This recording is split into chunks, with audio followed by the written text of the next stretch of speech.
But you've been a member of the Swedish Parliament for a long time as well.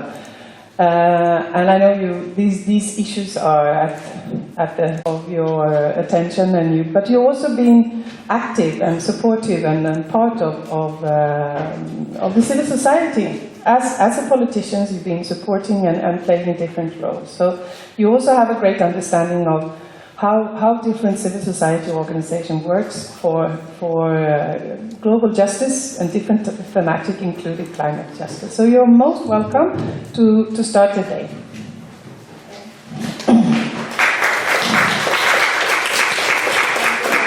Does it work? Yes.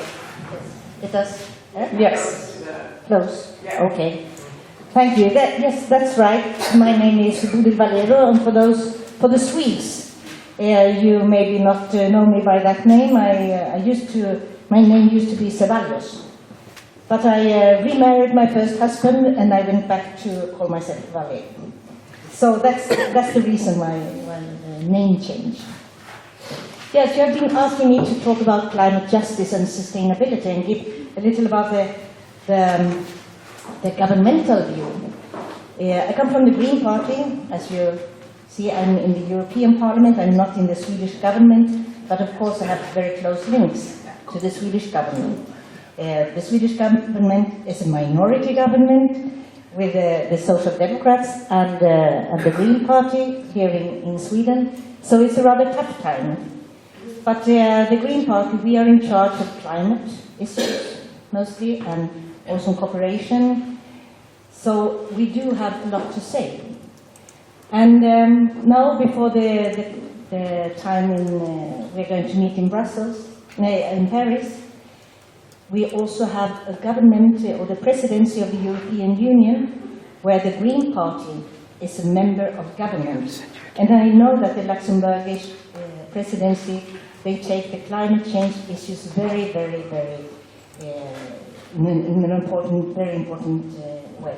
So I believe that we have a strong European position this time. If we look back to 2009, when we were in Copenhagen, and it was the Swedish presidency. There were no Greens in that government at all, and the Swedish presidency had the idea that we should not have any specific position, because we were just going to coordinate the different member countries in the European Union. So we coordinated, we did not stand out for climate or for the developing countries in that case. And this will not be the case this time. I'm sure about that. I've had several meetings. I've met the Luxembourgish presidency several times, and I know that they take this very, very seriously. And so do the Swedish government this time. And if we look at the negotiations, the European Union is in the forefront, if we compare with others. The Swedish government is in the forefront also in the European Union to strive for a better climate change, that we want to be binding, etc. I will come to the demands from the Swedish government in the end of my presentation. So I hope we will get some better results this time, but what I heard from the negotiation from inside is that for the moment there is only a list of what the different countries they declare they are accepting to contribute with. And this list, they have to make a text out of it until October, next meeting. And what we also have seen for the moment is that the list of proposals from the different countries, it's not enough to reach the 2-degree goal. So there is a lot of work to be done, and therefore it's also so very important that the civil society is very active in all countries, all over the world, to put pressure on their governments. So I hope that we can work together from the political point of view and from civil society to really get our governments on top, to make this top agenda. Okay, I start with this picture. Because we all know what is happening, we can see it, we can feel it. We have much more floodings, yes? And much more drought. We have very heavy weather changes, and we can see it now. When we Greens started as a party more than 30 years ago, we spoke about climate change and everybody was laughing at us. Now nobody is laughing any longer. So this has been a big change. With the water, I wanted to show the different weather, or the weather changes, and the people walking there, because people, they really have to leave their homes because of the weather changes, because of the climate change. And we know that climate changes is a very, very driving force for migration and also for security and conflicts, or bad security and conflicts. In the European Parliament, I do not work in the Cooperation Committee. We have it under observation, but we are 4 Greens in the European Parliament, and we have shared the different topics between us. I'm in the committee which deals with migration, but I'm the spokesperson for the Green group in the Parliament for defense and security. I also work in foreign affairs, and everything is mixed. I do not work so much on climate, except for in the case of the foreign affairs. And but that is also what I work with in the Swedish Parliament, because during 8 years in the Swedish Parliament I was the spokesperson on foreign affairs for the Greens. And our main topic in foreign affairs is climate change. Because if we do not solve this crisis that we have, then we will have a lot of conflicts, a lot of poverty, and the migration flows that will not be possible to control at all. So, but I know that you all know what this is. I don't understand this computer. Mellanslag. Okay. I'm sure you all have seen what is happening from the IPCC reports, etc. We can see that the globally temperature on land and ocean surface, it's growing. And if you look back to the 2007 IPCC report, then the scientists, they didn't agree on everything. For example, they didn't agree on how much the sea level would rise, or if it would rise so much. So it was not in the former IPCC report. But now we do know that this is the case, that the sea levels, they are going to rise, and the scientists, they are more aware of it now. And then I would like to connect to what's happening up in the north of our globe, in the Arctic. The old ice has nearly disappeared. In wintertime, yes, we can get a rather big ice up there, but in summertime it's very, very little. And that is because the old ice, the real ice, has gone, and it's only the new one. But for the moment, all of the oil companies and the countries up in the north, they are trying to exploit the gas and oil that they can find below the ice, and this is a struggle that we have to stop that, because all fossil fuels that stay in the ground is the best fossil fuel. Because what happens when the ice melts up in the north? Well, people in the south, they suffer. If you look at Bangladesh, for example, when the sea level rises, what will happen in Bangladesh? How many people will have to leave their homes to go to some other place, in Bangladesh or elsewhere? I'm in something that is called the ACP delegation in the European Parliament. It's a joint parliamentary assembly with the countries of Africa, Caribbean, and the Pacific.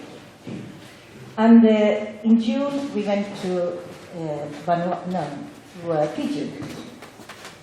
And I spoke to the president of Kiribati.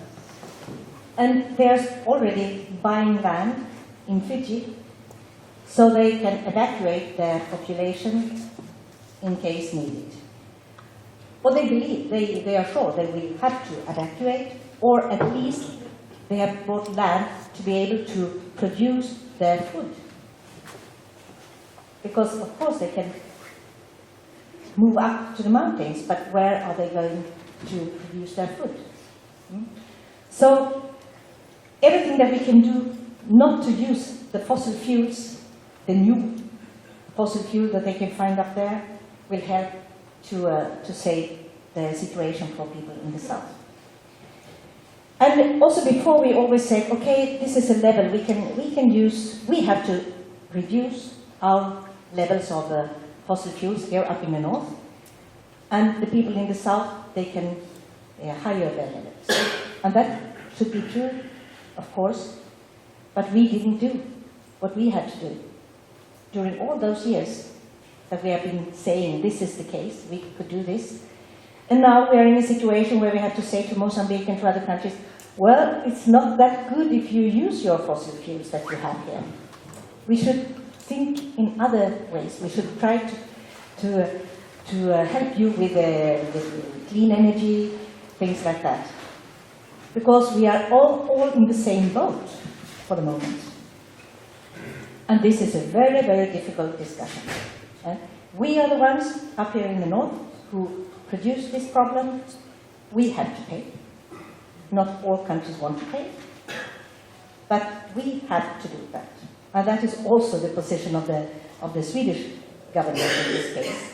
And the Swedish government says directly that it will be on the side of the countries with the worst consequences, who suffers the most of the consequences of climate change, now in the discussions.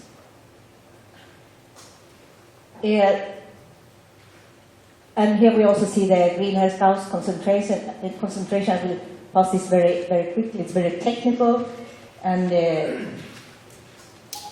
but this one,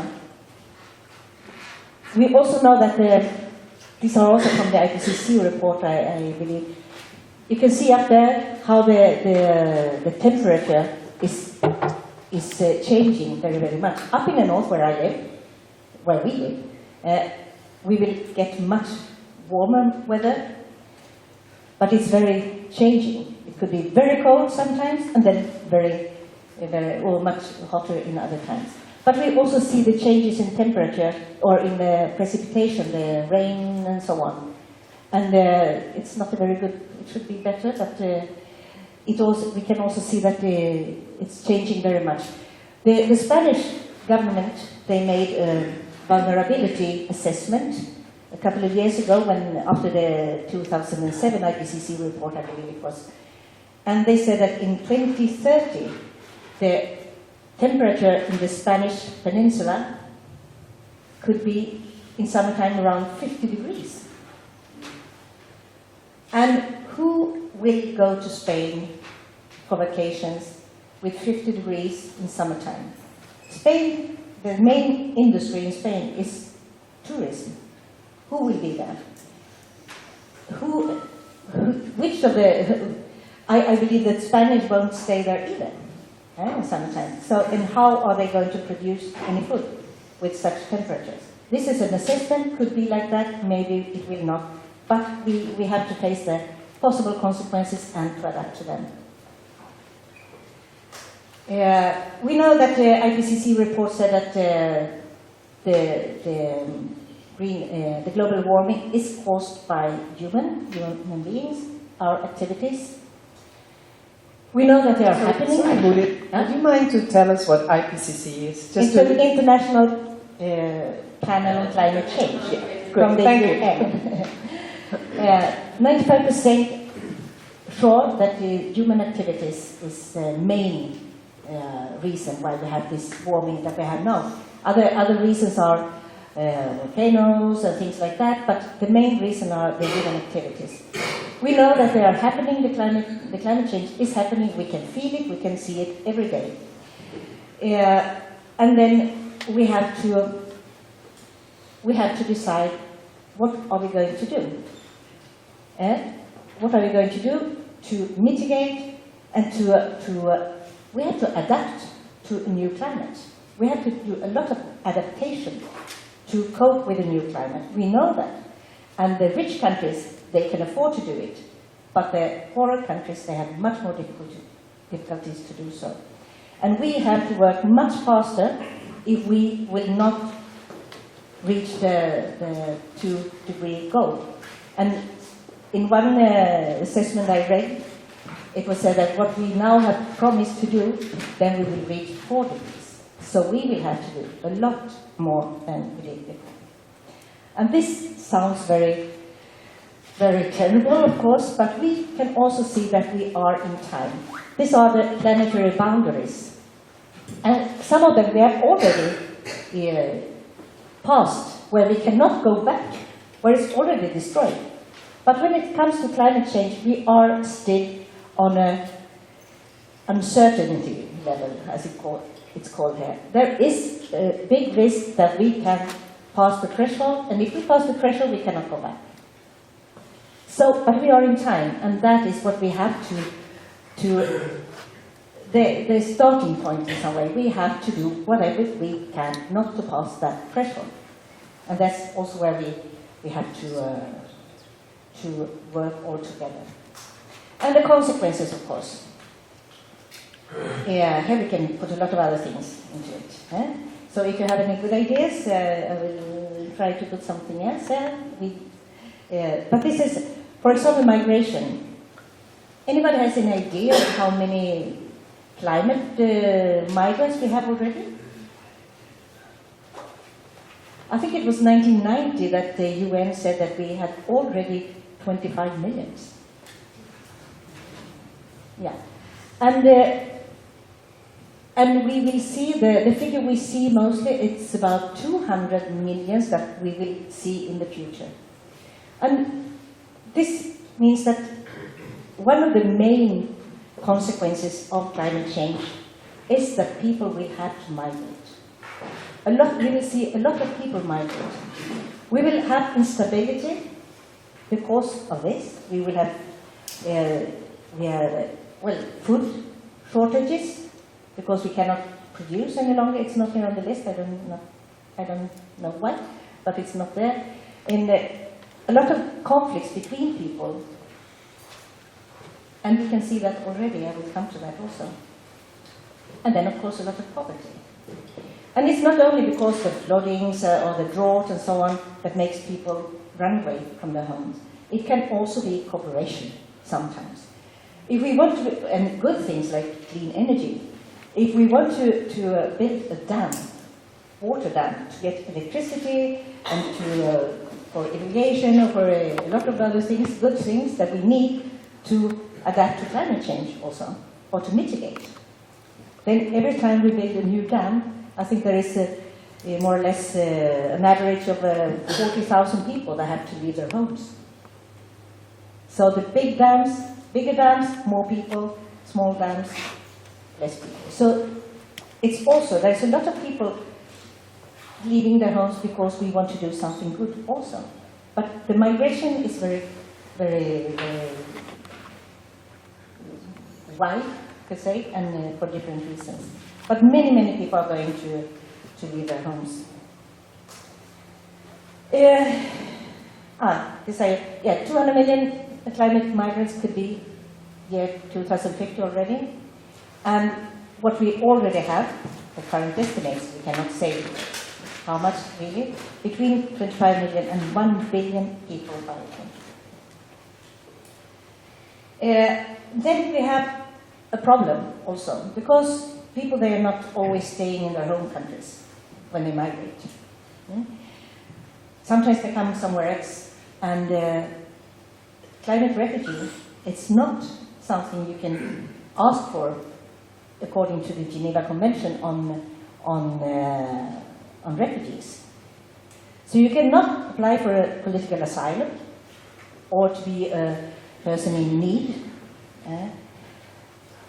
just because of climate change. In Sweden we have an article in the Swedish law, in the Swedish Foreigners Act, where it says that you can also a refugee of an environmental refugee, where I believe that the climate refugees would also be part of. We can take environmental refugees to Sweden.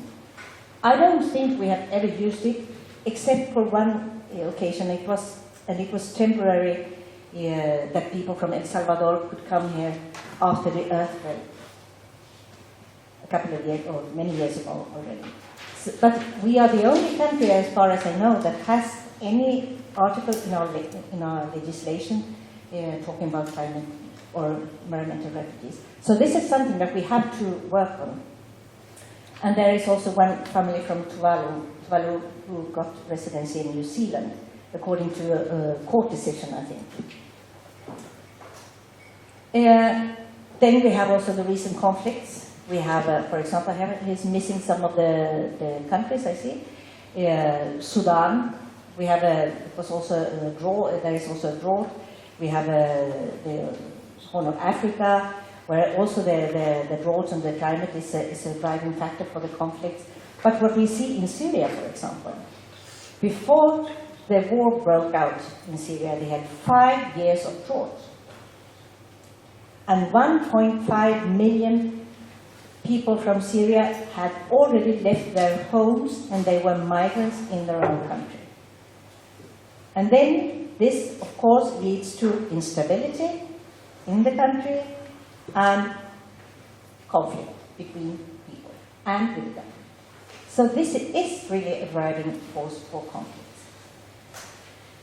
And this is also what the research says. We find strong causal evidence linking climatic events to human conflict across a range of spatial and temporal scales and across all major regions of the world. And then we have to go to COP21, Paris, and we come to the Swedish government's view on this. The overall goal, you can read it here, or I read it out loud if it's too small. Sweden's overall goal is that the climate meeting in Paris in 2015 will result in a global, fair and legally binding climate agreement that contributes to over time keep global warming as far below 2 degrees as possible. And this strategy rests on 3 pillars. Sweden should be a leading country and sharpen its national climate policy. Sweden also works to make the EU raise its ambition for emission reductions. And this is about what do we do in our own countries, because we have to reduce our emissions. And when I compare Sweden to other countries in the European Union, I always feel proud, both in migration issues and in climate issues. Because we have done a lot, and we continue to do a lot. We have some difficulties. Yesterday I met the secretary of our Vice Prime Minister, Åsa Romson, and she was in Brussels and struggling with the Commission for defending our tax on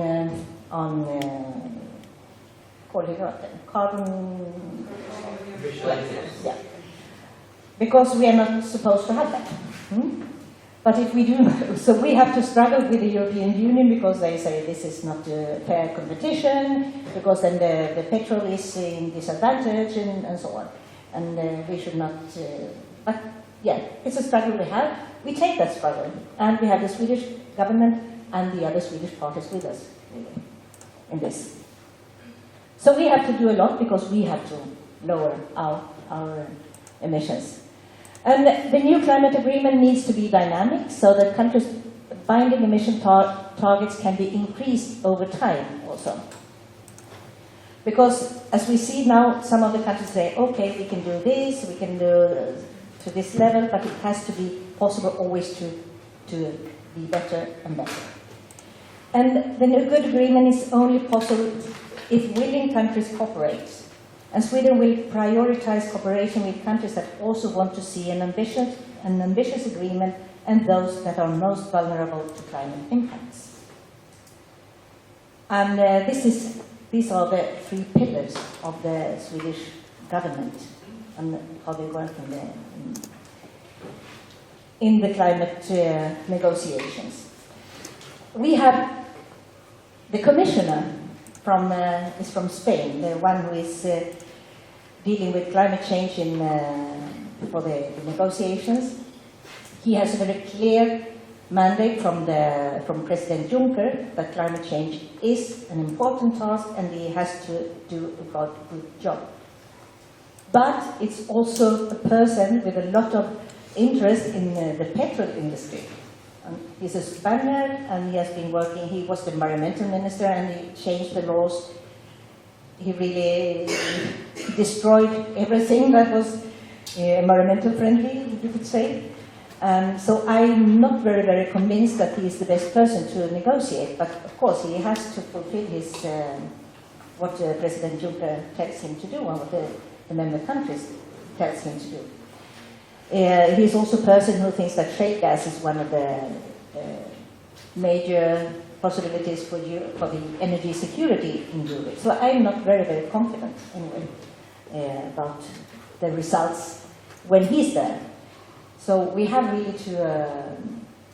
to see put that pressure on our governments, and I hope that the Luxembourgish presidency are tough, especially with a commissioner like that. And then that was it for me, I think, for the moment. And well, you find me there, that address, and I didn't do this. It was Lena, my assistant. Thank you so much, Bodil.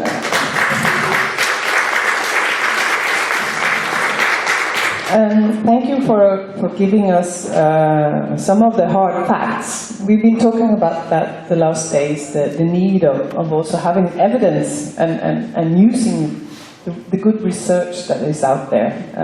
Because when we claim, pose our demands on governments and parliaments, we need to also have our facts in order, right? So now it's time to invite some of our friends here, some of our partner organizations for the Swallows who've been helping us to make this conference interesting and full with examples and reflections from particularly Bangladesh and India, and sometimes also from Uruguay.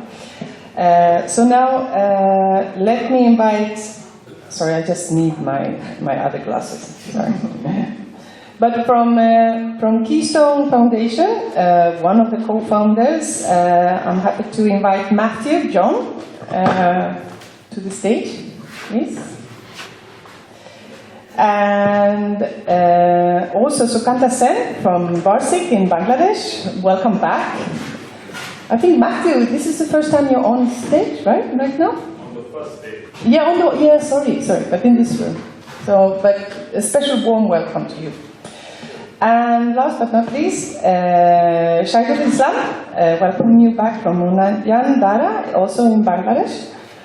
And the three of you will give some general reflections and comments. I'll ask you to be quite brief so we can have a good discussion and hopefully also invite some of the audience with some reflections. But so some 3 minutes, and then if you can pose some specific questions to Bodil, so we'll start the discussion from there and see.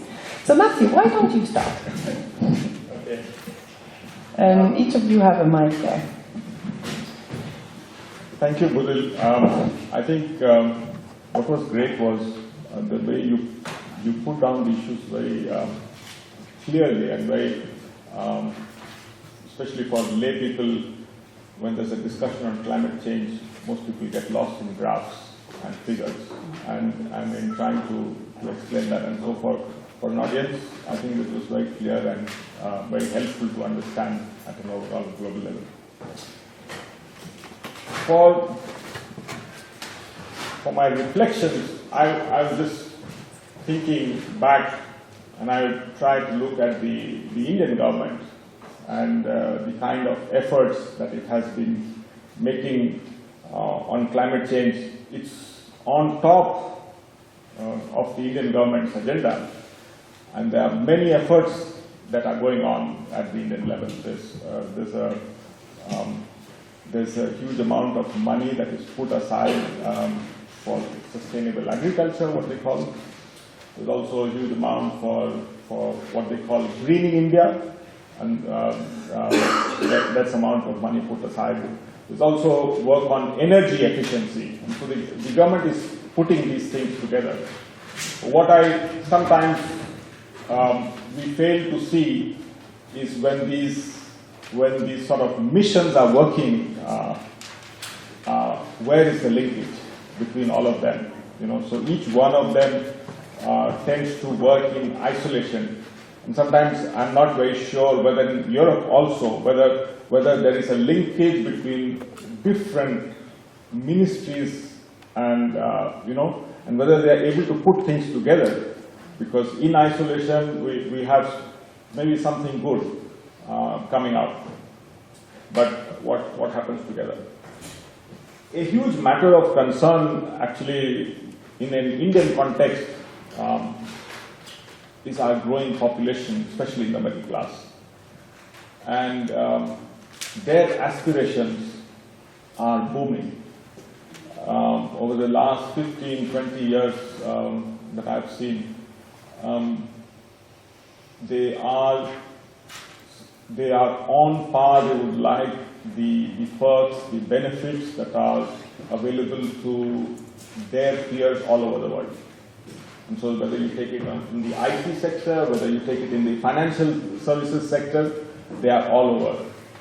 And that group is aspiring for many things which they see in the West. Their requirements in terms of habitat, their requirements in terms of, if they look at automobiles, in terms of technology, in terms of the best that they can have. And so the amount of energy required to fulfill those is sometimes, we have figures just floating around. It just says out of the total population of 1,200 million, we have a middle class population of over 300 million. And so when I hear discussions in Europe or in Sweden about steps being taken, and I just try and think back as to what does it mean for my own country. These steps suddenly seem very small compared to the scale at which it has to be addressed in our own countries. And so sometimes that's a huge challenge. Also, I think one huge thing that comes up in India is we're more like a continent. So when you look at your European Parliament and you have a push and pull there. I mean, our states are at the same level. Just the state I come from, it has a population of close to 70 million, and it's 1/3 the size of Sweden. And then I say, where are we going to put the efforts to be able to make an impact on climate change? So for me, these are just questions that I'm thinking back. And so the question that I would like to put to you is when Sweden is making such proactive steps in its own country and in the European Parliament, where does it see itself engaging with economies like India? Where we have to come to a solution somewhere.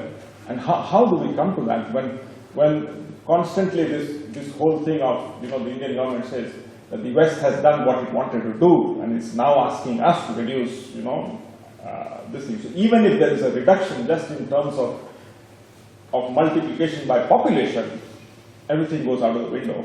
And so how does Sweden or Europe propose to engage in very concrete steps to be able to dialogue at a government level, at a community level where our work is And with those communities, I see actually their impact is literally 0.00 somewhere, you know, because their aspirations, their wants are extremely small, you know.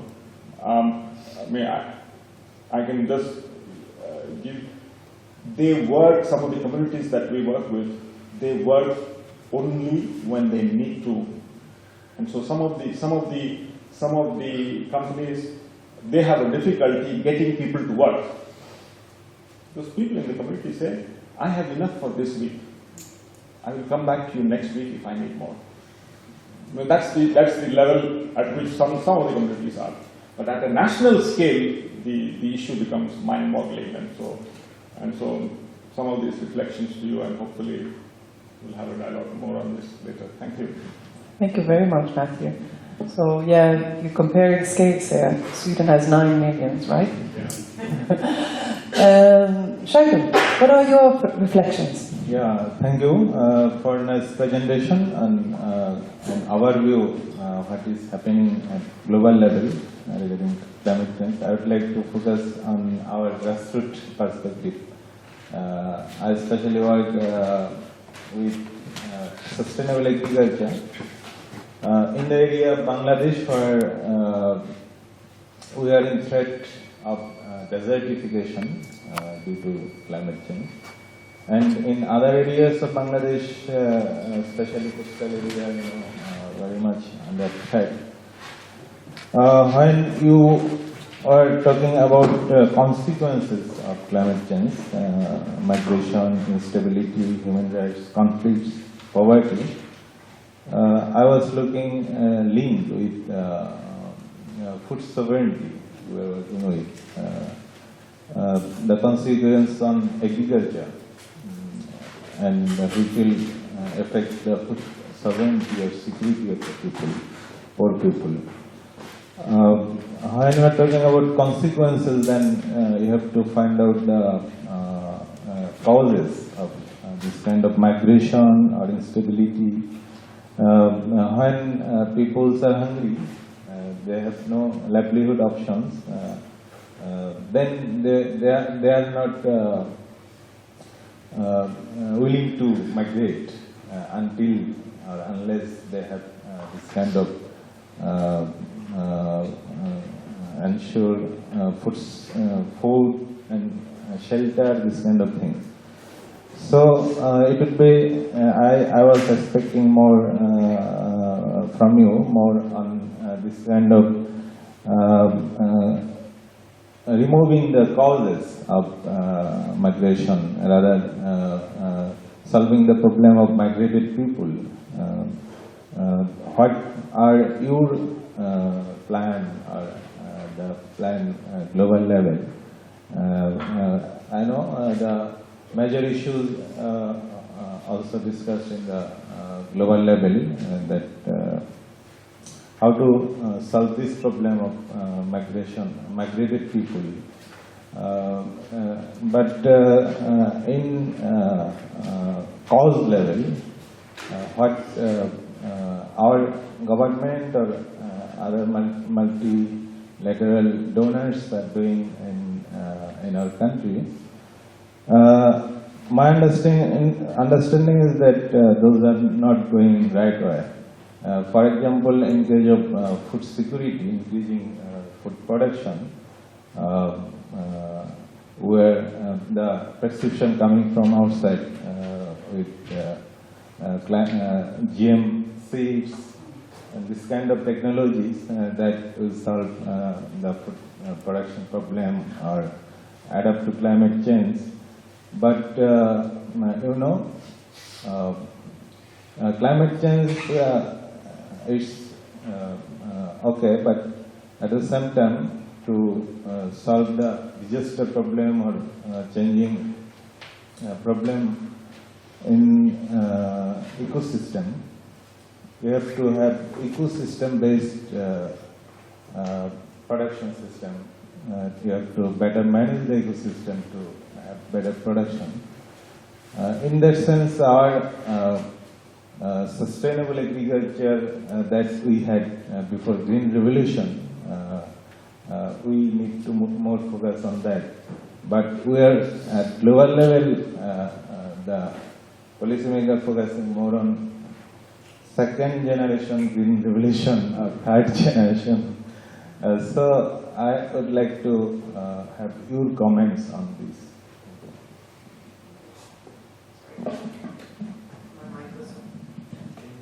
Sorry, my mic was up. Okay, thank you, Sheelu. So Sukanta, let's hear from you. Thanks for your presentations and how you described how the Swedish government or you think. But before actually climate change, it will be happen. It happens always and it will be happen more. But maybe there will be lots of migration, as you mentioned. Estimated there will be 100,000 migrants will be all over the world.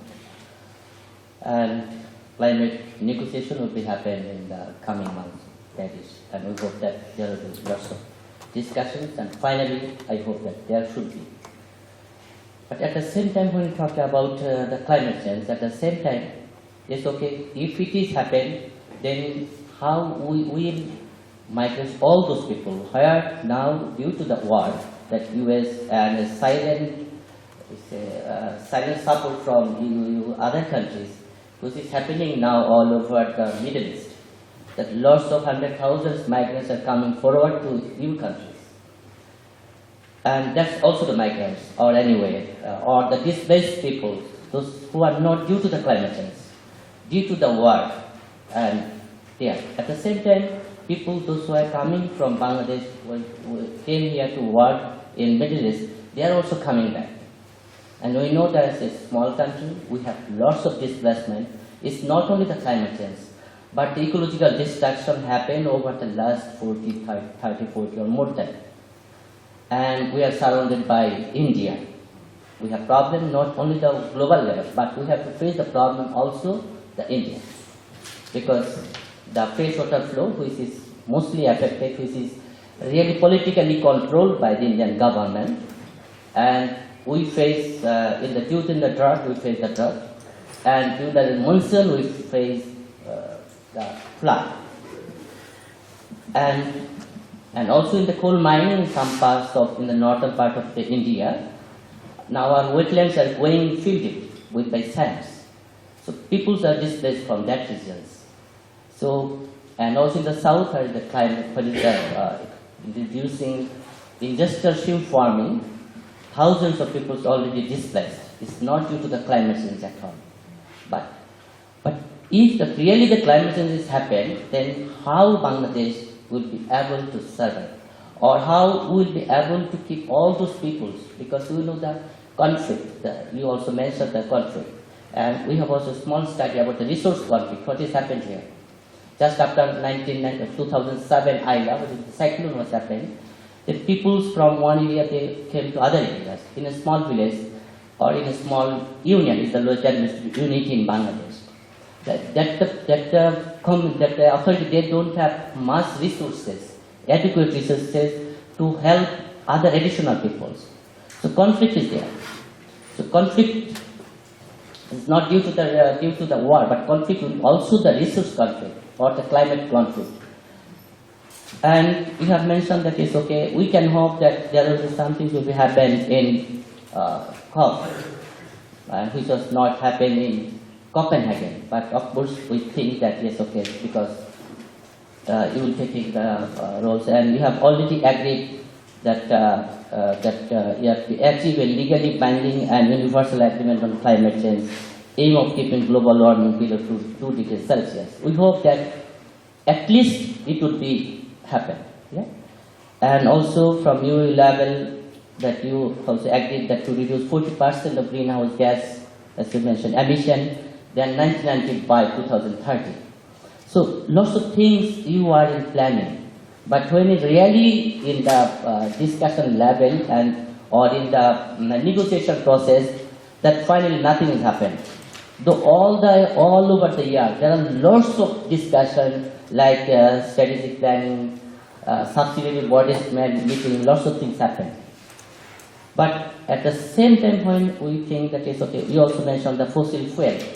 Like you know that Bangladesh is also doing, Bangladesh is going to construct, is already in plan and is approved by the government.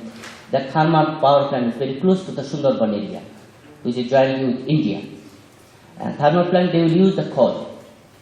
And you also mentioned that carbon emission due to the coal, and it's very close to the Sundarban, which is also impact on 14 kilometers far from the Sundarban area. And joint Indian government and Bangladesh working together.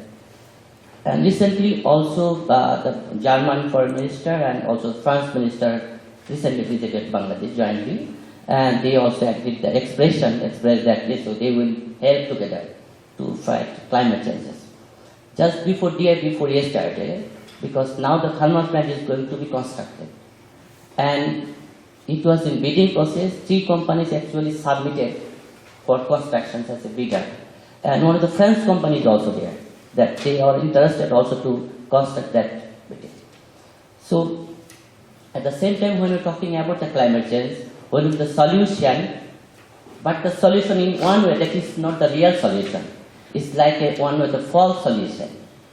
Yeah, that's because we have the problem, and as you mentioned also, we have also created a problem. But we don't think that we have not created. We have also some responsibility. Because man-made, when you think man-made, it is also, I am a man, I have some responsibility there. That anyway, I have some contribution, which is very low or low. So, how we can think that it will not be any way a corporate social responsibility, that you have created problem, now you can give us some money to survive. Rather, how we can think that as a polluter's pays principle, that you are also thinking in a way that is, okay, you have created the problem. You have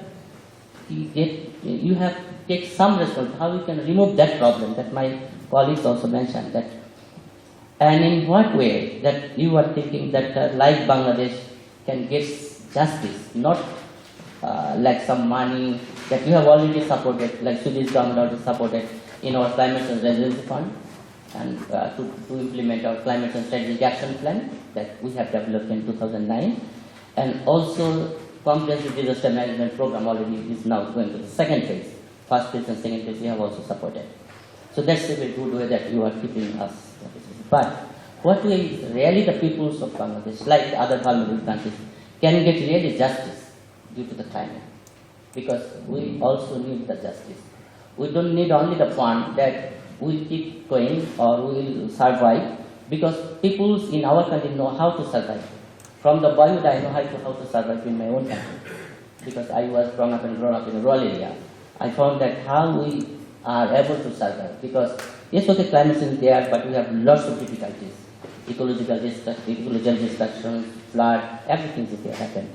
Okay, Sukanta, Yes. thank you. I'll stop you there, and I know that you have much more issues, so let's come back. So give Bodil a chance to, I mean, you widen the complexity here, and you also raised new questions. And I know there's a lot of questions that were not raised by you, so if you're not going to raise them, I'm going to raise them. But first, Bodil.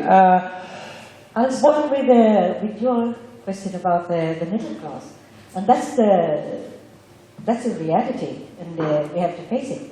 And when we have been looking to the emissions before, we say, okay, this is what we per capita can emit, and the world will survive if we all do the same. But when we then look at the middle class in many countries, many emerging countries, or the middle class, they do use much more than we do here, for example. When I went to India or to the Dominican Republic, and I went to a meeting, and it was very hot outside, and in the meeting inside with the air conditioned at 16 degrees, and you're freezing, and you get a cold, and you really get bad. And also with talking to people, and they say, but I need this big car. I have to have this big car. In a journalist in the Dominican Republic, oh, it would be denigrated. Denigrated to go by bus, as we do.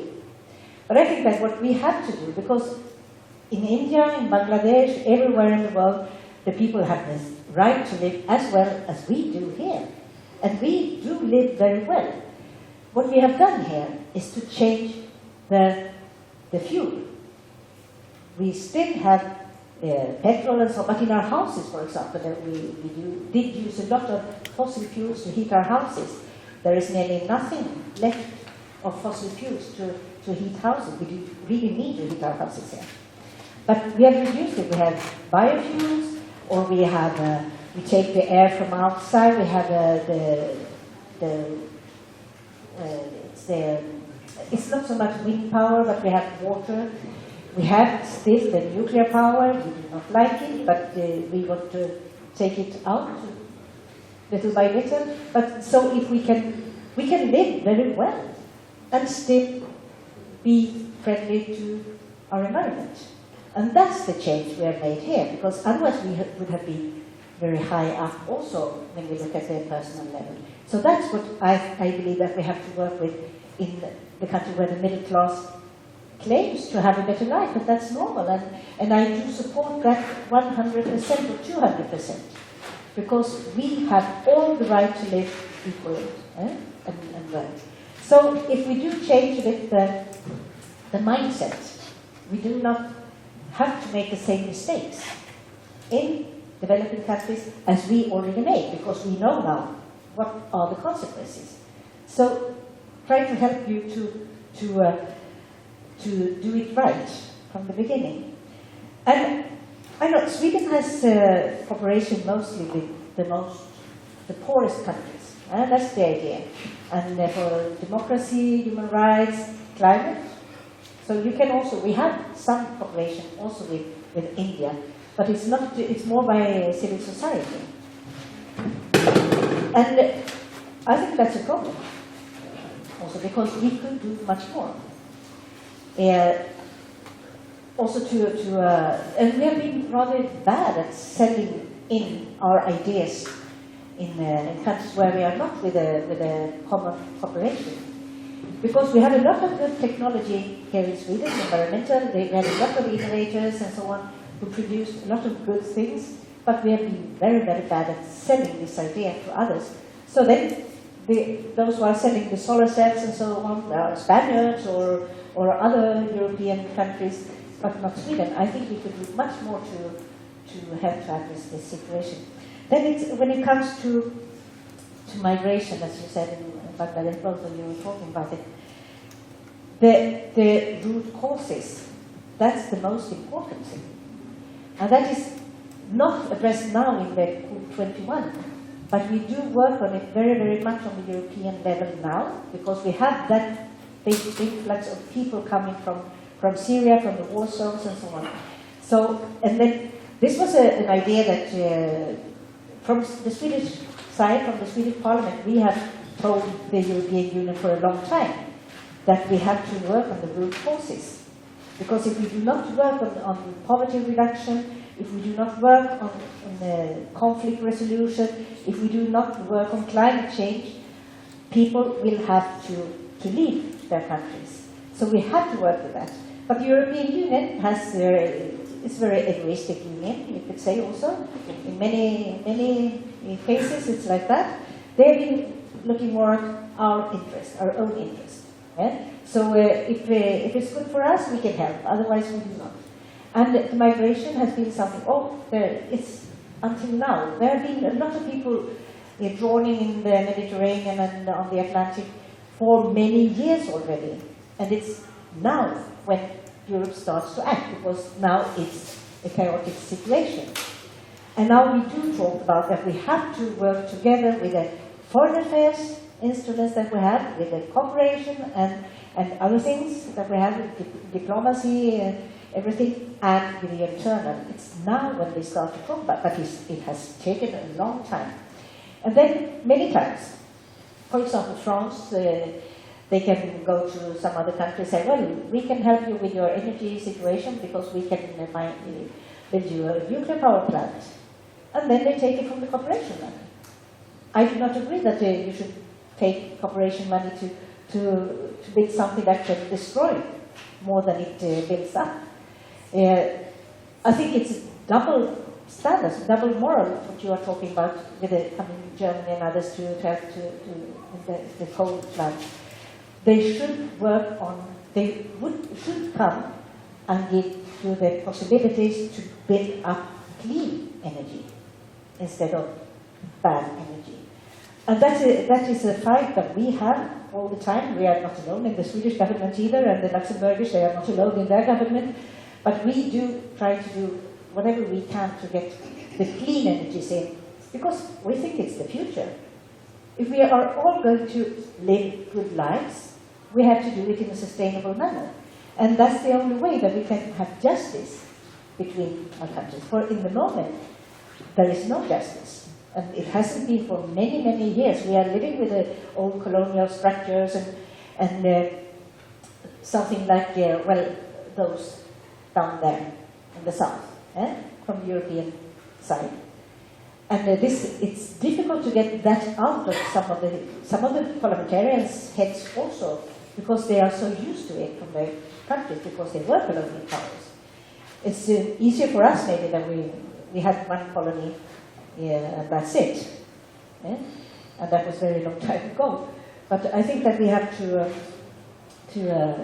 look more on the consequences and the agriculture and so on, and also a sustainable agriculture, of course. Because if we create something that will give you more difficulties, and sometimes in our own interest, because then they can produce and we buy the products, instead of helping you to feed your own population. That should be the goal. You said about the migrants, the displaced person. It's not only climate change, of course, but climate is a multiplying factor. One of the multiplying factors. There's a lot of different causes. And climate, for example, in Syria, was really a multiplying factor. It was a driving factor for the conflict to come afterwards. We had the same in reality with Tunis when the Arab Spring started. Because of the rising food prices and so on, there was also social unrest. And with the social unrest, then the conflict is there. If you don't try to manage to solve it in a peaceful manner. There was one proposal from the Stockholm Environmental Institute a couple of years ago. It was called Greenhouse Development Rights, where they were looking at different ways of who is going to pay. And for example, in India, then, with a 300 million middle class that are over the level of what is sustainable per capita, that part India should have to contribute also. But those who are under, not. It was a way of trying to make also the developing countries understand that if you do just because you can, because you are many and you are still under the line, the threshold, you can do whatever you want. But as a rich Indian or a rich Brazilian or a rich somewhere else, it's also important to understand that I, as a rich person, I have a responsibility. And I have to be just with others in my own country also, and not take all of the resources, the energy resources for myself. So I think that clean energy is the solution in this case, and then also that we look at our own way of living. We have to look at what do I do? Do I use materials many times, or do I use it once and I just throw it away? There's so many things that we can do to reduce the emissions. That was a very long answer.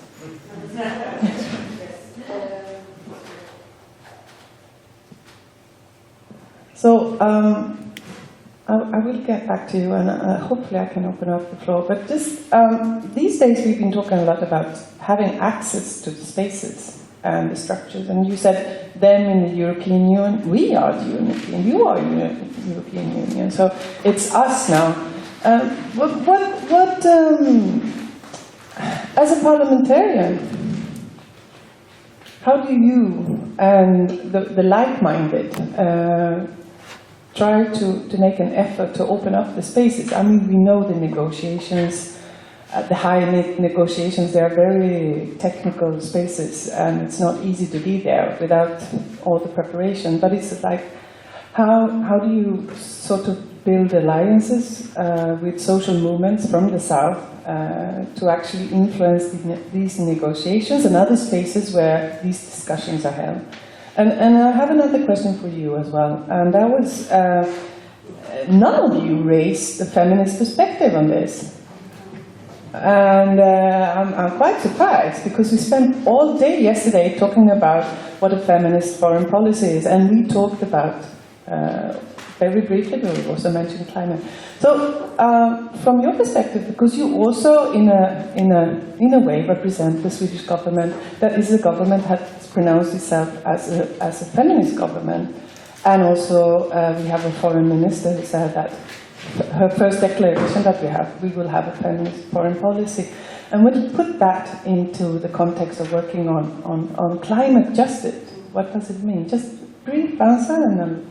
The first one about what do we do? From the Green Group we have a lot. Does it sound? Yes. From the Green Group we have a lot of interaction with civil society to start with, and we have also a home page, a climate change page now before the COP21. What the other ones do, I do not really know what the other groups do, but as the Green Group we have a lot of interaction with civil society, both in Europe and outside. And then, when it comes to what do we talk about with the governments, we have the possibility to talk with a lot of governments, of course. And I, especially when I'm in the ACP delegation, I used to talk to other parliamentarians or presidents or ministers and so on.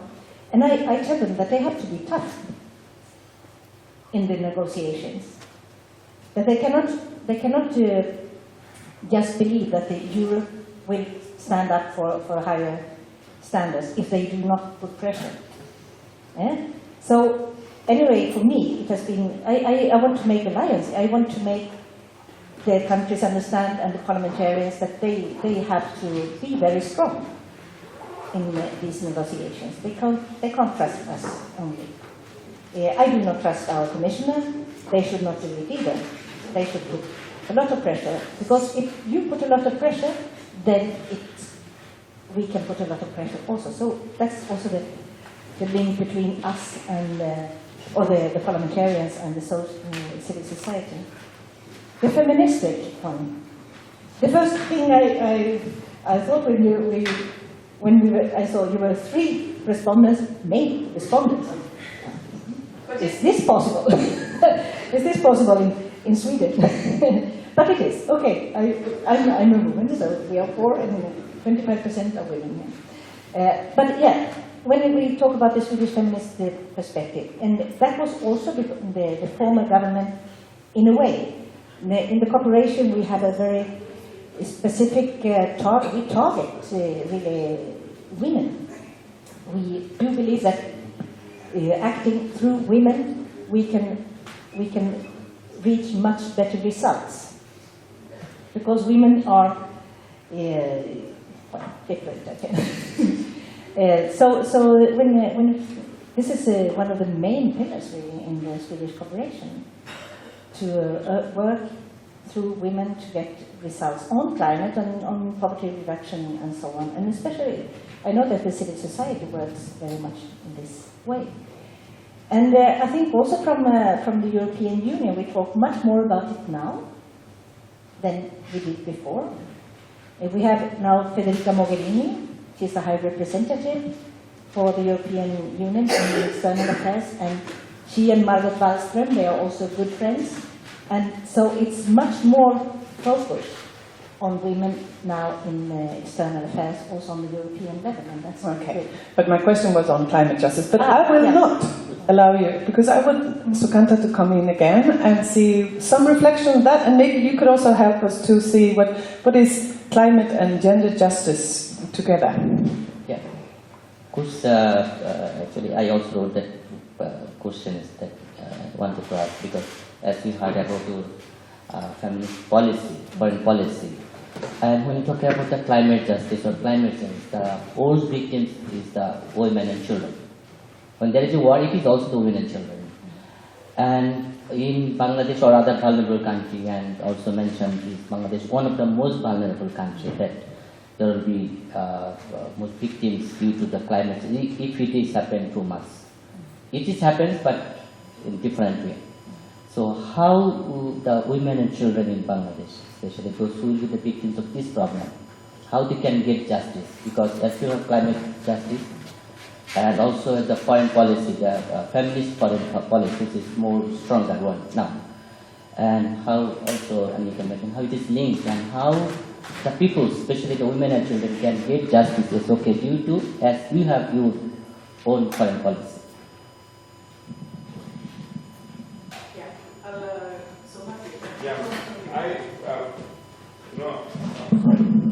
I was feeling, you talked about just the 300 million and their aspirations. I think the other part of the story is that we have over 600 million who are involved in rural livelihoods, and they are involved primarily in agriculture and forest-related activities, and where the impact is maximum on them. And we're seeing it in our district, where we're seeing it over the last 4 or 5 years, where earlier you could predict literally everything that would happen. One of the main, the communities that we work with, they collect honey, and you could predict the cycle very rigorously every year. Today, for those communities, they are impacted so badly when there is a nearly over 1,000% difference in the produce that they get from one year to the next. And so their livelihoods, how it gets impacted. The kinds of things that they collect from forests, which primarily women do, more than 70% of the collectors of forest produce in our country are women and children. And when this kind of impact takes place, they are the most vulnerable because they have no means of livelihood at that point of time.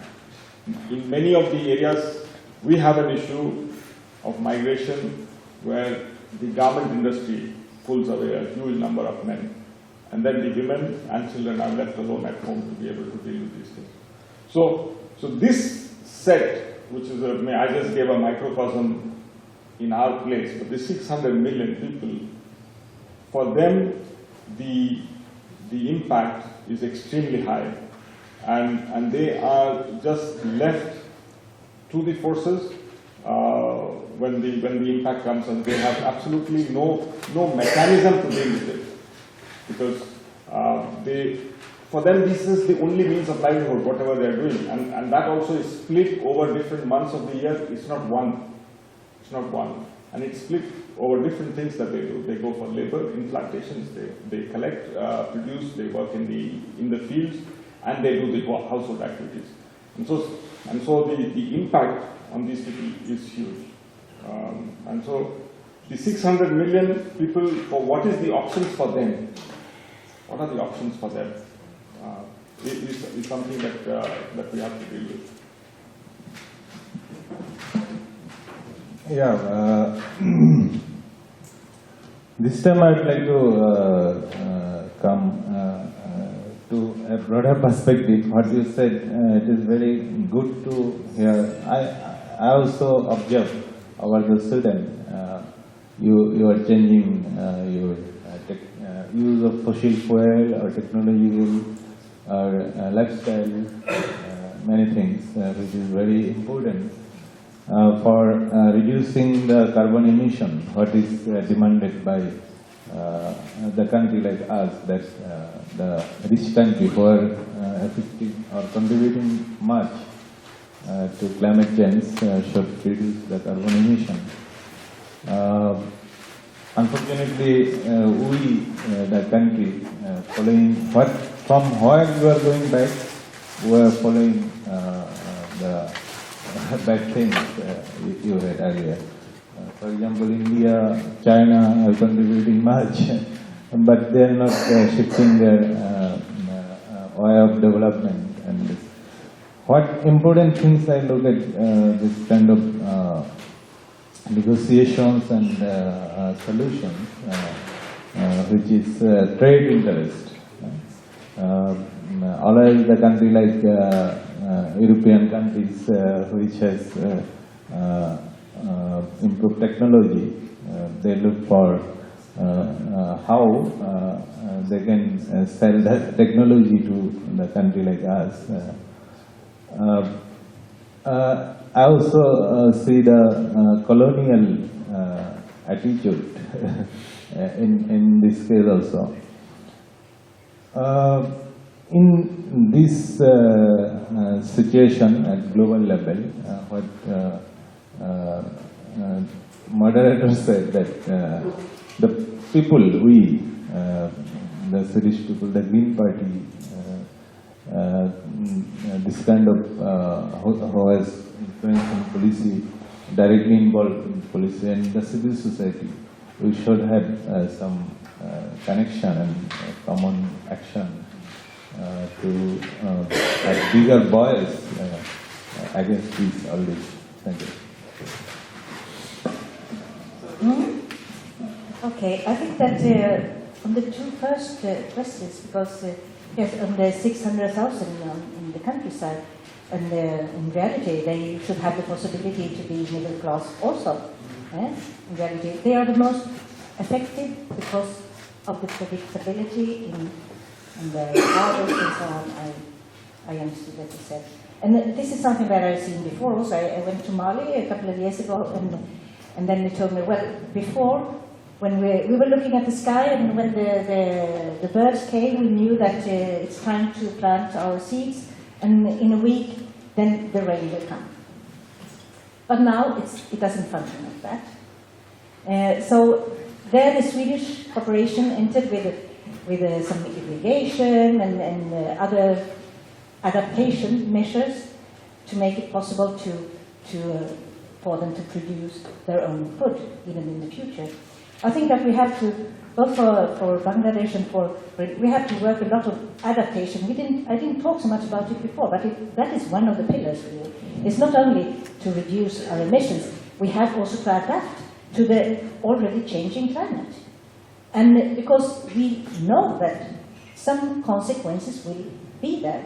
And then if we are going to be able to live still in our area, maybe it's different in different ways, in different places. Maybe we have to build something so the water doesn't come there. Or we have to build something so the water can come. So we have to adapt our livelihoods or the place where we live so it can resist the climate change. So women, children can live there still in the future, and men, of course. So I think, but we know that women are the most vulnerable in climate change. And that's the statistics, we can see that. And we have to work very much on helping women in their neighborhood to stay. But the adaptation measures are very, very important.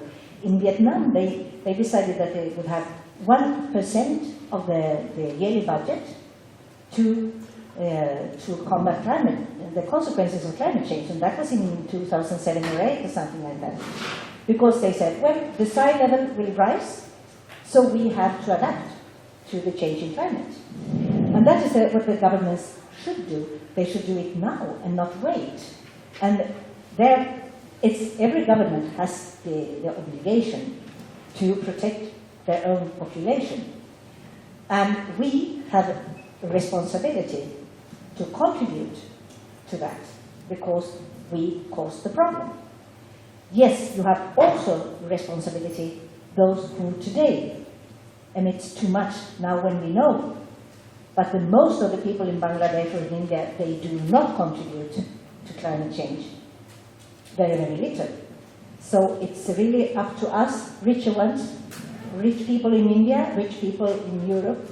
We have to contribute to that, I think. Even at our government level, is now 2.6% of the GDP they have committed towards dealing with climate change, and that's a huge, very, very good. Yeah, that's a huge amount. Especially when I went to India a couple of years ago, and I spoke to the ministers, and they just said, "Well, it's your problem, you solve it." So that's a big change. That's good to me. Yeah, Bangladesh also, Bangladesh also Climate Trust Fund. Sukata, please, the mic. Bangladesh has developed its own fund, Climate Trust Fund, which from 2007 to 2014 November, nearly spent 29,000 million taka for climate change. So it's okay. Bangladesh government is also trying, but of course we have limitation. We have lots of political problems that we have to face, and then I think also it's very normal if Bangladesh, if you have coal and if you have for example in Mozambique they have a lot of gas findings now. Of course they want to use them to get its economy. I do understand that, but as a green leader, it should stay in the ground because it's much better in the ground than if we use it. But I do understand perfectly that Mozambique wants to develop it, and it's good. I think energy is the biggest crisis in many parts of our country. Even over the last couple of years, we've had an attempt with French and Russian support to be able to start a nuclear plant, and there's been a huge civil society movement against it. But even in spite of that, they're moving ahead. We've had even in some other states where some of the places where you think victory has come, where some of the activities like dams have been stopped. Yeah, but you take 3 years later and the process starts again. And so it's a continuing effort where the civil society, I feel, has to be able to push the government. The government makes a commitment or makes a statement over certain things. But if the civil society dialogue does not happen or cooperation doesn't happen, then it just remains many times just on paper. Okay. So on that note, Matthew, our time is out, and there is a lot of issues that we didn't have time to discuss, but we have a full day today, and maybe just what you entered there is like, what are the voices from the social movements and civil society when it comes to the different solutions, and might be adaptation or mitigation. You mentioned many times here clean energy. Well, on cost, who is paying the cost for the clean biofuel in Sweden when you're invading lands of indigenous people, or you're deporting people, forced deportation because of the building of the dams? And there are so many issues, and the whole issue that we just touched briefly upon on food sovereignty, and how we combine all these technical solutions also with a human rights perspective, and also looking to different groups in society. So, Bodil, thank you for opening the day and giving us some insights how the work is going and moving forward, hopefully, from the European Parliament's perspective, but also what you're doing in the Green Party. Thank you so much for your interventions. Some of you will be back during the day, so we will continue the discussion. But to all of you, a big thank you.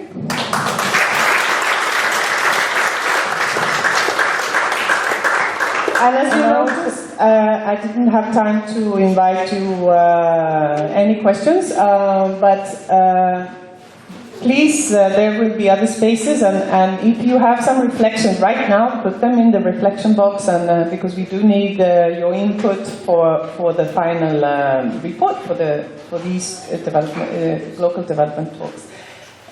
I also want to thank Bodil with a little present, which is something very interesting inside, but you will see from Lost Forest, that is a green company that we work together with, but also there is a USB on here, where there is a lot of different papers from our partners that they have chosen to put on here, and also a paper that they have written together on food sovereignty, climate change, land rights, and gender justice. So we hope that you have the possibility to look into that. Thank you so much.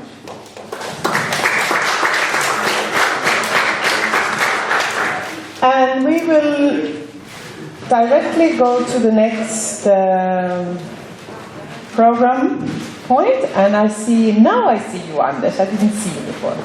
Now we have the great pleasure to invite Anders Granlund from Sida. You're most welcome. And you come from the Unit for Research Cooperation at Sida. And you are our third guest from Sida. These days. We are very happy to have someone every day to bring back the focus on what are we actually doing from the Swedish perspective when it comes to the different things that we are discussing. And you will introduce us to what is Sida is doing right now and the challenges for the future. And as with the other speakers, I will later invite some respondents, and we will have a dialogue here.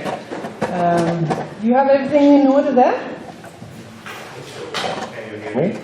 Yes? Good. Thank you. Thank you for inviting me here. And I tell you, I did prepare a couple of slides. But then yesterday, I met Erwér from Sida, who was here. Yes. And she was so delighted. And she said, it's fantastic.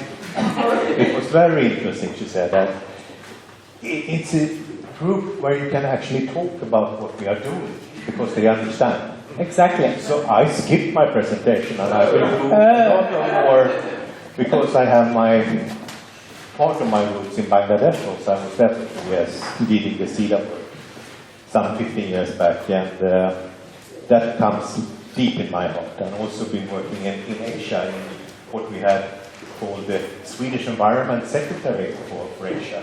A very interesting idea that was between 2002 and 2011. Unfortunately, we did not continue with that, but I think it was a perfect way of introducing Swedish ideas in a big region and also bringing them back, in this case also not only to Sida but to the Swedish society at large. And that was very interesting because you got so many connections, and hence a lot of connections with Asia that you still have. So what I understand is that here you like me to talk a little bit about development cooperation strategy into the climate area, also between the human rights-based approach and climate, because that is something that we have come into a bit. But I would like to start. I've been working quite a long time now. It's my 30th year working with development. I started off with something called SARIC, the Swedish Agency for Research Cooperation. That's not what I'm doing now. I'm actually working, we are not allowed to work with policies within Sida. So instead we have something we call lead policy experts. And I'm the lead policy expert presently into one of 4 areas that we actually started last year. And for me it's climate environment, but also I would like to attach a little third word into what we are doing, and that is the word resilience, because so much in how to resolve adaptation things comes into this, I would say, a little bit mystified area called resilience. Resilience, the definition is not 100% clear, but it will be, I promise you that. And we have good people working with us on that, like the Stockholm Resilience Center and so on. But resilience seems to be the objective into how you can work with climate, especially for developing countries. But also 2015, as you have mentioned in the paper here, it's a very special year when it comes to this. We started off in March with something called the Sept process, where we were talking about the risk reduction. You know, the humanitarian crisis that takes more and more of the development funds in the world, because the catastrophes are heavier, they are stronger. And what was special with the Sendai meeting in Japan was that we formulated a new program called the Sendai Protocol, where we will actually look into how we should work up to 2030 with these risk reduction activities. And one of the very important parts is that instead of having, of course we should still have, but a lot of resources when the catastrophe had happened, we should try to be early on to do something that is preventing the catastrophe, or at least preventing the society, the poor people, so they can be able to cope with this kind of catastrophes better. So already this year, Sida have actually moved some of its catastrophe projects into long-term development projects. And that's a very new way of looking at it, because then we also can see that there is a change coming up. That happens in March. In June, we had a big meeting in Addis Ababa when it was to find the solutions for financing, among other things, climate things that happens. And as you know, by the end of this week, the so-called Sustainable Development Goals are to be blessed by Mr. Ban Ki-moon and others in the opening of the UN. And the interesting thing with the SDG, compared with what you remember, the MDG, the Millennium Development Goals, is that SDG is global goals. And unfortunately, I have to say, it does not focus that much on poor people and people that are suffering. But the good thing with it is that you take the whole globe and look at it as a one planet with one boundary. And that is very important. But still, we need, like Sida and other donors, to push for the poor people and see how we can have them coming into the different goals of the big 17 goals we have there with the SDG. Myself, I also am very, not happy, but glad that we have one goal for the marine environment, because that is something that we have skipped out for too long time.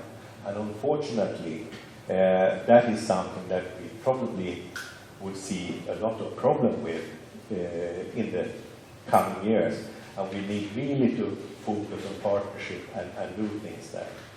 There are some solutions. I could mention that if we got time for that. But now I would like to focus a little bit more on what we are doing right now. I should not forget the big last meeting this year, that is COP21. As you have said in your papers, compare it with COP15. Well, COP15, probably a lesson learned. That was what happened after 2009 meeting in Copenhagen.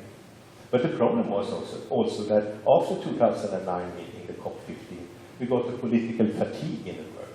People were not, politicians had brought up a lot of energy to do something there, but suddenly you couldn't come together and formulate an act on how to work with this, and that was a little bit disappointing.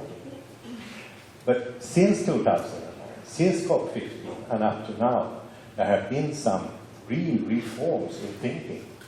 And one of the most important parts of that is, I would say, positive thinking when it comes to climate. There is an initiative called the New Climate Initiative, and that is quite interesting. We had our former Minister for Environment, Lena Ek, she participated in the formulation of that. But all Swedish parliaments have been behind it also. And we are working quite close now with that initiative. What is that then? Is it just a new acronym? No, it is, we always say, oh, that is so expensive to actually pay a lot of things to have things going a proper climatic way. But in fact, what we are talking about, in order for the whole globe to be able to cope with what's happening there, we need to have a new economy. We need to have new ways of developing. So instead of having a lot of costs into doing things with, it could be alternative energy sources, we would also like to see that this is actually the new industry. This is the new thing coming up. But that has been blocked by the old traditional way of producing energy. We have the same type of discussion within the tobacco industry. You need to actually defend your own little imperium. It's not so small imperium, it's quite large one, the energy imperium. And what has taken time is actually for the big actors, and then I talk about the oil industry in the world, to really see that they also need to change. And now you have a lot of oil industries, even in Saudi Arabia, that are looking into alternatives because they can understand that there is a finite way in how long they could produce oil, even though we have a big problem exactly this year, and that is the slowdown of the oil price. But if we look at it in a positive way, it gives us a way not to explore the real dramatic areas, because it's not profitable to do that. So what we can say is that the new way of looking into the energy industry might get us a way also to understand a solution for the climate. And that is something we try to do in the work right now. And we have some very interesting programs going on. And now I will say a few words about what is Sida doing in 2015. Well, some of you know what we are doing, but there is a shift, there is a change. I don't know if it's so dramatic, so we should call it a paradigm shift, but we understand, and I will say it's, some of us have felt it over the years, that we cannot change the world. Sida or other donors are not the changer of the world, but we could be catalytic, we could be in partnership with NGOs, with a lot of other actors, with research, with even the private sector. But today we can see another important factor when it comes to this industry of donors, and that is the philanthropists. Because what's happened is that the philanthropists, they have so much resources that they don't have to have a parliamentary decision. They can just put the money into what they like best. So what we can say is today that our collaboration with Rockefeller or with Bill and Melinda Gates funds really changes the thing we are supporting. And especially with Rockefeller, we are doing a lot of climate work today. We can also see that our money, I mean, for a country like Sweden, it's fantastic that they have 0.7 or up to 1% of the GDP into this. And it's quite a huge amount of money. But if you look into it in a global context, it's very difficult to find very good ways of distributing that type of money that it could get results for long term and for what we call sustainable long-term perspectives. So that's why we are looking now more into collaboration, looking into what we can develop and what we can see with that. Human race-based approach, that's something I know that you as NGOs have been working with quite a bit. It's not that easy all the time to actually introduce it. What we tried to do early this year within Sida was that we developed HRBA documents for each thematic area. So we have one for climate and environment. And it's a little bit strange that we didn't do that earlier, because we can see how important it is to actually mobilize poor people, people that have not understood their rights into our climate problems we are trying to solve. And today we have some very, very good examples on how changes have happened in the coastal areas. We have, for example, in Belize, in Central America, where the area was completely abandoned on fish. There was no fish at all. And you had a local fishing community, but they couldn't get anything. People were not starving, but they were actually unemployed, and they had difficulty finding resources to live. The fish were actually overfished by big companies. So what happened was that instead of doing things to improve the fish quality or the breeding places in the lagoons, what they did instead was to put in a human race-based program into the fishery community. And that was a lot of education to get the knowledge, what are your rights, your properties. That was also to learn the indigenous knowledge, because these fishermen, they know exactly how much fish they could take out. And that was interesting because the whole thing started in 2005. Before that we had a big problem in the area. 2009, 4 years later, you can get very good fish catches, and the society works extremely well. And what you can see is not only that the fish come back, you can also see that the confidence come back to the people. And that is exactly what we would like to say, because now that community is self-sustained in a way that they know what they should protect and so on. This is not easy, but this is something that we know that NGOs in the world could provide for us. We would like to, as we say these years, scale up things. We use that word scale up, so I'm a little bit fed up. But we should actually see that it's done in more areas. And now we can see some areas in Africa where we have tried to do the same. I should say it was not the Sida program in Belize, it was actually the USAID of all donor agencies. But that doesn't matter. The interesting part was that it was the HRBA, that the human race-based approach, that was exactly done in the right way. What I would like to give you later on, we have those manuals to do this, and they are on Sida homepage, but I can give more again, and we can just have it distributed. Because they are so easy, it's like a little bit road things to run with. Or if you perhaps bought it yesterday or something like that, I don't know.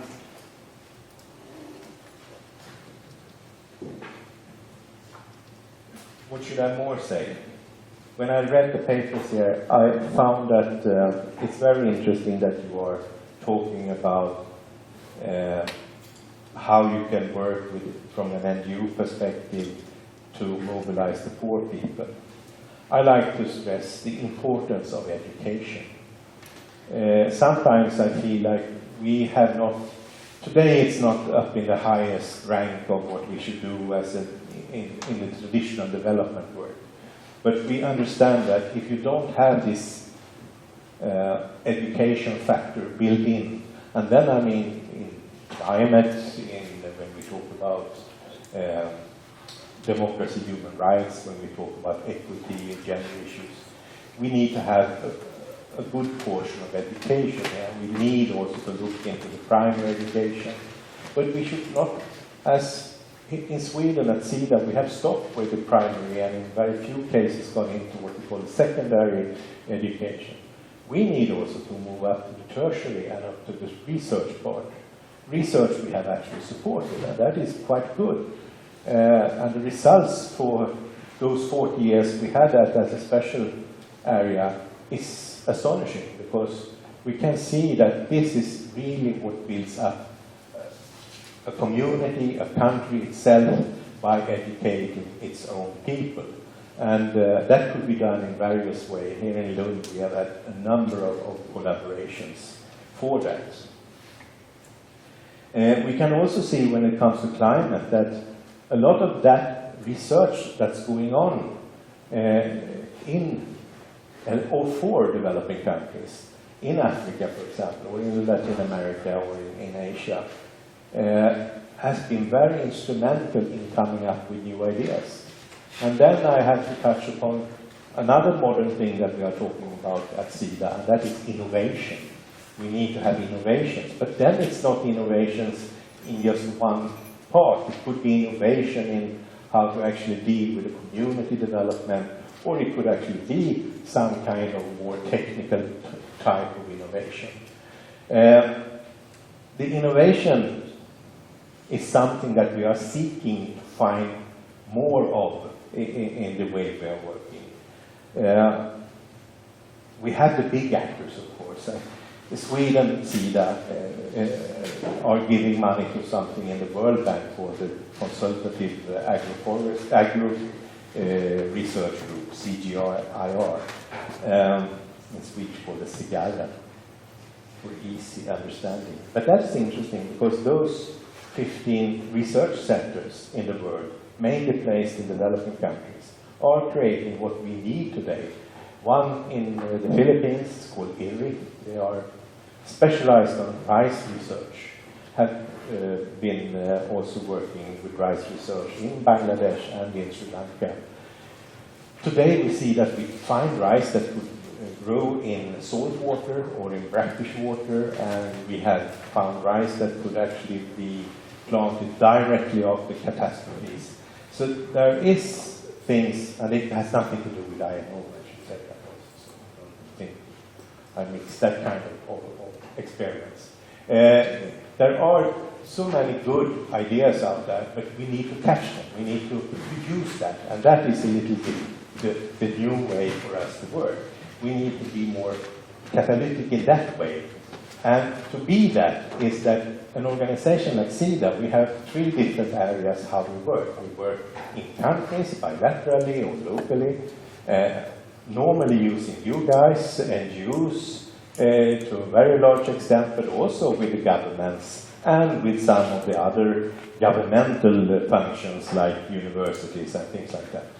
The other thing is the regional cooperation, and the regional cooperation has not been fully utilized, because if we, for example, are looking into the marine issues for the future, we know that that needs to be solved more in a regional way, because it's common areas and things like that. We also try to look into the agriculture in a more regional perspective. And then, of course, we have the global support. And I would say the Sida global support, that is also the support to the multilaterals. Some of it goes through the MFA, but some goes from Sida. Of course, it's good that we are supporting the UN system and the World Bank and the other banks. The problem is that we have very little today connection between that global research and global work we are doing with the regional and bilateral, and that needs to be improved.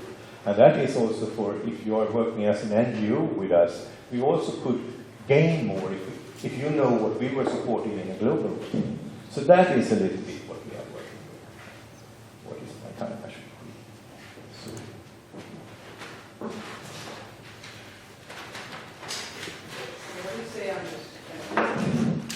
Should we invite the respondents? Oh, yes, please. Yes. So, thank you. And thank you especially for raising again. We've been talking about human rights-based approach in different ways and different concepts. But by raising that, you really put an effort on putting the rights-based approach in the center. It forces us to focus on people living in discrimination and poverty. And then we come back, maybe not only NGOs, but also talking about social movements. On Monday, the State Secretary, she raised that, and we were very happy to hear the concept of social movements, which means that the example you gave from Belize, going back to the communities and actually working on popular education and active and influential participation, which is at the core of empowerment in the human rights-based approach. So I think we have a lot of things to discuss here. Yeah, we have. And now it's a great pleasure to invite some of our friends here at the talks that will develop the discussion. So I would want to welcome back Sheelu to the singer, and for the first time today, Sheelu Francis from the Women's Collective, and Kush Kabir from Nigeria, Kori from Bangladesh. So I'm looking forward to an interesting discussion between the 4 of you. And as before, I will give the participants here at the stage some brief time to start with some reflections, but also to raise some questions. So why don't we start with you? Thank you. it was nice hearing Sida's words and priorities.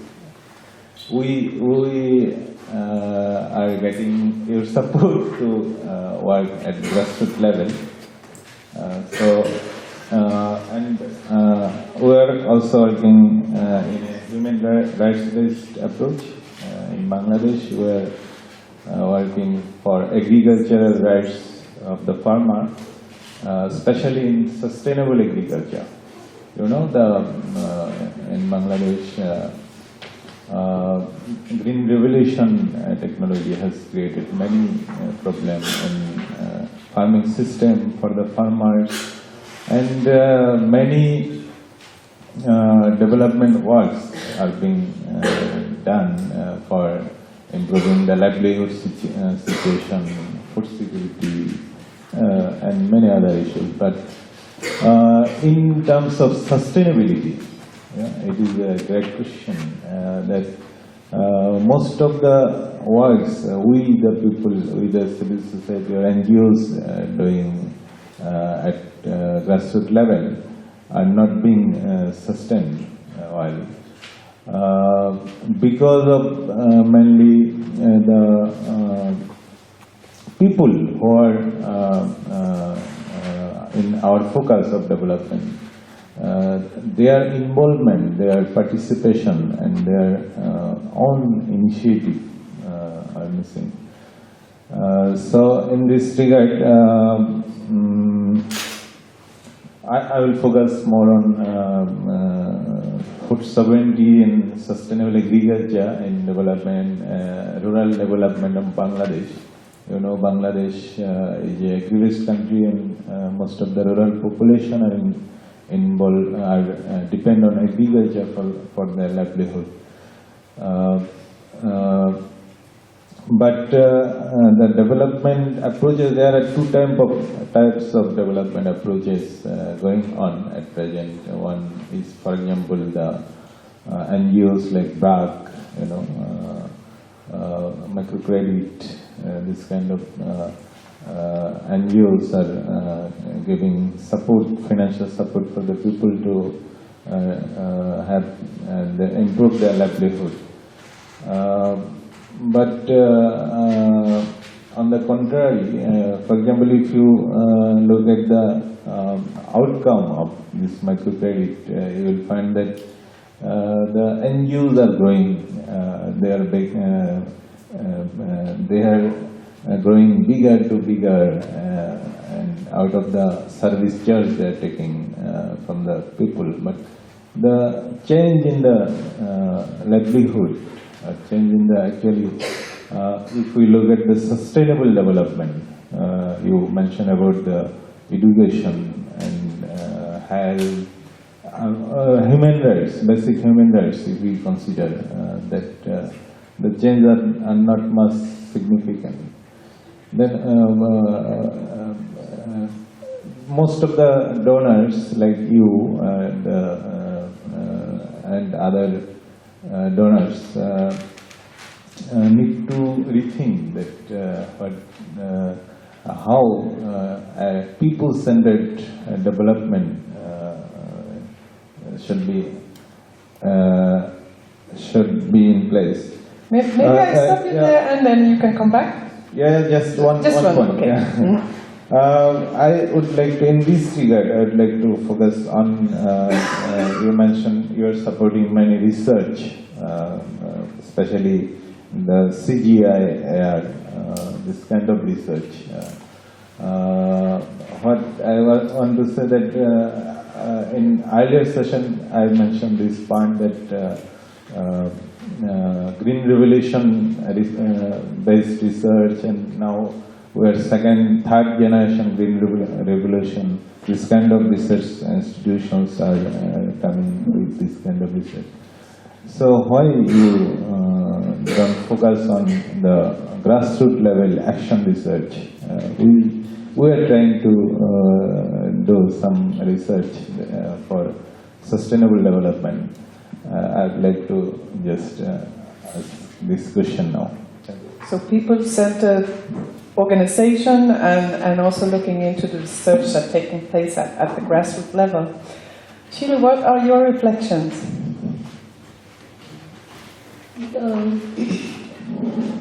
Thanks for your contribution. The impact of climate change, whether we have to mitigate, whether we have to adapt, or whether we have to looking for resilient. And I was very glad to hear that you mentioned the word resilience, because people hardly, they never talk about resilience. They only talk about adaptation or mitigation. So it's the first time I heard from some speaker that you have said the word resilience. So that was really welcoming. But again, taking it from him, today we were talking about EV and you were talking about the research center in Bangladesh and all that.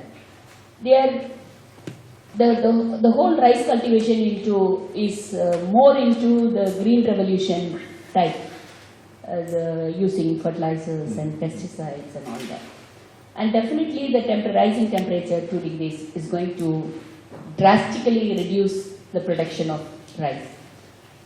So why not think about, any research, or instead of spending a lot of money on this rice, which is really going to be reduced, the production is going to be reduced, why not think about resilient crop? The crops which were already there, why not we focus our research on that, the crops which were already there? See, I'm 100% the third world developing countries are definitely not going to look into it. But I think the climate change talks, you are in a better position. You are in a better position to recommend something like that world over. So I think that will change the whole food production and also the consumption pattern in these countries, because drastically the temperature is going to rise and it is really going to have a problem on that. That is one point I had. The second one, see, India has got a coastline of about 7,500 kilometers, and the Tamil Nadu, from where I come, the state, it has got about 1,600 kilometers. Climate change has actually caught up with the coastline, because in the villages where we are working, we have examples of people losing their house because the seawater is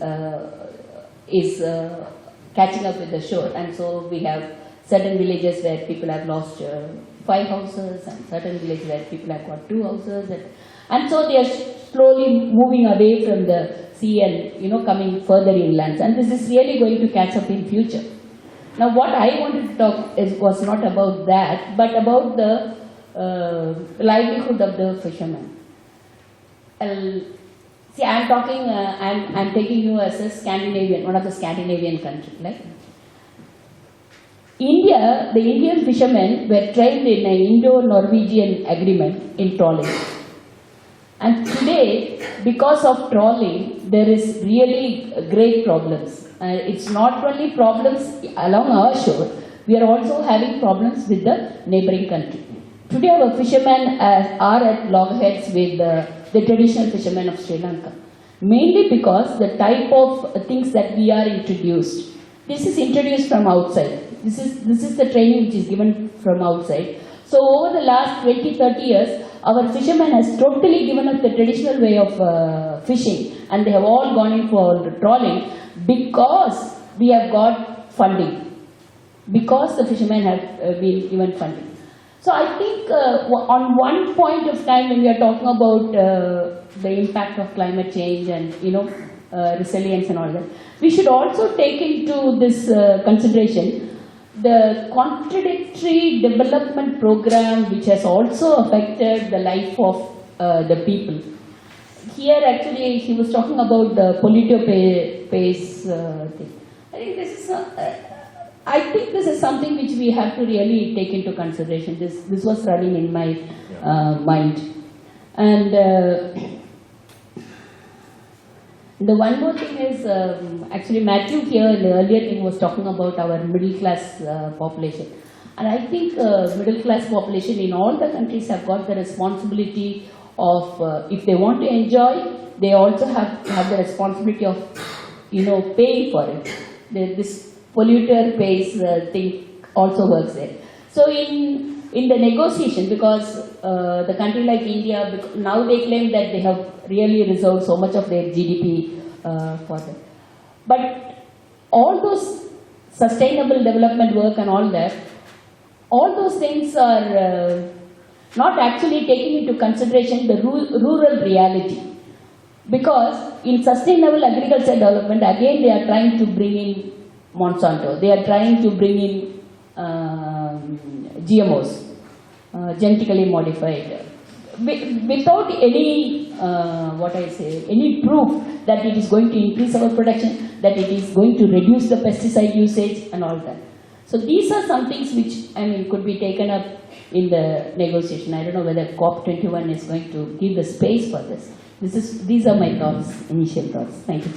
Thank you, Sheelu. And bringing back position and responsibilities, right, here, as a development actor. Kushi. Thank you. I thought yesterday was my last thing, but I found out this morning that I'm still on today.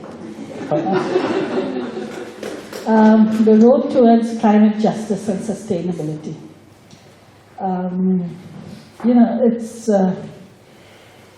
I want to ask a few questions, and I want to bring in some perspectives that I have from I come from Bangladesh, so the perspectives I have from there. Now, climate change is a reality, and I don't think there's any questions or doubt in anyone's mind about climate change being a reality. But what the questions are is how much of the effects that we are facing now in our countries is a result of climate change, which is as a result of the wrong kind of consumption patterns, development interventions, etc.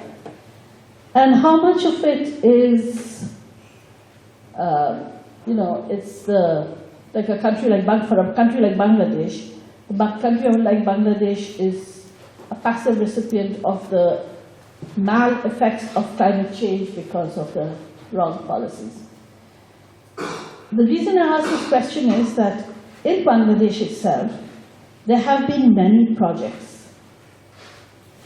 And right from 50s, 60s, 70s, it was really big. In Bangladesh, we started the Climate Change Fund, with the government giving a lot of money, as well as trying to get support from donors too. We have the Resilient Fund, and we also have the other fund. And our Prime Minister got an award for Earth thing. All of us have been asking exactly what did she do, but I guess the fact that she recognized there's a need and she's receiving the funds and her government has given funds may probably be a reason. I see that the plans that have been put into action, the paper and the policy that has been put into action, very reminiscent of the old project documents. A lot of it is cut and paste from the older documents that have come in, from the flood action plan, which was this $10 billion coordinated World Bank plan, which there was a big movement about and which we managed to have that stopped. But we see so much of the cut and paste of things that we had debated about and felt that that was wrong. And this debate was not just amongst governments or politicians or civil society. It was also a lot of grassroots-based discussions with people on the ground in terms of what did they think that these interventions could mean in their lives and the pattern. When you're living in a coastal area, there's a tidal basin, there's brackish water, there's tidal management systems. Now you're bringing in interventions that are changing the nature of how the natural flow is. You're talking about bringing in interventions in an area that may be very susceptible, or is supposed to be very susceptible, to earthquake. And yet, both in the region in India and Bangladesh, no one is talking about the impacts that is going on. So the questions I want to raise is that here are development projects, some in the name of climate, some in the name of development. Is there a coordination? We, as members of our own countries and global citizens, do want to keep on raising these questions and issues all the time, that you can't separate projects from each other. Everything has to be looked at from the kind of lens that we have been looking at the 3 days of the Glocal Development Talks, which is on the sustainability of the earth, of the people who reside in it, and the women who bear the brunt of most of the impacts and effects, mal effects that happen. What it means. When these projects are coming in, when these interventions are coming in, who is making the decisions? Who is implementing it? Who has control? And who is it actually being the one who will decide and who will it impact? Are the women in the coastal areas and the riverbeds and other places in Bangladesh that are now so susceptible going to be able to state and say and monitor and ask for accountability to, I'm sorry, this is not the kind of thing that we want. Not because we are ignorant and we don't know, not that because we have known for ages and centuries what works and we are now resistant to anything new coming in, but we want to understand what is it that you're bringing in that is really going to give the added and the plus point for us to ensure climate justice. What is justice? Climate justice means justice for the people whom it's going to be affecting the most. Thank you, Kushi. And I just one point, and then I'll end. Well, 2 points I just wanted to state. One is, when you mentioned the role of the philanthropist, and you mentioned 2 very well-known organizations who have played a very important role.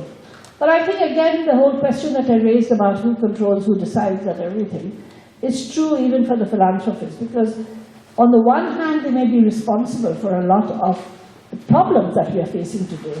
On the other hand, they are giving this kind of money that is supposed to be supporting us. I think all of us need to do. The question I want to leave is, I think it is important that we build up the links, and I've said that before, of how do we get voices across and ensure that climate justice does not ignore the justice of the life and livelihoods of the women, the indigenous people, the marginalized people living in marginalized and very vulnerable situations. Thank you. Thank you very much. Quite a handful there, Anders. No, it was food for thoughts. That is why you hope that the way we are working as a donor organization, that we could make some kind of change on this pattern. And we have a unique role, because we are not the philanthropists, we are not the rich guys, and we are perhaps not, we have a little bit of flexibility when it comes to set it up. But still, if I start with your questions first, I would say, of course, there is not a patent answer to this, but there is a movement of change that we could see. And that movement lies very much into the work you are doing as an NGO, to mobilize also the knowledge within the local society, but also the respect for the local society within a larger community.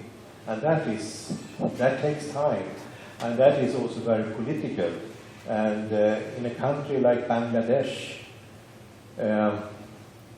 we know that it is the Minister of Finance that decides on what we will see. Of course, we have prominent experts on climate, Salim Haq or somebody like him, who are there on the global arena. But actually, to come down to the poor communities, that is something very different. The only feeling I have right now is that when we are working with climate, 2015, we can see that that comes very close into something called change of behavior of people. I used to have something to show that change of behavior. If you look about Swedish people, especially young people, from now and 10 years back, today everybody goes with a mobile telephone like this. That is a change of behavior. They don't understand why they have adopted. And we need to find proper ways to also have them to understand climate behavior change. Because in some ways, communities that live not on big resources, they are very sustainable in a sense. They have indigenous knowledge that is a lot of value when it comes to when we try to say what the new knowledge is. And we need to capitalize on that. We need to use that to show that that is the strong force why they should take care of their own environment and work like that. But of course, there are so many other threats to that.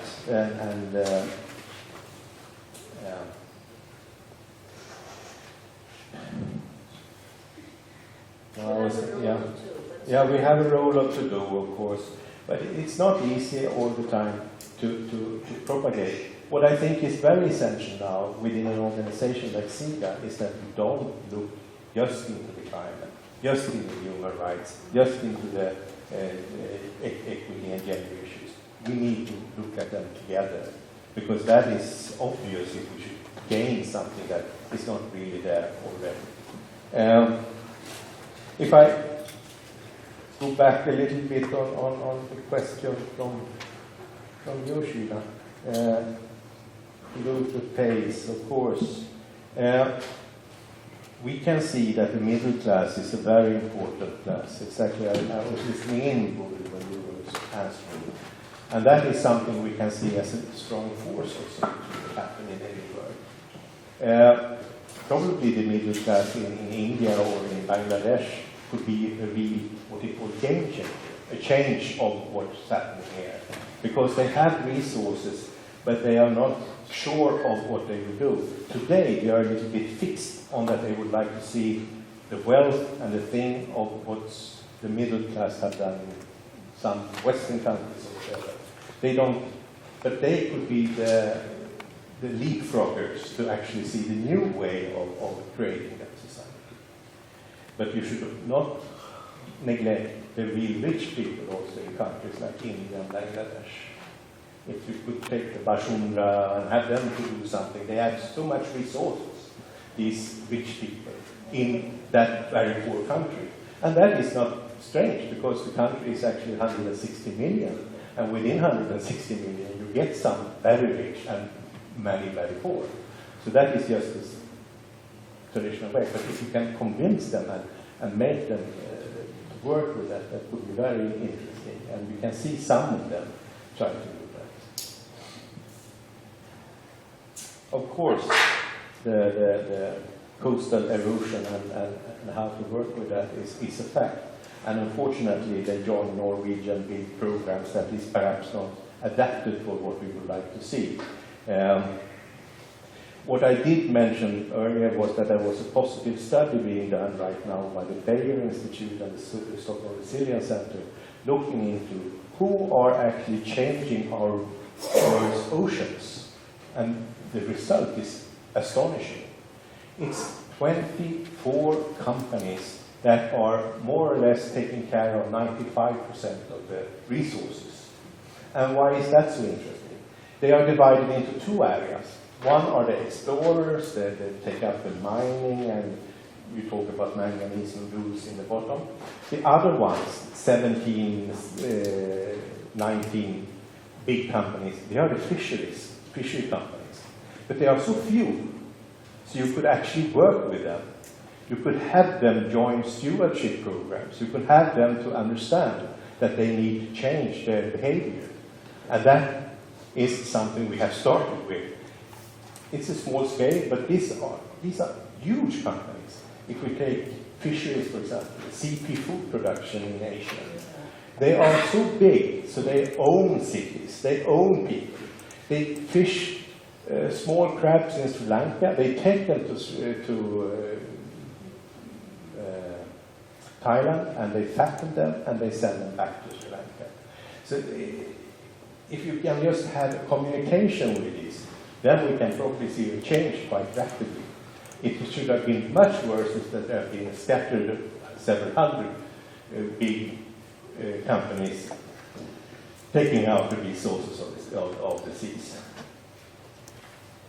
That report will be published quite soon, before Christmas. So we will look into that. There is a program we have just started. I would like to mention it because I think it's a bit different from the traditional development programs we are working with, and that is called Global Resilience Partnership. That is something we do together, Sida, with US Aid and Rockefeller Foundation, all the guys I mentioned here, the big guys. But the interesting thing is that we are focusing on 3 areas in the world. Southeast Asia, South Asia is one area, very huge area. 2 smaller ones, the Sahel, the French-speaking part of Africa, south of Sahara, and then the Africa's Horn. So they go from a very big one to a little smaller one and into a very small one.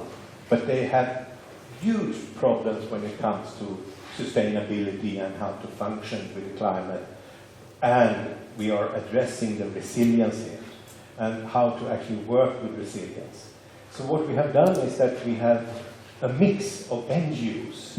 We have private sector coming in, we have universities, and we have like Peace Corps and Mercy Corps and different organizations. And they are African organizations when it comes to Africa, and it is also Asian organizations. But the interesting thing is that we are a little bit playing on this, that we would like to see good innovations coming up, and if they are good, we would like to have them coming up even better. And that is something we are, I would say, it feels like it's a change what we are doing there. It's just another program. Might I just ask you, just bringing back the question on the people, right? Yes. In that example that you're giving, how do you say that the representatives of the civil society fare when it comes to representing social movements and the people we are talking about? Because so it doesn't tend to be the big NGOs and then not representing in a democratic way. Brack is not there. I should say that of this selected, it's like 17 teams right now called challenge teams. They are small NGOs. Some of them have actually worked together with like Mercy Corps or something like that in order to actually understand what kind of channels you should have to understand the program. But we are looking into what they are doing on the ground. We are not looking into what Mercy Corps would like to see as a development. So in that sense, it's very anchored by the people. We need also to put in some of the media actions into this to highlight it. And that is an interesting part. I don't understand fully, I should say, but this is much more the American way of doing it. To actually show that this is the future, that you should scale up things that is good and so on. But I think they are addressing right now very good issues on local democracy when it comes to resilience, and that is very connected, and of course, to climate. So let's see what's happening. We are following that. We have close. very little time left before the lunch break, so I will give each one of you 1 minute. And just to come with some, it's not a new set of questions because there's no time, but I would like you, so Kushi, you start and then I'll Sheelu. Yeah, it's just that, you mentioned the issue of resilience, and I think that's important. What is unfortunately happening, and it's not a kind of question of the size of the NGO, is that kind of projects being taken and the quality. A lot of fund is coming in, and shrimp aquaculture in the southwest has been responsible for the destruction of the environment, livelihoods, it's got human rights ramifications, everything you name it negative. And yet, the response is, since it's there, let's do it.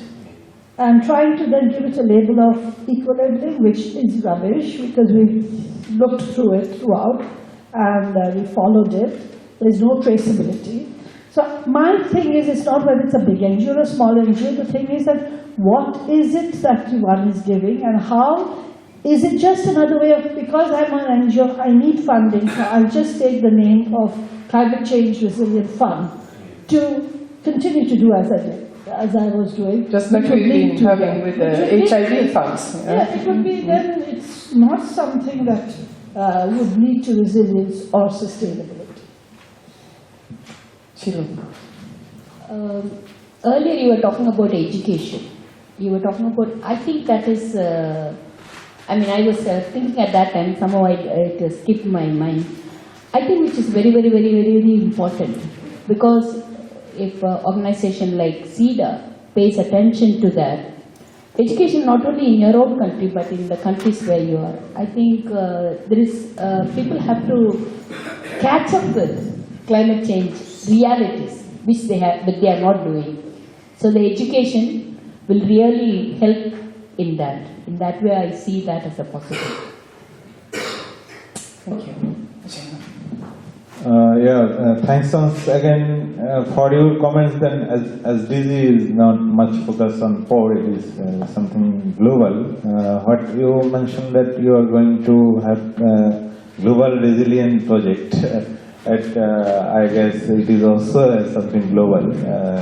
I don't know how much grassroots connection or how much bottom-up approach is applied here. I would like to know better this kind of bottom-up approach, and at the same time, for Bangladesh case, what we see that the approach and development approach, we at global level we are talking about sustainable development. We have 17 goals, but when we go to the community people, then we have missing coordination among the goals, and that's why the sustainable development sometimes we get missing link with these goals. So how you are going to integrate all this? Okay, I'll give you also one last minute on this. Yes. Thank you. What is the funding here we are talking about? And of course, the problem with doing this is that, and it's a little bit for all three of you in the question you're raising, we need to work in different areas, in different perspectives here. And the global programs I mentioned, they are not that important when it comes to actually mobilize the ground people. And the problem is, of course, that these programs from a Sida point of view will only be developed when we have presence, when we are in Dhaka and when we are working there at the office. We don't see that when you are sitting in Stockholm in a global arena. You remember it perhaps when you have some experience from it. And it's problematic when it comes to India then, when we don't have that kind of collaboration anymore. Of course, we have a lot of NGOs who are working directly with it, but they are as huge as some of the big institutions in Sweden. So that is the problem, of course. Education is fundamental, because what we are talking about, the climate, we are supposed to actually correct here and try to overcome the 2 degrees change. It's not for us to experience, it's for our children. So they are the guys who really need to learn this also. I don't think we have a special answer on how to actually address the bottom-up thing here. It's just that our experience is that we need to have them in, and this type of events is also very important, where you can actually come up and present for us what you are doing here. Unfortunately, so much in Sweden is around Stockholm. Otherwise, you had seen more people here from Sida. But I would say that I have a positive feeling that we are making changes when it comes to how we are behaving into the climate future we are supposed to live in. And it's not too late. We can adapt to that. It could be very tough for people living in vulnerable areas like low-level coastal areas, but we will manage that. And there is a positive way of also changing it. And now it's fundamentally understood by the politicians, and that is very different from even 2009. Especially if you look into a country like US. Today, it's no doubt that they have accepted that we have climate change. And they are working. And that is very positive.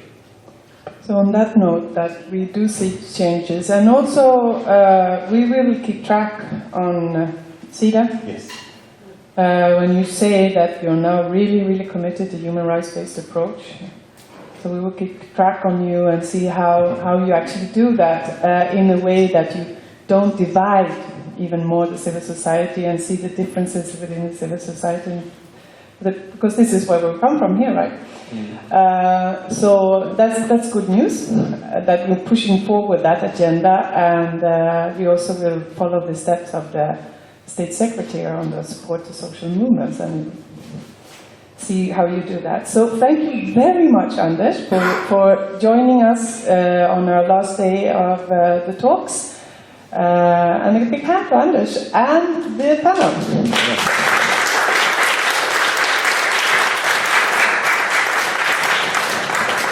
And I think Monica wants to say... Yes.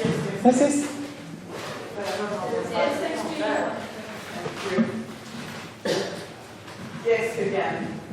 Thank you very much. Getting out of Stockholm, I think, is refreshing, or I hope it's refreshing. And we are very glad that so many of you from Sida and from other places have come down to Lund and talk to us, and talk directly. I think that is what it's all about here. And when you sit on the train back to Stockholm, we have a lot of things you need to do. And that is to read all the papers that our partners and also Future Earth and FIAN and Latin America Group have put together on the USB. And our partners have particularly written a paper on food sovereignty, gender justice and land rights, as well as climate. So that one I think we should open first on the train. Thank you so much.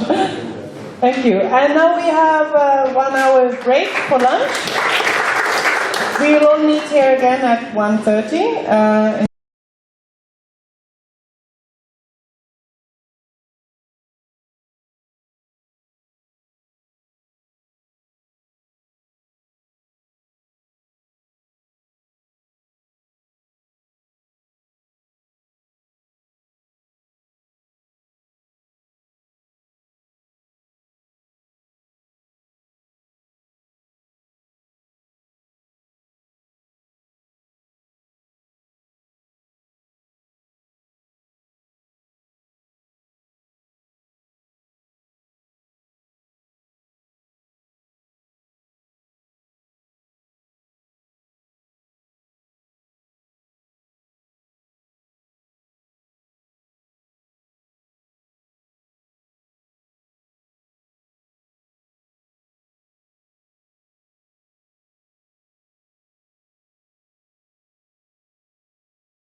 I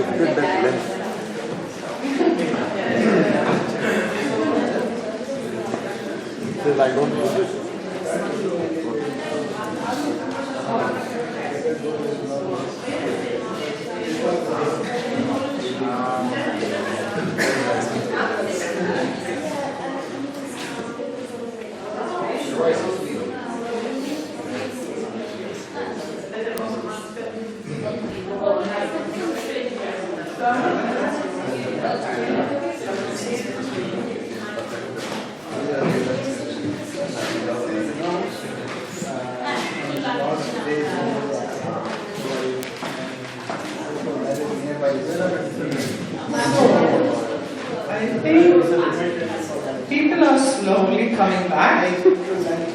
Day 3 after lunch is a challenge to get everyone in.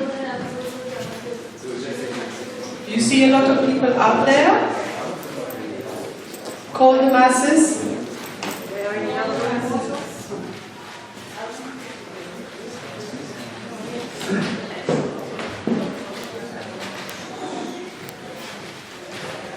So in the morning we had discussions focusing on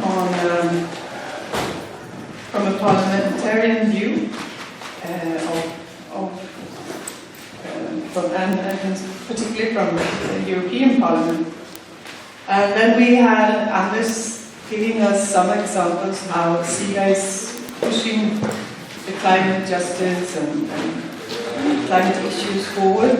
And now I'm very happy that we will also go back and see what actually we can hear from one representative from the academia, which has been, I find, very helpful these days, that also get the connection. And I also know that a lot of the partner organizations here to Swallows are doing a lot of research on the ground, grassroots research, which is also might be interesting to see what kind of connection we have. But now I'm very pleased to invite you to the stage, Vasna Ramasar.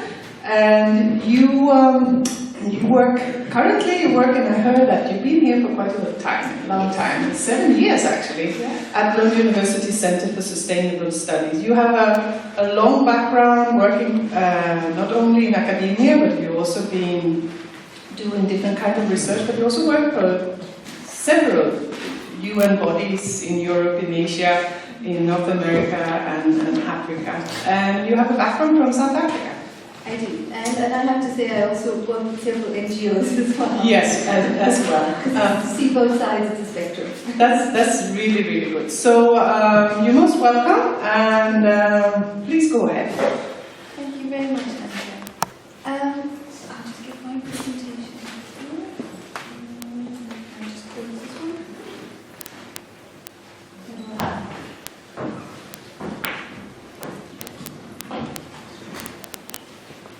So,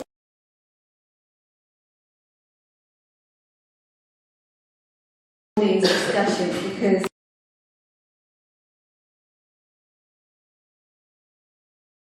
reflect on, but there's also the downside that I feel that almost everything I plan to say has actually been said already by most of the other participants. So what I intend to do, and I think it's stunning.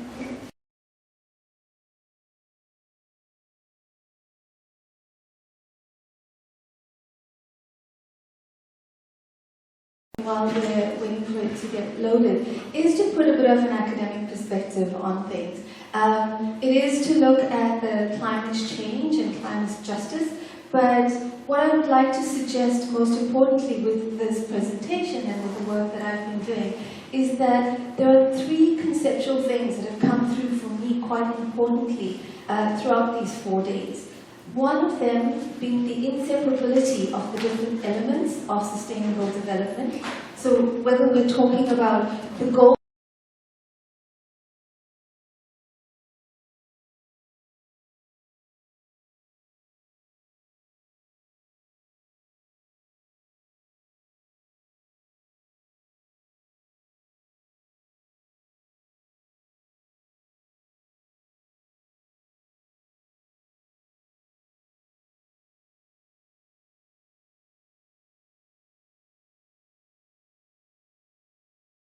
organized by having people talk from different perspectives.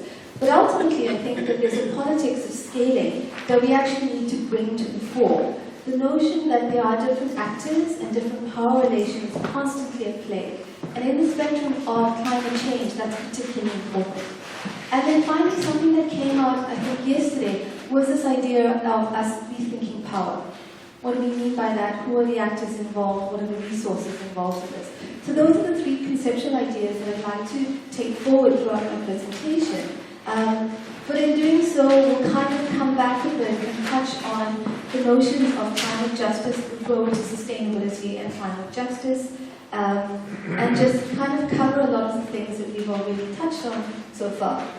So just climate change in a global perspective, Bodil has already done a great job of sort of introducing what are the issues out there. So just to go very quickly through it, we know that there is climate change happening. Those figures show us that. And we know that it is anthropogenically induced climate change, which is highly problematic. So it's what we're doing as human beings, which is actually causing an increased level of climate change and global warming.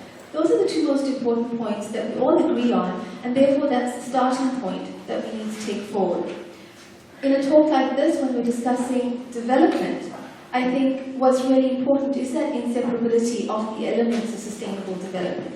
So climate change affects all aspects of development. And I think that's quite important because it's become this topic that people have picked up and said, we have to fight climate change, we have to get involved in this. But ultimately, actually, it's experienced in a very basic way through how people actually experience water shortages, food insecurity, migration, and so forth. And ultimately, what we know right now is that the development choices that we're making are exacerbating climate change. So we're on that trajectory, and it's still a problematic one, and it doesn't look like we're going to do so well at changing. In a very human sense, it's compounding the global inequalities and the local vulnerabilities that we see. So can we separate climate change out from development? No. Some examples of this, and we've already talked this morning a bit about the fisheries industry, and this just shows how climate change poses risks for food production. So what we're seeing is shifts in the sort of yields that are being obtained from the oceans of the world. Climate change changing where fish are, and also the sort of availability of our fish stocks in the world.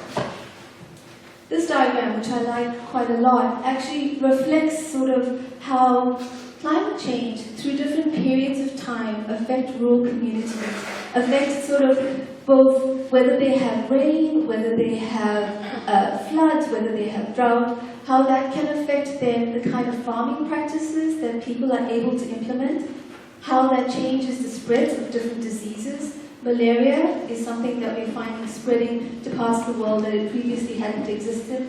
Cholera becoming a much bigger problem all over the world as well. And ultimately, how that shifts over time, whether people are able to cope with changes or not. So climate change being experienced through human health and through food insecurity. And I think that shows that that's something that's a dynamic process that we have to be aware of. And ultimately, as I've said, and it bears repeating, what that does is simply exacerbates the vulnerability and global inequalities. And I like this diagram because it kind of takes the world and squashes it and stretches it to show the mortality under 5. What I think we all know is that it is largely the global south which is the most vulnerable and where we're seeing the largest inequalities. So looking at Africa largely, and in South Asia, the regions that are most affected by it. Again, what that reminds us when we talk about the politics of scaling is the fact that what we talk about as a global issue is experienced at a national level and also at a very local level. Before lunch, there was a discussion about the middle class in India.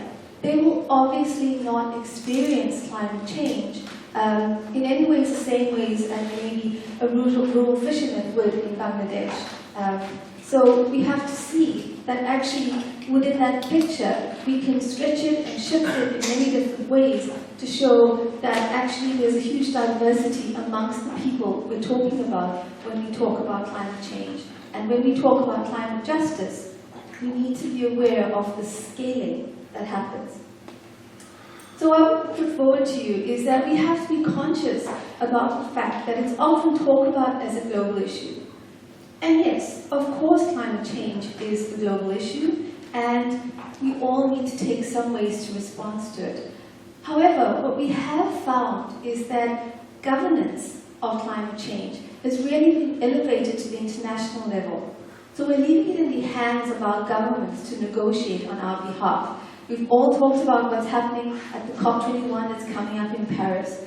It's going to be a really important meeting. But is that the most important meeting for climate justice? And what I would argue is that we have to always be conscious of the fact that climate change is experienced at very many different levels. At the local level, it's felt at the level of the household, incomes that households have. It's at the level of villages. And it's also at the level of the human body, whether I get sick or not. Whether as a woman in a village in South Africa, I need to walk 10 kilometers to get water, or whether I have access to water 2 kilometers away. It's experienced at very many different levels. And that means that there is the inequality again in climate justice. Ultimately, repeating myself, we need to rethink the power dynamics between the different scales and between the different levels. Is it enough that we're actually leaving it to the international level to decide what happens with climate justice? So moving forward then, from this is the position of where we are, I'd like to go to some of the issues that have been raised already by other people in terms of the challenges of development as we see them, in terms of the challenges of sustainability itself. And the first one, as I mentioned, is the idea when we talk about climate justice, this notion of the road to Paris. We know it's going to be taking place at the end of the year. As things stand right now, and as Bodil has mentioned, is that countries have agreed that there are certain levels that they think they could hold to. We also know that that's not sufficient. So we're going to have some form of agreement coming out of it. Is it going to be enough? I'm not that optimistic about it. We will have an active civil society presence. We saw that in Copenhagen, and it's expected that that will be true as well in Paris. Unfortunately, we'll have a more active private sector presence, even if it's not that visible. And this is one of the realities that a lot of these negotiations do happen behind closed doors, and there's lobbying taking place throughout that process. Civil society is not necessarily as present as they would like it to be. Yesterday there were people, on Monday there were people who had been part of sort of government delegations from CSOs, and that's great. But we have to be aware, again, the power dynamics between the different actors that exist there. What's also a bit worrying to me about that road to Paris is that there will be some discussions about financing for adaptation and mitigation, but they're not going to be negotiating finance for development there. Questions around the WTO, the role that it plays, and different trade agreements will not be on the table. Again, raising this point about the inseparability of the different elements of sustainable development. Is it enough if we reach a climate agreement if we're actually not talking about the other aspects of development while we're doing so? And so, I just want to remind people that the road to climate justice, maybe the road to Paris is not the only road to climate justice. And from my perspective, it's not the best road to climate justice either. So that's one of the big challenges that we have at the international scale, what can be achieved there in terms of sustainability and climate justice. Things that came up a lot in the session before lunch, this idea about development. We're all interested in development. We all have this idea that there are certain basics to the quality of life that we would like to see all people having. However, development itself, and I would hazard to say the business of development, has many paradoxes built into it. Gudrun, when she spoke about the militarization of security. And that's one of the things I think that was quite interesting, was when Bodil was talking about the 3 pillars that Sweden would put forward when they're discussing the climate negotiations. It's 3 strong pillars, but there are many other things that are not there with that. How would we bring in the questions about reducing arms sales? Because that is actually part of militarizing instability. So how do we make these issue linkages happen when we're talking about development? I think that's a key question that we need to keep raising and we need to have the discussions about. A second element of the development paradox is about development pathways. And again, everyone has aspirations for their lives and the lives of their children and their children's children. And it's not unexpected that people around the world would want to have the level of development that exists in the global world. And why shouldn't they have those aspirations, and why shouldn't they have the opportunities to do that? The question comes in is, can we actually afford that based on the resources that we have? What are our options of dealing with it? Are there alternative forms of development that we spoke about earlier that could be possible? Another factor that comes up as a development paradox is the problems of climate change solutions themselves causing further unsustainability. So we know here in Sweden that we've had big companies involved in biofuels who have been responsible for land grabbing in parts of Tanzania and other parts of East Africa, and that's something that happens around the world. In the interest of bringing in a renewable energy source, what will be caused as a result of that? We also have, as Bodil mentioned, about dams, renewable energy through hydropower displacing people. There's sort of the same issues that are happening in Ecuador, in Yasuni Park and things like that. So how do we find solutions that actually are win-win solutions rather than a loss somewhere down the line? And then I think what came up as a question from Kushi to Anders was about development assistance inadvertently supporting unsustainable practices. That's something we know happens, and that's something that we actually need to have a louder voice on and saying, no, this is not the way development needs to be. I think a critical point for me in that area is who gets to decide on development assistance? Whose voice is most important there? And often what it is that it's people who are sitting in Sweden or the World Bank or the UN who are making those decisions for other people's lives.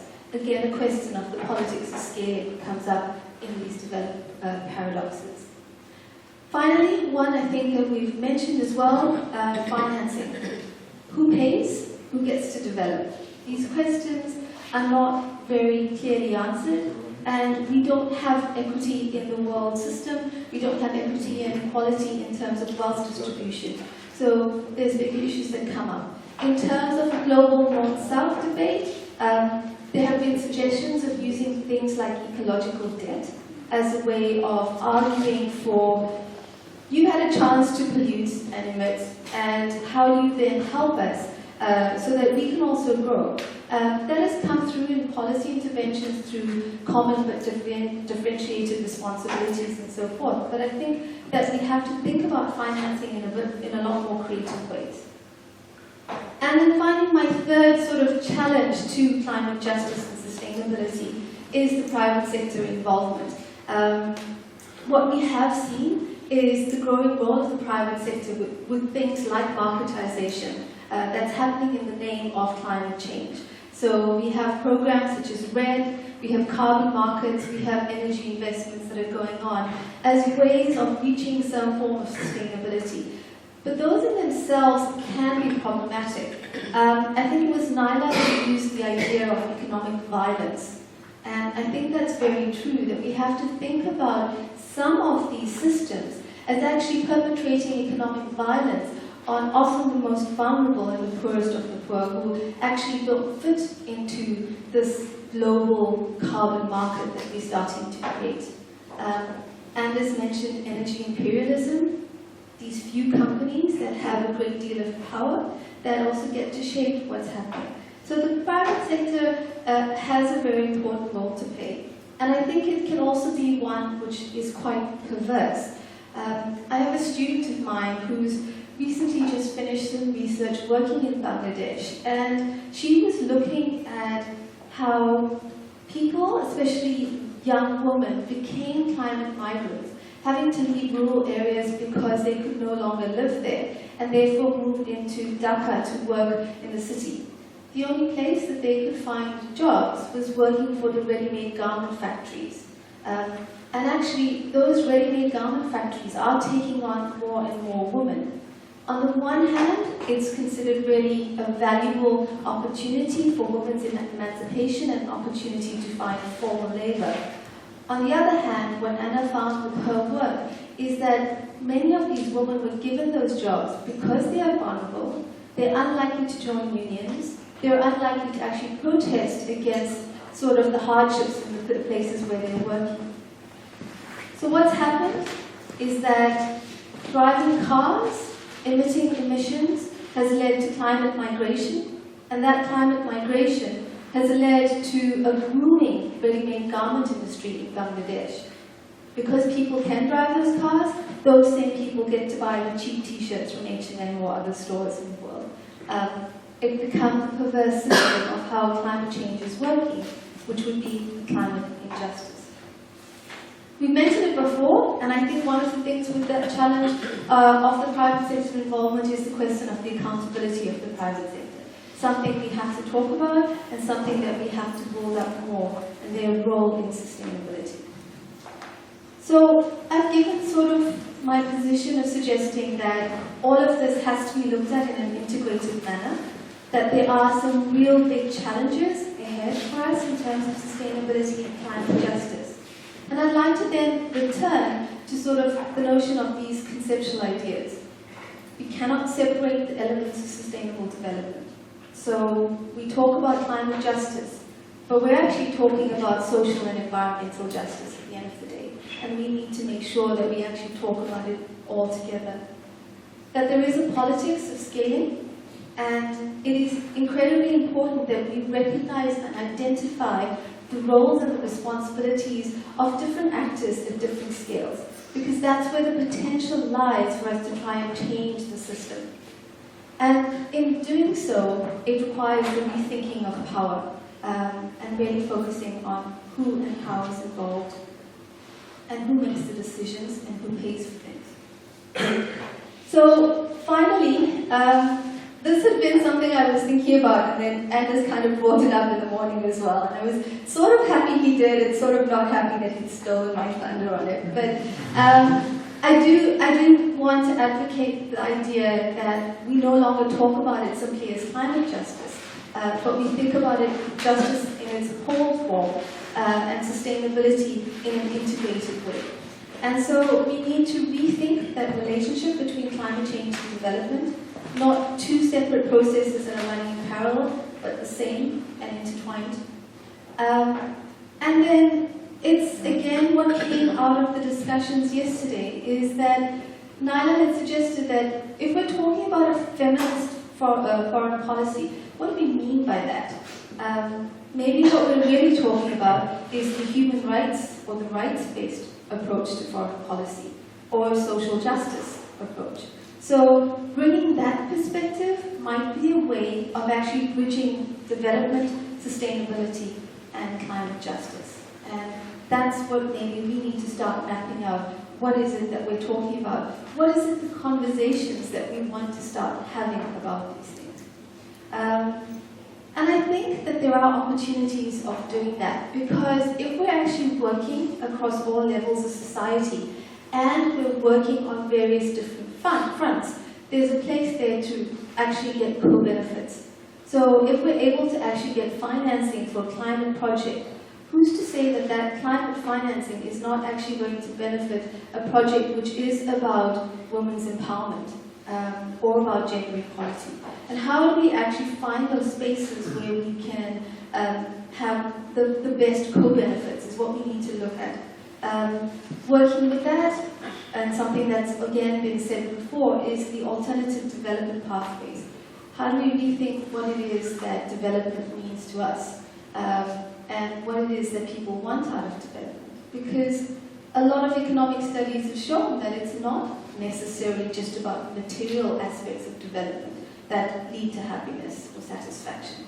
So So we need to start identifying those alternative development pathways and putting that at the front of our agendas for our development policies and programs. And then, yeah, the role of civil society and social movements has been underplayed. So COP21 Paris was putting government up there in front. The marketization of climate change has brought the private sector up there. Who's bringing civil society and social movements out? Of course we are, because we're often the ones who are out on the street advocating for something. But how do we actually build that up? And how do we make sure that people within these groups, people like us, are actually part of the at the same table with the other parties in the discussions?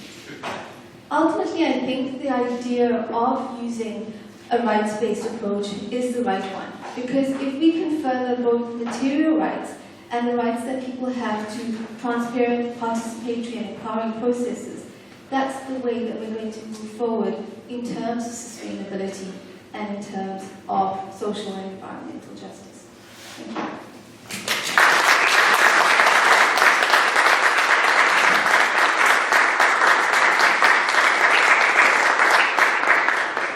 Thank you, Vasna, for helping us. Monica, we got a great help there. You're supposed to sort of summarize the day. I think you already did it. I'm really grateful for you to. This is why we need the academia, right? Yeah. They help us to. We have so many good ideas and thoughts, and we don't know how to put them together always and explain them in a very good way. So. You brought in all the dimensions we've been trying to pinpoint these days in a very clear way. I think we got a lot of ideas there from you. So thank you very much for that, and also stressing some of the hard issues that when it comes down to power relations and so on and so forth. So I'm really looking forward now to what kind of interaction we will have with our friends. So once again, Sukanta, yes. You are most welcome back to the stage.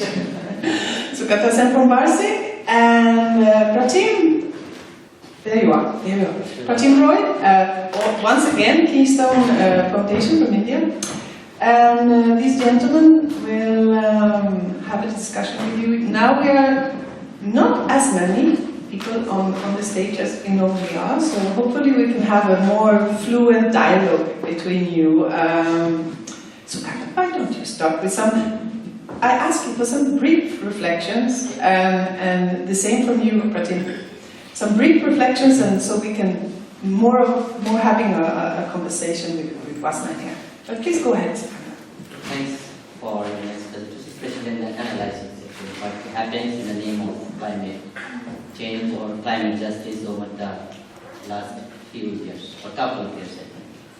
And personally, I'm not an academic, and just a development worker at the field level, that I try to understand how the community is really trying to survive in the changing conditions, whether it is climate change, or it is the ecological change, what happens, or in the social change.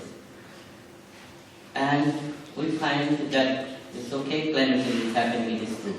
And other things is also happen, because due to unplanned development structures, that development disaster which happens a lot in our country. And it's also from the from prescription or what is the planning process from people, those who are not living in our country, but try to push, they say, okay, this is the best that we can solve. Like what they did in Amsterdam, maybe thought that they can do the same way to construct the dam in south part of Bangladesh to protect. So that's also happened in development. So development disaster still here. And also the climate change that you mentioned also, that the structure, power structure, who actually saved for whom, or when you think in development, then we also think who benefits from what cost. Who actually benefited? Like ecological agriculture or ecological. Now it is not only the NGOs that we are talking about, but now the corporates, they are also thinking. Like recently I found just today from a newspaper in Bangladesh that Now, before the Eid, because it will be on Friday in Bangladesh, so there are lots of sacrifices, especially the cattle. And during this time, lots of cattle are coming from different fattening industry, farming level or some, and where many people actually use chemicals and hormone that it can fatten lots and they can get more money. Now, two companies are also propagating that it is organic, and the weight is similar, but they say this is organic cow, so you can buy with more money because this is organic. But we're not sure in what way that is organic, but it's organic because that is the company, that is the profit, and climate change is also the profit. Maybe the discussion in Bali was not succeed. Copenhagen, of course, and Paris will not be, because there is no. But the discussion among the business, because every conference is also business groups, and it will be succeed because they are waiting for this conference, and they can meet together and they can decide what the best way that they can feed.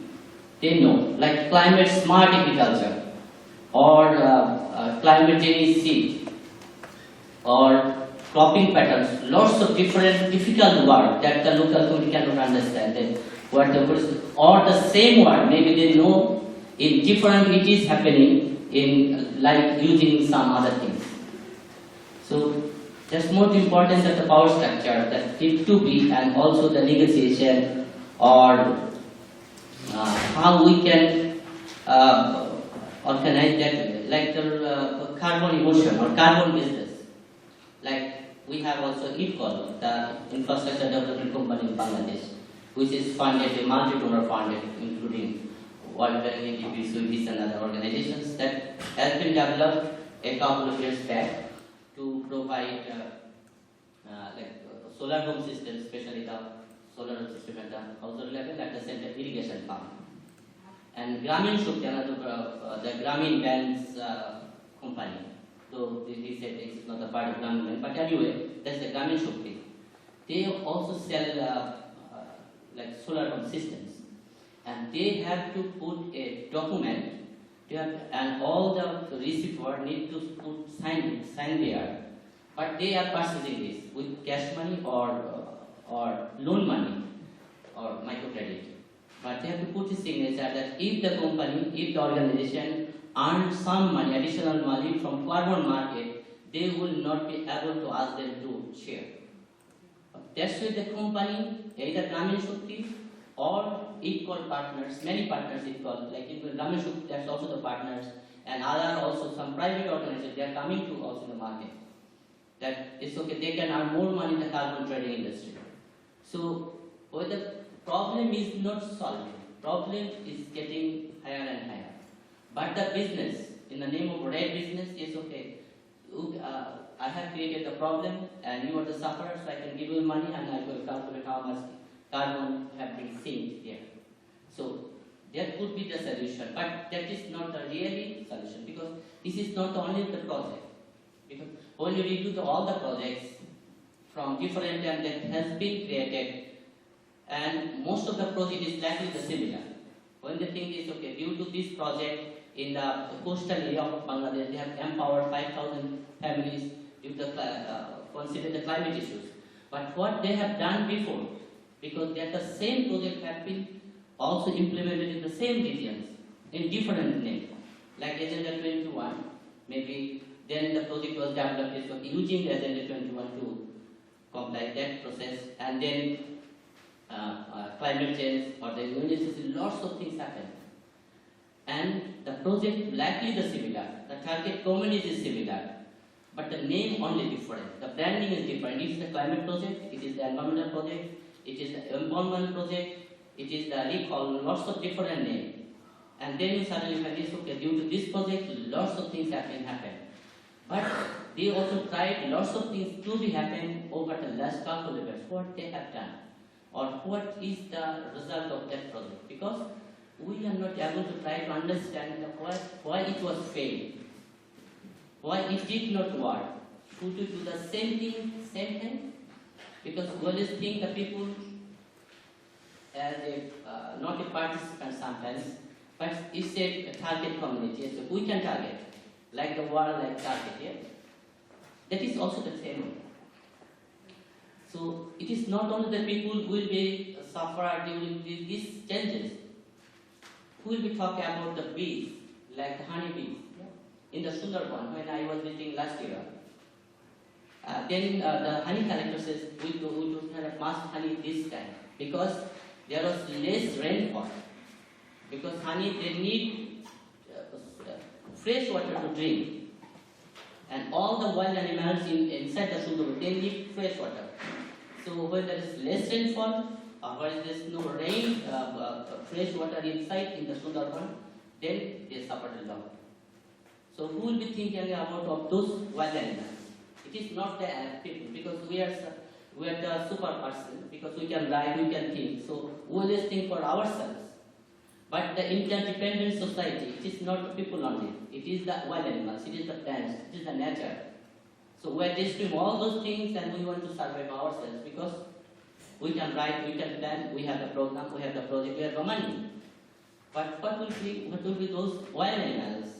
Those who are suffering due to the fresh water, don't have.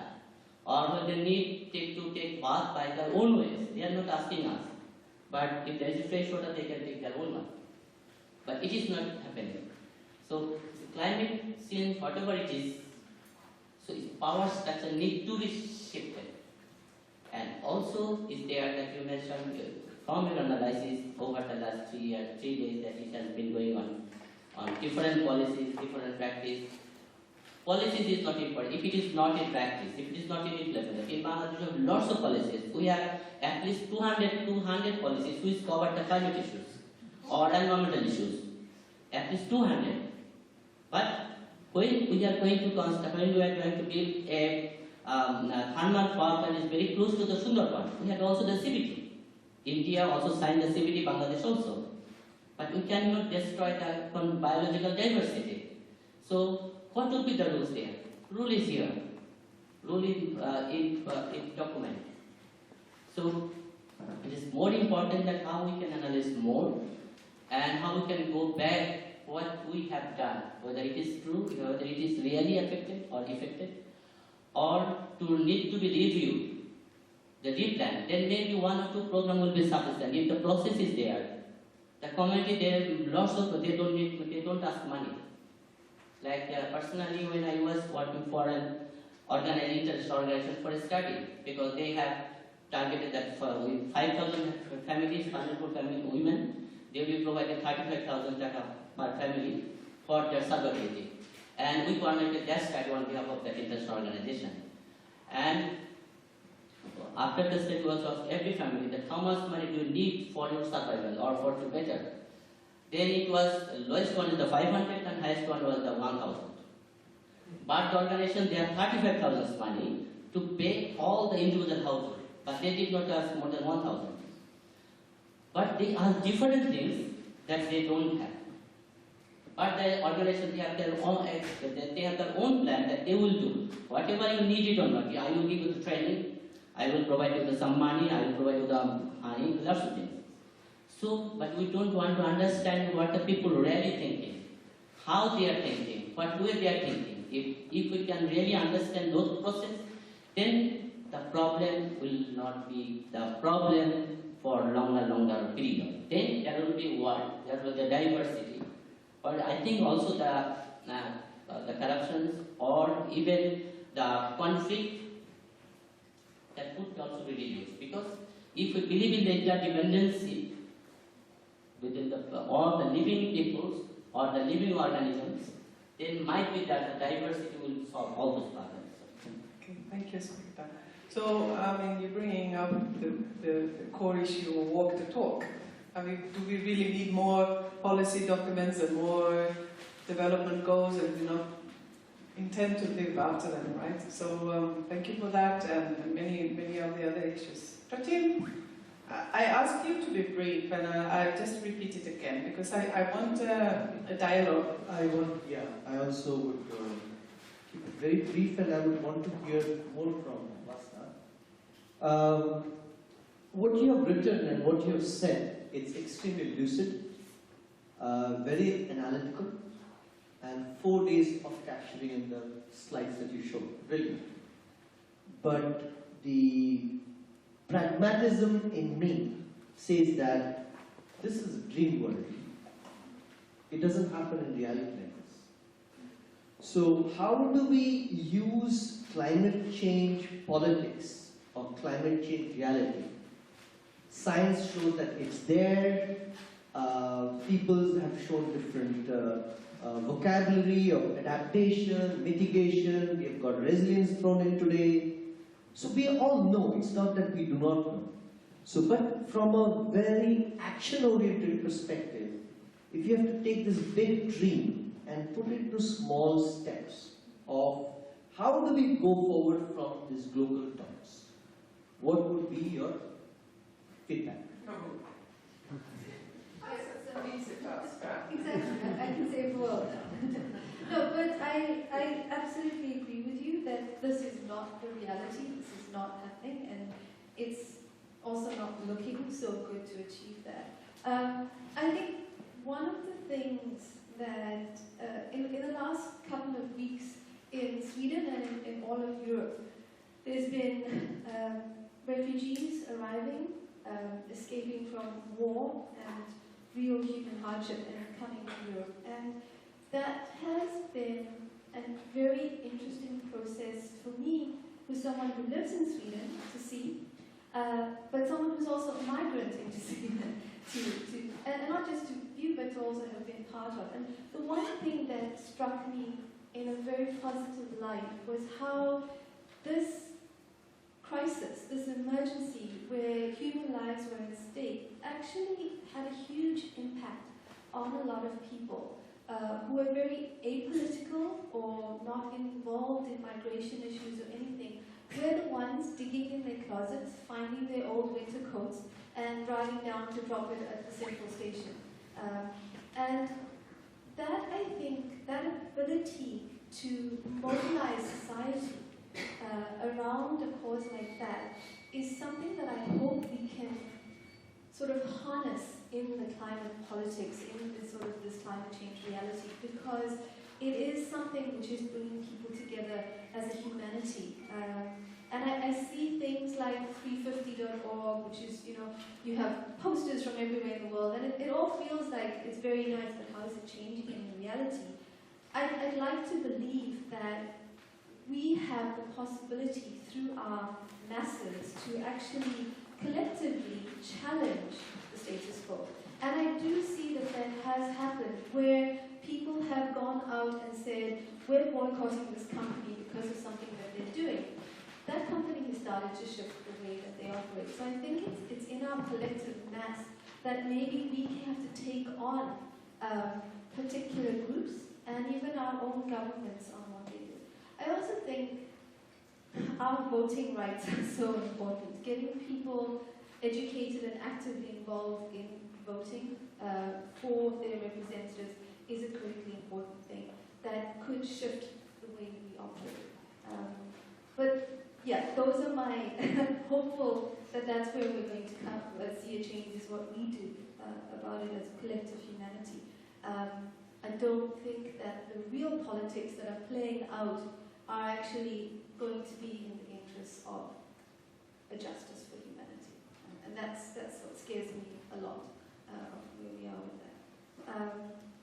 And then I think, so kind of, I just come to some of the things you said. I mean, I totally agree that this idea of walk the talk, having good policies is great, but everyone has that. In fact, there's a lot of development aid which helps countries to develop the good environmental policies and so forth.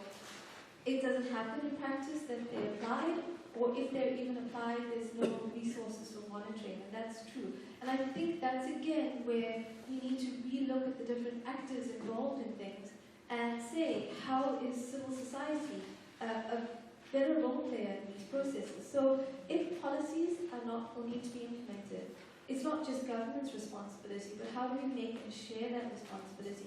If there needs to be monitoring or environmental watchdogs, why can't it be that civil society groups are doing that? CSOs are the ones actually who are educated and able to actually play that role. In South Africa, we have the South Durban Community Environmental Alliance, who have become, they've taught themselves how to sort of all the factors that they need to deal with air pollution because they live around the petrochemical industry. They're the ones who are doing the regular monitoring, and they're the ones who are also shouting out the alerts when there's a problem. So I think that the implementation needs to come through joint effort by different actors. And we shouldn't think that we can't do it. And it's also academics need to be more, yeah, I'm going to disagree a bit with Naila on I don't want to just be an academic. I actually am a citizen and I want to be active with that as well. Yeah. So Kanta, I mean, bringing up what Vasna said lately about the role of civil society, I mean, what is the experience from Varsek? Because you've been working on these issues for a long time, and how do you play your role here? Yeah, we also work together with different environmental groups that when there is a problem, sometimes like that. But it depends on who is in the power also. Like sometimes we have a minister, like environment minister is better, or sometimes he wants to, like the president at the moment, we have ministry, we have cabinet, we have like 330 permanent members, but there is no opposition. There is one type of a domestic opposition like that. So who wants to listen to us? But sometimes, of course, our civil society in Bangladesh is very stronger in different issues, the human rights issue, environmental issues, of course. It is very stronger, and it is always referred by other groups that it's okay. But sometimes we fail also.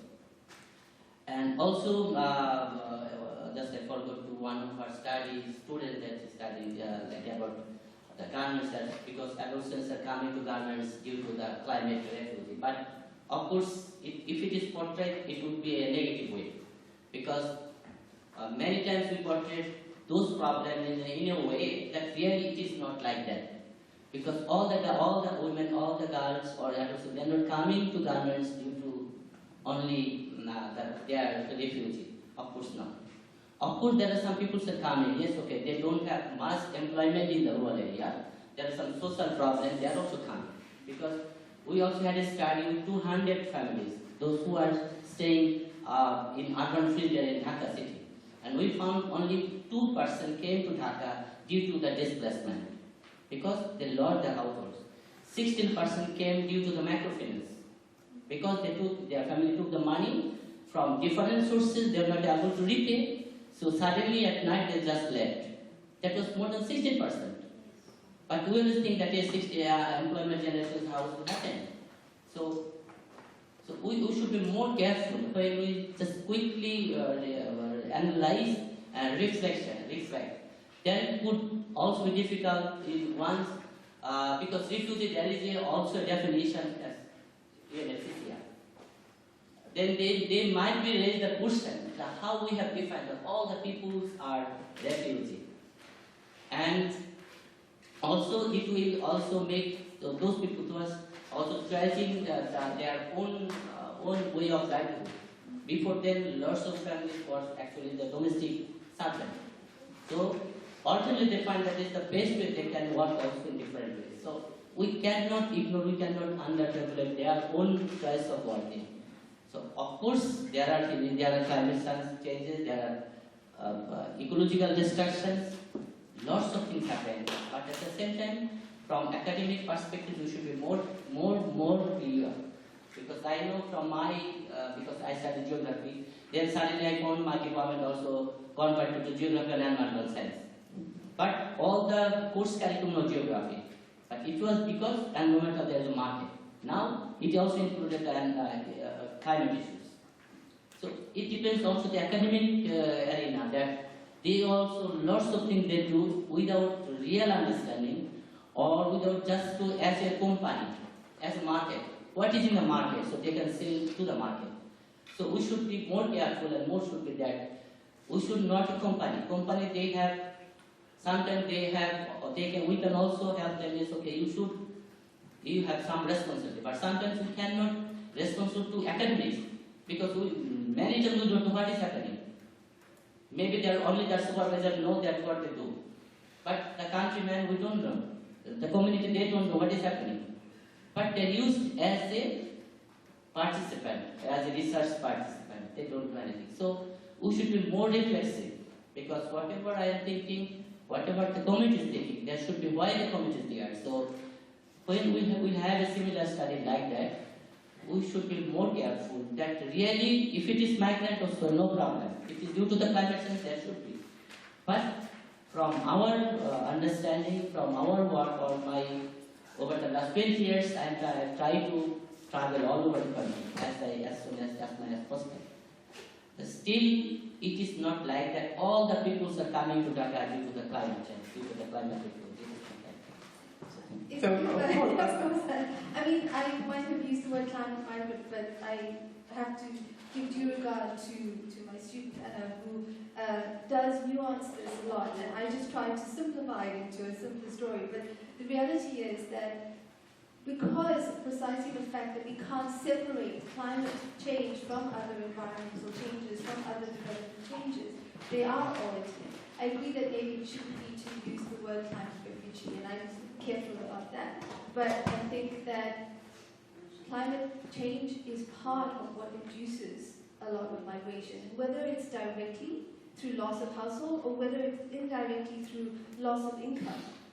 Or not being able to grow the crops they had before. This is something that is a trend that will continue, I think, throughout the world, and it will get worse. So I think that the complexity of it needs to be nuanced, absolutely. I also think that the cases illustrate as well the complexity of the paradoxes of development. Because yes, coming to Dhaka and getting a job and getting an income is a good thing. It's not a bad thing to actually be able to have some income that you can support your family. But it doesn't mean that we also need to disregard at the same time that the conditions under which some of these people are working is not acceptable if we are thinking about human rights and global standards. And so again, it's having a little bit of something better than having nothing. It's not for me to say and make that decision from someone, but it is for me to stand back and say, I'm buying something that's made in that factory. Is that the kind of factory that I should be supporting? And so we need to take that conversation at the individual level of that person whose personal choice it is, but we also need to take that conversation at the macroeconomic level of saying, what are the standards that we're setting and what's acceptable or not? So I take your point absolutely, and I think it is very complicated, and we have to break it down.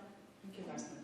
Before I let you pretend to say, are there any of the other partner organizations who would like to comment on the discussion here right now, or anyone else?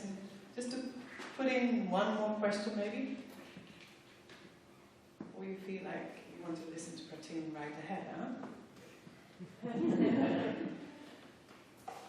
Okay, they lost their chance, didn't they, Gottlieb? So go ahead, please. One thing that I want to ask you, which you said in the beginning, in the first 3 slides of your summary, and then you run it across, is you can't separate different concepts of sustainable development. And all these things that we are talking about, it has to be completely looked at it in a very integrated way. Yeah. To me, I want to play a little devil's advocate here, because I again think that I think that that's again trying to make a very perfect idealistic situation of a solution. Often by trying to aim at something very, very good and very perfect, we miss out on a lot of intermediary steps which are good enough. Yeah? And that's where pragmatism, and that's where action, and that's where politics come into play. Yeah? So a lot of politicians would go to academics to get a good idea, but they're not going to go and implement it. They would be voted to power immediately. Yeah? Whereas academics would get a great paper out, but the way that they would transfer that to their constituency or to their different kind of political games that they play or they have to play is the essence of this whole thing. So I'm saying that if you look at climate change, it's a new thing. It's a new thing that has happened. It's been happening over the ice ages and all that. Frankly speaking, I don't think we can do anything about it. One part of me tells me that. Really, one can't do anything about it. One can't go and stop something at the on the ocean or stratosphere or something like that. Even if you talk about adaptation, like he said from the audience sometime, he knows how to adapt. We know how to adapt. We'll adapt to any conditions, and we will squeeze ourselves, or we will expand ourselves wherever we need to. So the adaptation thing is very much a human ingenuity. Okay. So adaptation, donors will give more money to say, okay, some adaptation projects, those are things you can live well.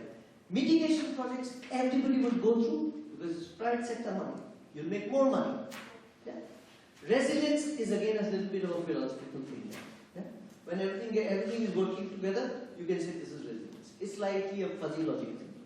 Now, from a citizen, which you said that I don't want to be an academic, when you look at these patterns and when you say what I'm saying in the real world, how do you look at these three things, which are the crux?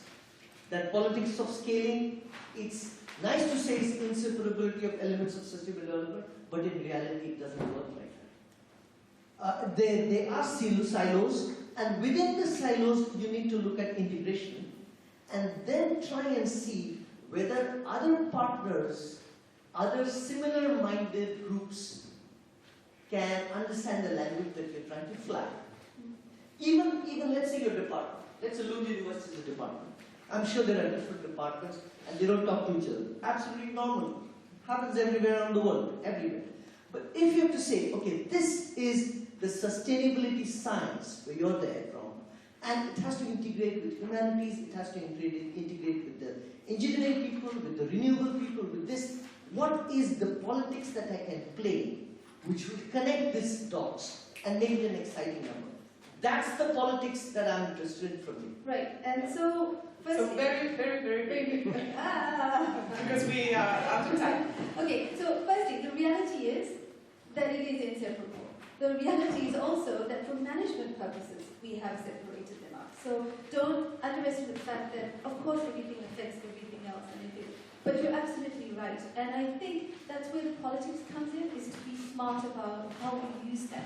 And I would even suggest we be subversive in how we use that. So if someone wants to give you money for climate adaptation, take it. But if you use that money to actually develop your healthcare system so that you have a healthier community who can then deal with any sort of climate change that comes, that's not a problem. So I think it's about, yes, you have to be able to talk the languages of different people, and you have to use the opportunities. But the inseparability needs to be in our minds, is that we're constantly thinking, when we're thinking development, of what is this potentially going to do for that? Is it going to have negative or positive consequence? Or if I do this, can I maximize the benefit for 2 areas instead of 1 area?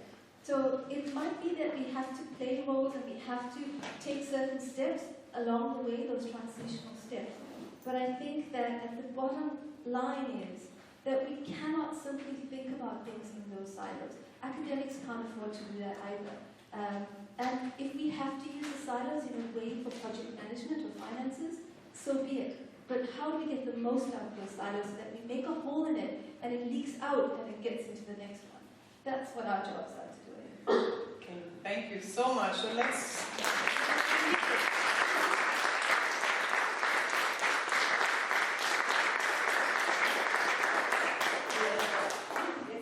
So Monica. Yes, thank you. Thank you so much. Thank you very, very much. You know what?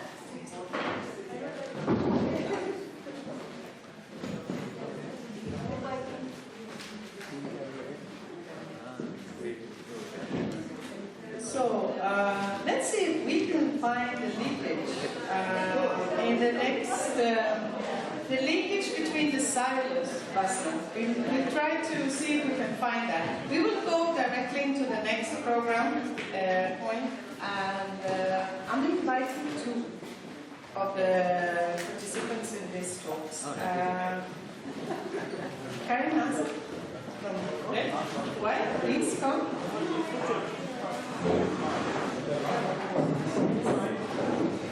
And Sheelu.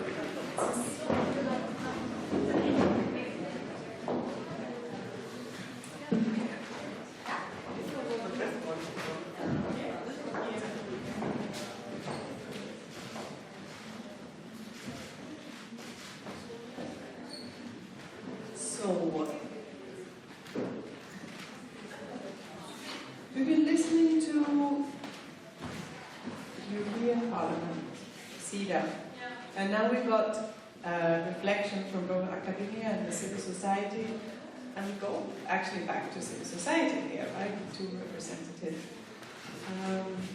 The heading says Feminist Perspectives, right? On climate justice, or maybe we should say social justice. And this is a conversation between Karin and Sheelu. And I'm just going to get the conversation started. And then I hope you will go along. And if I see you need help, I'll need to pick it otherwise. So, from your broad experience working in your two quite different contexts, what would you say that are the demands from social movements in general and from the women's organizations and the women in the social movements in particular? Karin, what would you like to bring to all of us, considering what's being discussed today and looking back your experiences? Well, first, good afternoon. First of all, I would like to highlight that my learnings comes from the rural women, the peasant women in Latin America. So what I know about feminism is coming from their perspective. So it's a nice thing to remember where we are coming from and how we have learned what we are talking today. And one of the things that I think I learned with the women in Latin America, the peasant women, is precisely what was being discussing previously, that women don't see things separately, but they see it in a more holistic way, because what women are fighting for is to have the right to have control over their territories, their bodies, their relationships with production, food production, but also control over the territories. So who decides what is being done in the territories? Women consider that they should be a main key political actor in taking decisions, because women are half of the population, but also because women play a key role in production systems, and mainly so in food production systems. So that means the means of production should be, the women should have the right to the means of production, they should have the right to land, they should have the right to decision making, so they should have the power to decide, and they should have also the right to be free of violence, like we have been talking today, but they should also have economic rights, what means economic justice for women should be realized. So all these different dimensions of justice and rights should come together when women look at their territories. They realize that they are lacking so many rights, but they are part of the same logic that is imposing the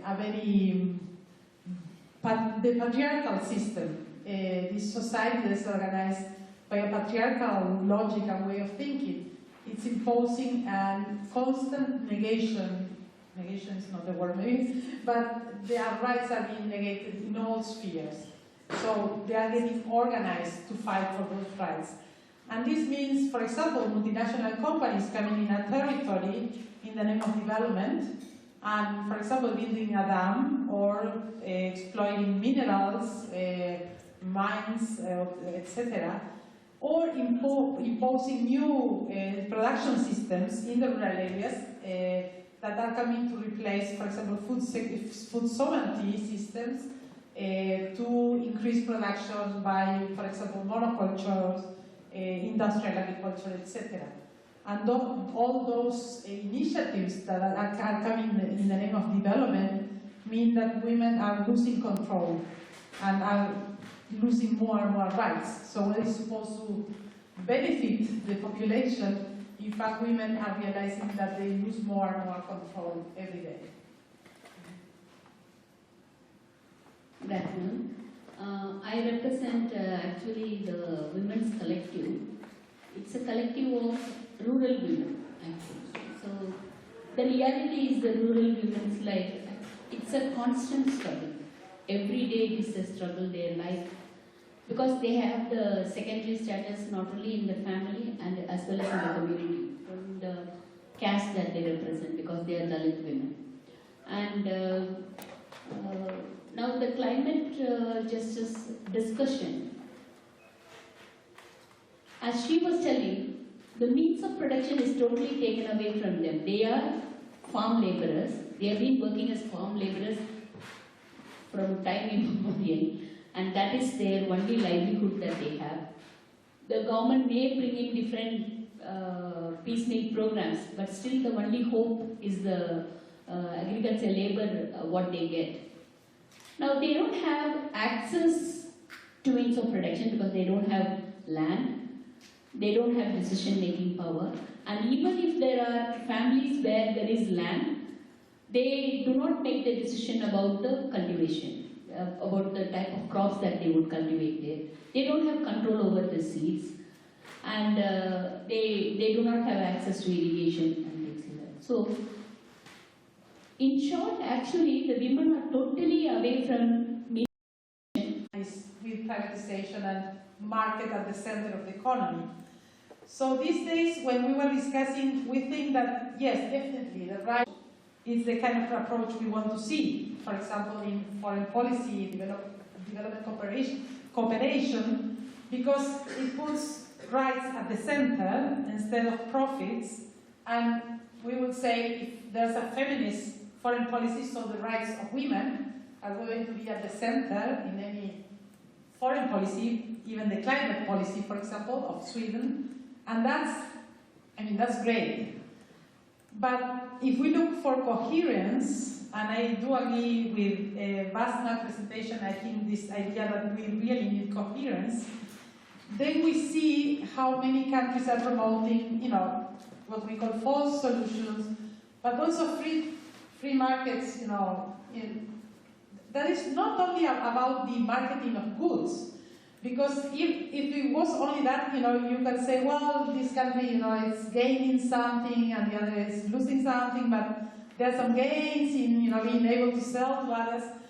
But what we are seeing is that the free trade agreements, for example, are not only about the trading of goods nor services. It's really about a new whole set of policies that are being imposed on countries and that are reducing, in fact, the policy space of states. So, if we want to bring justice, is it the market that is going to bring justice, or it should be stronger public policies assuring justice for women, assuring women control over resources, over land, etc., like what we have been saying? And, for me, it would be also organizing other modes of production in which women are not overexploited, like it's happening now. Let me ask both of you just that, because we've been coming back to the issue of accountability, and it's also about accountability within social movements and civil society.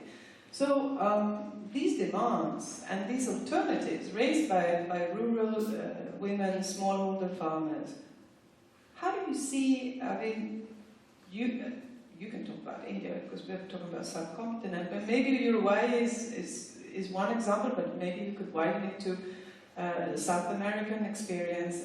How are these demands from the women at bruiser level being heard within social movements and the claims that they raise on different policies and politics?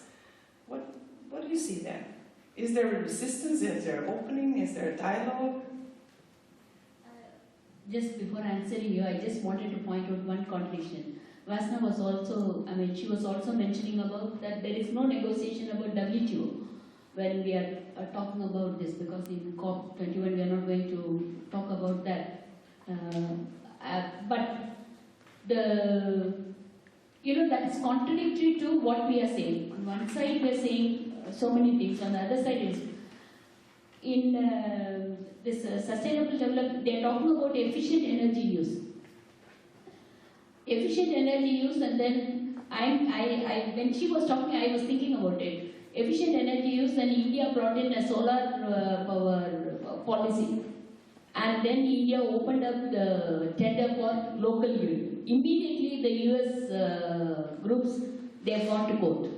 Because till today, India was dependent on US solar companies.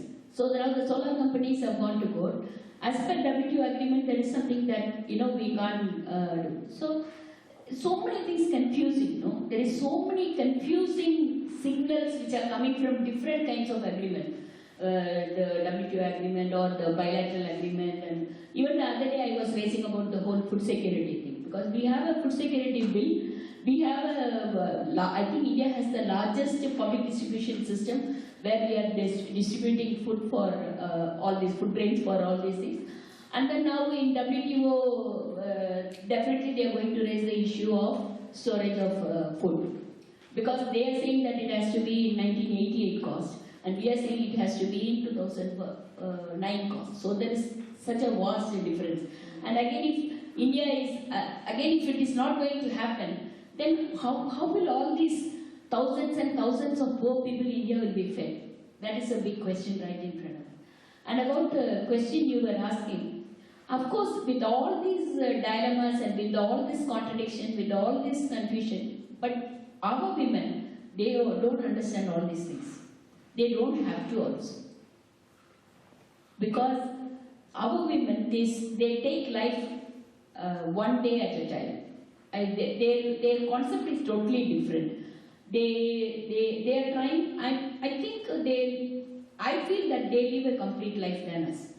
Because we are confused with so many things, we are confused with we discuss about so many things and all. But our women, they are totally different. They take life as a challenge and they take everything one at a time. And so because of that, they are able to bring results.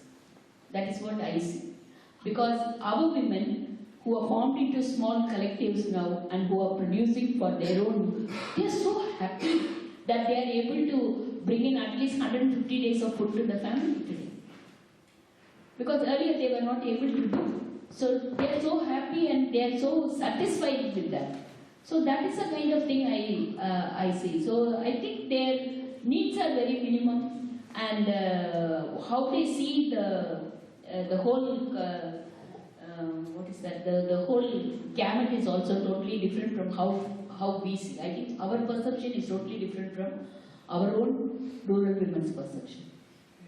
I'll give you a follow-up question, but first listen to the I think there are two good things in Latin America in terms of bringing up the demands of women. One is that these alliances between movements. I think the alliance between the peasants movement and the feminist movement, and also for us at the environmental movement, was very important to ally we build alliances with the feminist movement, because you start to understand that there are many things that they were taken as natural in the sexual division of work, for example. Then you realize that that's not natural, that's a social construct, and that's something you can change. So you start to understand reality with different lenses that others can share with you, and I think that makes us all grow together, let's say. So I think that's one of the very positive developments. The other is that many peasant women decide to organize by themselves, and not just in the mixed organizations. Mixed organizations. Because in the mixed organizations there was a limit they will always reach. But as they organize by themselves, and that's the case in my country, but in many countries of Latin America, where women, peasant women, even with the La Via Campesina, for example, movement, many of them are organized by themselves, the women, having their own collectives, has been very vital and essential for all of us, because there is where you don't have this limit that, men can many times talk about gender integration and all that, but then when it comes to who holds the power and who is representing and who is talking, it's at the end of the day it's always the men. And also because of many there's fear, women have fear of confronting men in many mixed organizations. So I think those two things, the alliance with other movements that can bring back to our thinking and so we can incorporate new thinking and not see things as natural. Because, for example, one of the problems in the environmental movement, in fact, is that many times the environmental movements consider that women are naturally closer to nature, so that means that women have to take care of all the problems. And in climate, it's very clear. So women are the leaders in fighting against multinational companies. Women are the leaders in fighting, food sovereignty. And all that is true because women have been assigned, the caring in the families. But that's not natural on the one side. That is very much political, and that's something we need to fight to change. And on the other side, it's women have the right to be political actors as anybody else, and not just solving problems or being seen as victims only.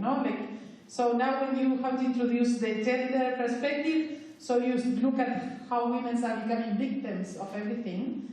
That it's good to highlight how these impacts are impacting differently in women and men. I think that's very important. But it's important to realize that there's oppression. So it's one more way of realizing that oppression is taking place. And it's not to say we will continue the same way because women can take care so well of the food systems of them.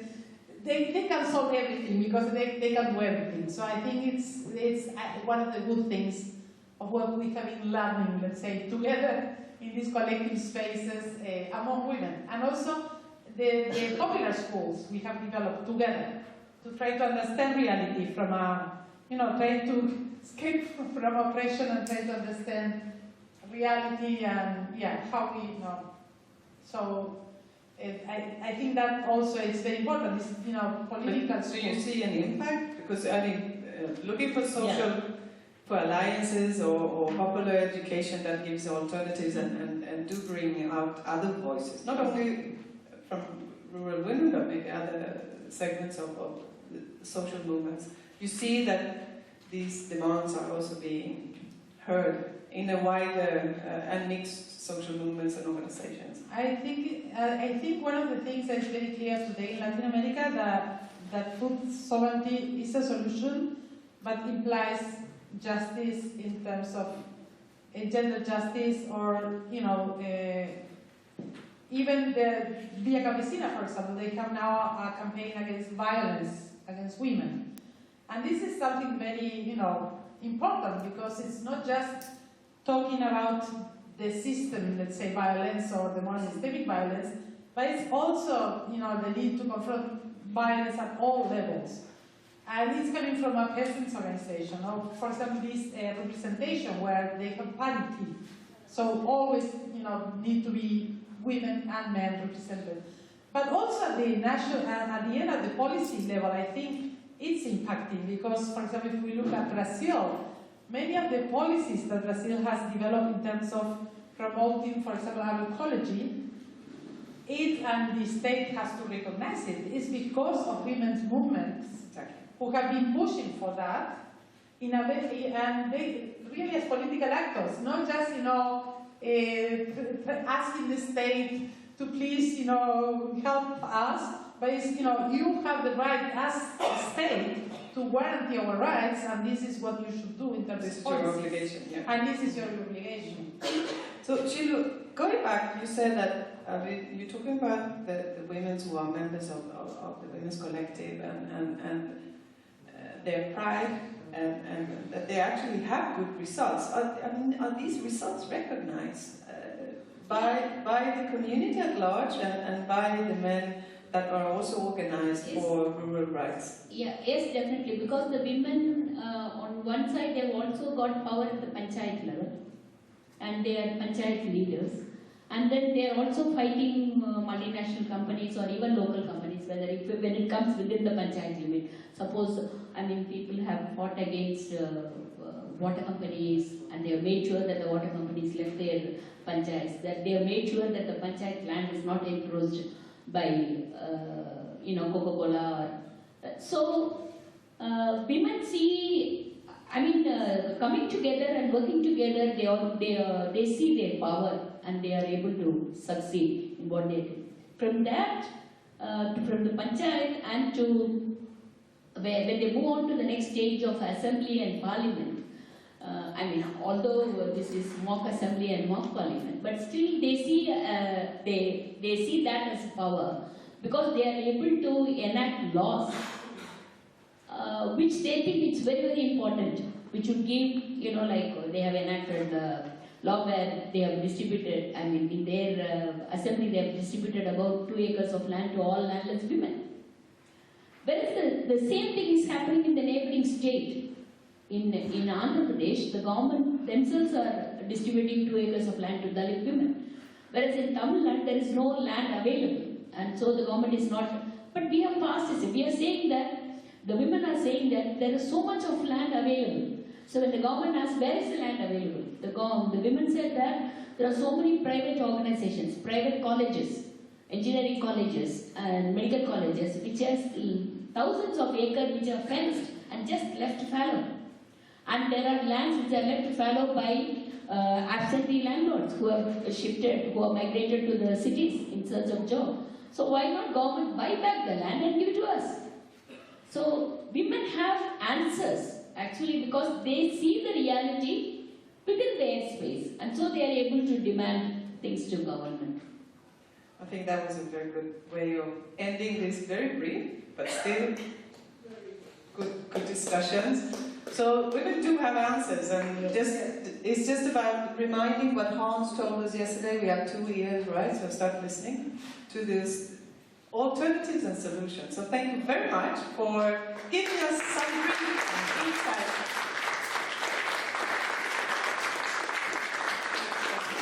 So we will now have a short break, 10 minutes. Stretch your legs. Walk around, talk to someone you didn't talk to earlier today, and we will be back with another very interesting panel in 10 minutes. So we're going to lock the doors outside. You're not allowed to leave, right? So.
come back. We have a very, very interesting, the really last session, and Monica now will give some final reflections. So those of you close to the doors, could you help us, like two here? Help us to call in the people who are there.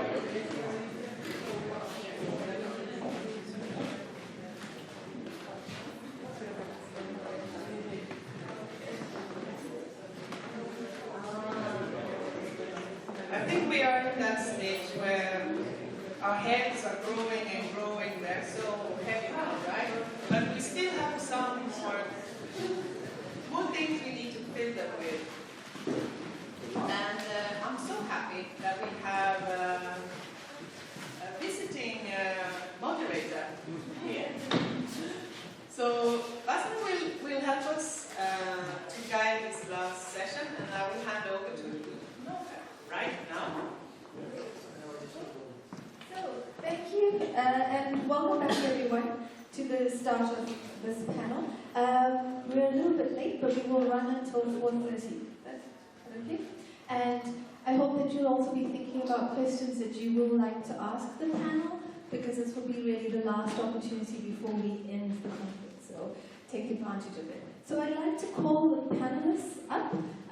So, Bodil, you to join us from the Keystone Foundation. And then Suresh Khanna. Thank you very much. Sukanta. Ravi Kumar.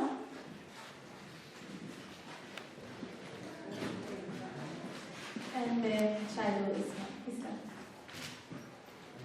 And I counted. I think there were 21 women whose names were down as presenters during the whole conference. So the fact that we have hopefully 5 men up here on our panel won't be held against us. So is it just going to be the 4? Okay. So maybe we'll wait just a little bit for here to join us.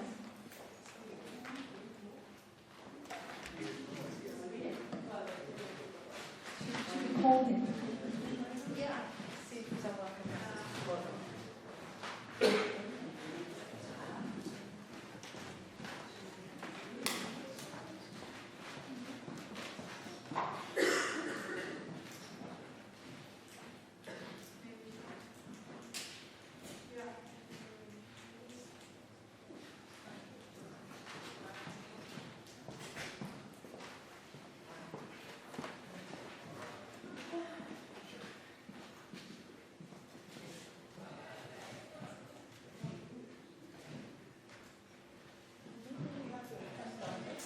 I'm the last panelist.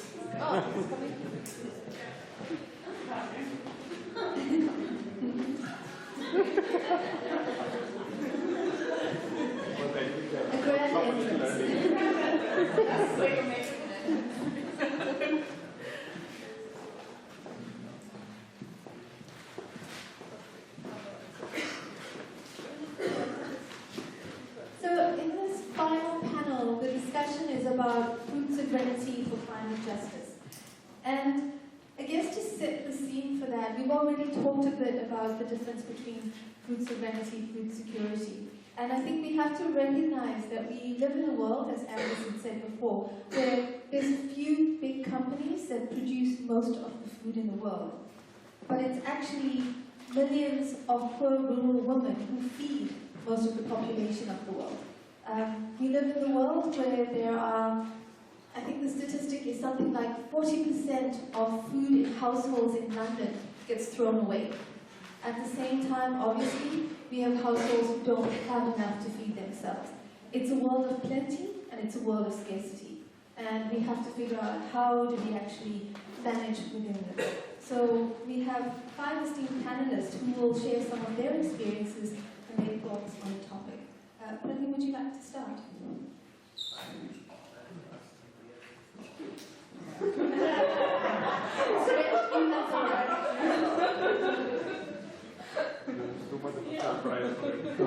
My name is Suresh Khanna. I represent an organization called Kudumbam from India, and we are one of the oldest partners of Swallows, and all our activities, the base was supported by Swallows and followed by EVAs. So we have an ecological farm of about 15 acres in Tamil Nadu, and where we use that farm as a center for farmers to learn sustainable agricultural alternatives. And we are also part of the Future Earth Network, in which one of our main goals is empowering communities for food sovereignty. So we are working on the food sovereignty issues and also for the climate justice. So I would like to try to link how our activities are connected with the food sovereignty and with the climate justice. So we actually focus more on empowering communities and understanding what is food sovereignty. In all our actions, we try to understand, make the people to understand that they have their right and freedom to choose their own food materials. And we also make the consumers to understand their right and their freedom on consuming the safe, nutritious, as well as culturally appropriate food. So we focus more on promoting the local varieties, because food is nothing but medicine. That is our culture. So we focus on the food aspects, very much on, we focus, the food should be local and it should be fresh, and food should be locally produced and it should be locally consumed.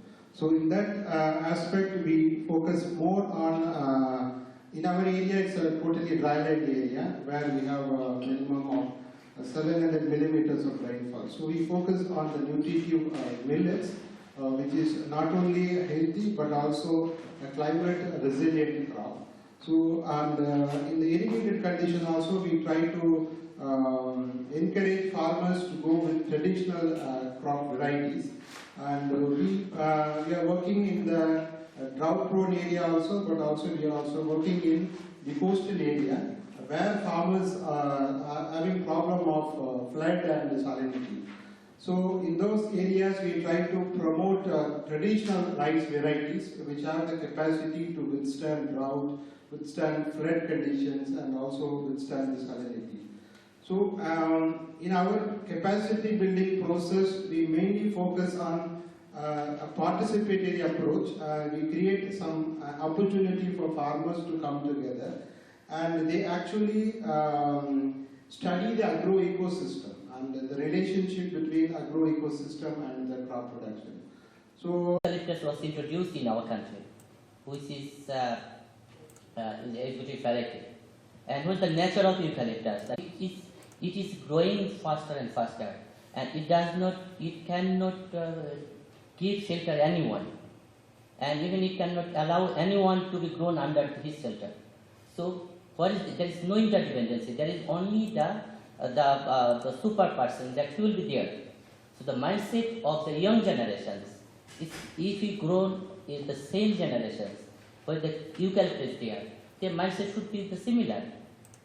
So that's why if diversity is broken, then the diversity of or accommodation capacity or recognition, respecting to others, respecting to different genders is also hampered because diversity is not there. So based on that analysis, we know that this is not possible. The soil condition has been changed over the last couple of years. It is not only the climate, but also the different process, ecological destructions. Then we ask the communities, okay, you can find whatever the seeds you have available at the community, and then if it is not there, then you can find to similar regions and we can help you to go there. But we will not buy seeds for you, rather we can even spend more to go there. So then we bring all the, representative some of the communities to go there to identify some seeds, and also ask them, so you can also bring what is the problem during the growing time or harvesting time, what type of problem they face, how they solve those problems. that classification you need to understand, and then you can grow in here. And sometimes we also ask farmers or some leaders say, so you can go there to help other peoples. Like during harvesting time, we also ask the committees, now you can invite other people from your surrounding area. That other people can also understand what is the best, what is the possibility still is there. Because if there is still the interdependency with aquatic sources to animals, animals to human beings, then it is still possibilities there. So now the community, like we started to work in 2 villages, but through the expansion process is nearly 500 villages over the last 15 years. And nearly 800 local varieties of rice crops, especially the paddy, that has been with the farmers' hands. And they are cultivating in different seasons. It's not only the saline tolerance, but also the drought area, because we consider in different ecological perspectives, just to understand how it can be grown in different ecological conditions, like in the wetland area, in the saline-prone area, the coastal, also in the riverine region, and also the drought-prone in some of the northern part of Bangladesh. And so there is a relationship between the relationship with the farmers to farmers, that people can help other people. So always felt that is okay. People is the best friend of yours, and it was there. It is not a new thing at all, because culturally we have the community that always dependent to each other. People dependent on their animals, but now when the new seed is introduced, it is not only a seed. It only deters from him to others, because then anything is the problem, they need to go to the market, nothing else. Even they cannot discuss with their family members because they did not face that problem, or they do not need to go to the other farmers. So it also destroyed the harmonization of the community. So when you talk about the solidarity, but introducing that type of solidarity has never been possible. So we also asked the community that how it could be, and also some of the farmers now trying to improve their own variety, like the breeding process, because we know that it's a very complicated and also the formal scientist level. But now some of the, especially the women, now they are breeders. And I hope that within 2 or 3 years, the farmers will have some local but improved variety which can also compete with the hybrid variety in the context of yield, in the context of like without pesticide or fertilizer. So that is the way that it is the possibility is going to the sovereignty, because other problems is issue there. And we also work with the academic institutions, especially that because most of our academic curricula or references is not from the local regions. And as Bashik has been working since longer term, especially to collect and facilitate local and indigenous knowledge. So we also help some departments, especially the anthropology department of some university, to develop the initial course curriculum. And we also invited there to deliver our lecture. So that's why we are also working together with the institutions, because it needs it's a social movement. It's not only the one actor. It needs different type of actors, like the academic as we have described in the morning, and also the students, the new generations, also the consumers, because consumers now have also interest is okay. They want to take organic food or chemical pesticide food. It's okay. Now lots of chain shop are in Dhaka now. They can buy it easily, but we ask them, so you can buy it, but it is going to be expensive and it will not be difficult for sometimes it will be very difficult for you. But we have the local community, they are producing, but if you really want to get chemical-free productions, you need to help the local farmers in the social movement, because without helping you, it is never possible. So there needs a correlations and interdependence that I mentioned, that with also the human beings, the consumers as well as the students, new generations, the senior one, and the farmers community. And the problem is likely the similar. Whatever is the problem in food sovereignty, whatever we discuss on the climate issues, is finally who is the victims. Victims is the rural community, or even some of the urban as well, the children and women, the worst one. What about the food sovereignty, the food crisis, then they are also victims. Or as any disaster, it is those people. So there is correlations between all those things. And where we can support them in the facilitation process. The learning from others that they can do in their own way, because they know how to cope with, how to deal those problems. Because as when we discussed about the breeding issues, when we wanted some scientists and also visited this, it is very complicated. It never been, because the BD Bangladesh Research Institute, they also look a hybrid variety, which is the research is expensive and it is time consuming. But the farmers, especially the women, did it because they spent only 5 to 10 taka just to purchase some small equipment, and they can easily help others to get technology. It is not a difficult technology. So the farmers, the community, especially the women, know how to deal it. We need to help them how they can deal it, how they can have a better way. I'd like to come back to this idea of shared learning and how we actually support each other. And I think also the notion that you brought up as food as being culture. Yes. It's being so important to our culture, and even the idea of seed solidarity, how important that is. So hopefully we can talk a bit more about it. But for now, if you want to make some reflections and also... I just want to take you to the ecosystem where we work, because that's in the hills, and all the examples, what they've been saying is the large plains where the massive food production and the large populations exist. So now, if you look at the Western Ghats in India, which starts from the edge of Gujarat and comes down the 5 states across, right to the tip of India in Kanyakumari. You're talking about almost 51 districts covering 5 states and home to a large number of rivers which flow out from them. If you look at the people who live in the region where we work, the Nilgiri Biosphere Reserve, these are people whose agriculture is very connected not only to traditional agriculture practices but also to forests. So you're talking about different kinds of foods that they get from the forests, and not only what they grow as agriculture. Because a lot of them have been hunter-gatherers, a lot of them have been cultivators like Zoom cultivations. So they grow a lot of these small millets, Italian millets and things like that. Over the years when we started work, we realized that because of large tea estates and large players in that area, their lands were becoming more and more fallow, and they didn't have the capital to work on their land, and these lands were being taken up by the big players like the tea estates. Now, and the other thing that happens is because of the PDS system, which is highly subsidized, and especially in a state like Tamil Nadu, where we have there's a lot of welfare from the government, from the chief minister. You don't have to do anything.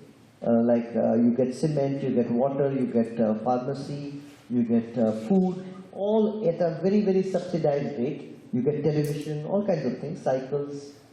So it's high, lots of freebies are given. So what happens to the community is you have actually weakened them psychologically. So first of all, they are used to just going to as agriculture labor working in tea estates.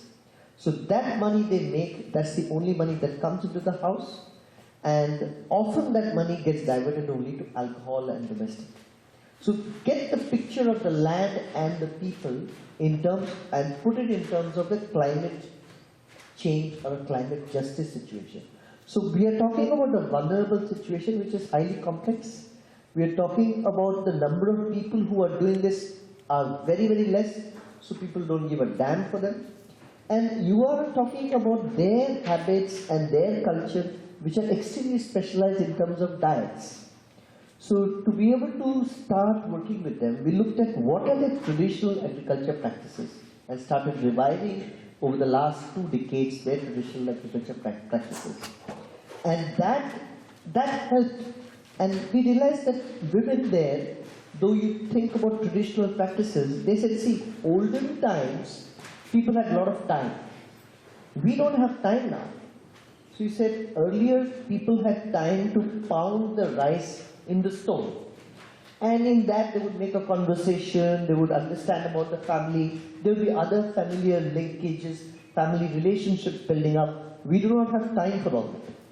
So we said, okay, we are going to introduce, let's say, appropriate technology by which you don't have to make the pounding, or they said we don't have the strength like before to lift these big stones up. So we said we will introduce appropriate technology which looks at different grains, looks at different kinds of cleaning the grains, which is helpful and reduces drudgery to the family, thereby starting to revive these kind of things. So today we have a battery, a range of technologies at the village level, where we have been collaborating with the government institutions who work with agriculture extension technologies. So it's not that it's not possible to collaborate with them, and some of them are good, and some of them can work and interesting, because they also have to show results on the ground, and they have not seen areas like this, they have not seen villages like this. They have funding budgets to be able to sort of say, okay, we will put up a prototype in your areas, and let's start looking at different kinds of way of value addition of that. Now, coming to the climate change story as far as this agriculture goes, is the migration and the urbanization that has taken place in India especially is extremely rapid. So these urbanizations have gone into the hinterlands. So for youngsters who have lands or who live in these villages, it's no longer attractive for them to kind of stay in these areas. With television, with outside, they want to definitely go into bigger cities, they want to get into bigger jobs, rightfully so. So what happens is some of the youngsters who have stayed back in the villages, they actually have no idea of the village, the surrounding, the ecology, the agriculture, nothing. So they are like people who live in the village, but they are completely ignorant about what has happened. So one program which I think is relevant to the climate change story is about barefoot ecologists. We started a barefoot ecology program and an elders program with people in the villages who are elderly people who know about the area, who know about these traditions. How do they start teaching? And these youngsters, they start respecting them to be able to talk about their surroundings. So then it becomes like a protocol that you start on climate change, on local climate change, local food practices that are changing and vanishing. And then you start sort of bringing out awareness here. Because what's happening is forces are so large, globalized and everywhere. After some time, even if you have people living in these villages, in these areas, they would know more about cities outside or anything outside. They have actually no knowledge about that place at all. Yeah. So this is another context of a psychological depletion of people there. We need to kind of understand in the given scenario. Thank you very much. I think that's a really important point of understanding what we're losing is not just food security, but so much more in terms of our knowledge, our relations as well through these processes. There's a lot of really good points that have come up, and I've tried to raise some of them, and now I have a million questions in my head, but I would like to open the floor to find out if you have any questions that you'd like to ask to the panel. Or I could just take over. Anyone has any? Well, then I can be greedy about it and go forth with the questions that I have. And I guess one of the first questions I'd like to ask is about this issue of the Green Revolution and what it has done in South Asia. Because in a different form, it is still being suggested as the option that needs to be used in many other countries in the world as well. And I just wondered, from your own knowledges and experiences, what would you say about that to another country that wants to, or a civil society organization in another country who wants to advocate for or against the Green Revolution? Anyone who wants to answer? Yeah, actually, green revolution came, the Malthusian prediction that the food production is increasing in a ratio of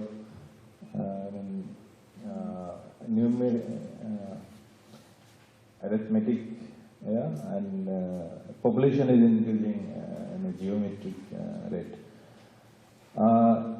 In Bangladesh, we had food crisis before liberation and also after liberation.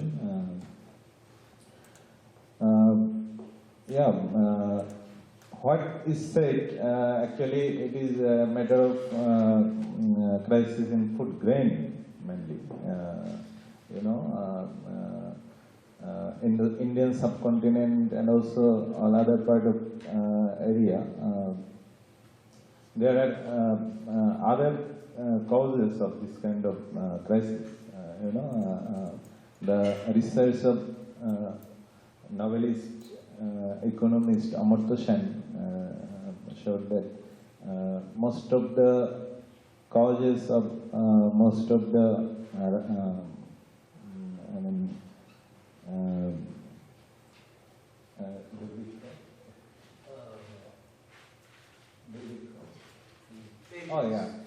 famine. Most of the famine is not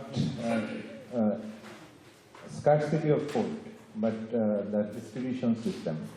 Without solving this problem and considering the Malthusian prediction, the scientists or the policymakers went for increasing food production. Then the Bullock, who is the father of green revolution, came with the new yielding variety of wheat that increased the production manifold. And in Bangladesh, our last 3-4 decades, food production has been increased 3 times.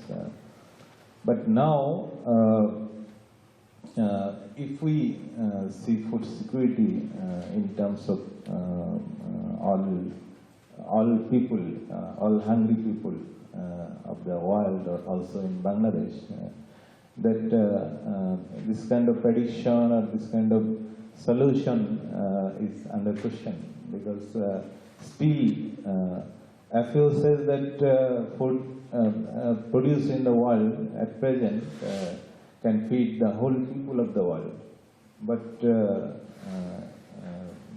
we know the huge, more than 850 million people are starving. This is not question of food production only. There are many other questions. But what I realized that that was the problem in front of us, but the solution came in the way that the corporations found it a very important sector for their business. And if you relate this with the changes in trade negotiation after Second World War, when WTO, when the trade negotiation came into the table after GATT and then WTO, and after inception of before inception of WTO, the main agenda for negotiation was agriculture, and agreement on agriculture and trees came. And just in brief, that it is true that we need food production for feeding whole people of the world, but at the same time, if we consider food is just a commodity like others, that is problem. That we see in the trade negotiations of WTO and agreement and agriculture and this kind of. What I would like to add in our case, that in this industrial food production system, it is neither producing safe food, nutritious food for all people, and at the same time the prescription and of oil or the policymakers that if you have purchasing power, then food is available for you. And then if we consider the peoples of our community, our farmers who are producing food, they are also under great food insecurity. Why? Because food is available at their home. The interesting thing is that they are producing food for the market, but they don't have ability to consume all the foods they needed for their better health, for nutrition. Why? Why they are not getting that? Because now earlier the food production was integrated, all food were produced for their own consumption mainly, then surplus they went to the market to sell. But now whole food they produce, or whole crop they produce for the market. Can I just pick up on that, because it kind of raises the question of food security within urban settings where people are not producing their own food. And if I take the example of many of the countries in the global north, there is an oligopoly of a few supermarkets that sort of control the food sector, and then they can decide on the prices. So in the UK, they were charged with putting the price of milk too high because of that. And I've seen that trend as well, where supermarkets like Reliance are coming up in there. And I just wanted to hear some reflections from you on what do you think this trend is going to mean for food security in urban settings, for people who are living or who are now have to have money to actually buy food rather than to be able to grow it themselves. To the rest of the panel as well. Yeah, Shikanta, on to you. Yes, as Sheelu was said that yes, okay, food productions, like in Bangladesh, if compared to 1972, if you report, you feel that food production has been increased 3 times, but population increased 2 times. So, food production should not be that it is too less that we cannot feed our people, but where food has been, because the redistribution is the major concern. Major concern is like that way that food is not only the food for the people only. Food is also for the animals.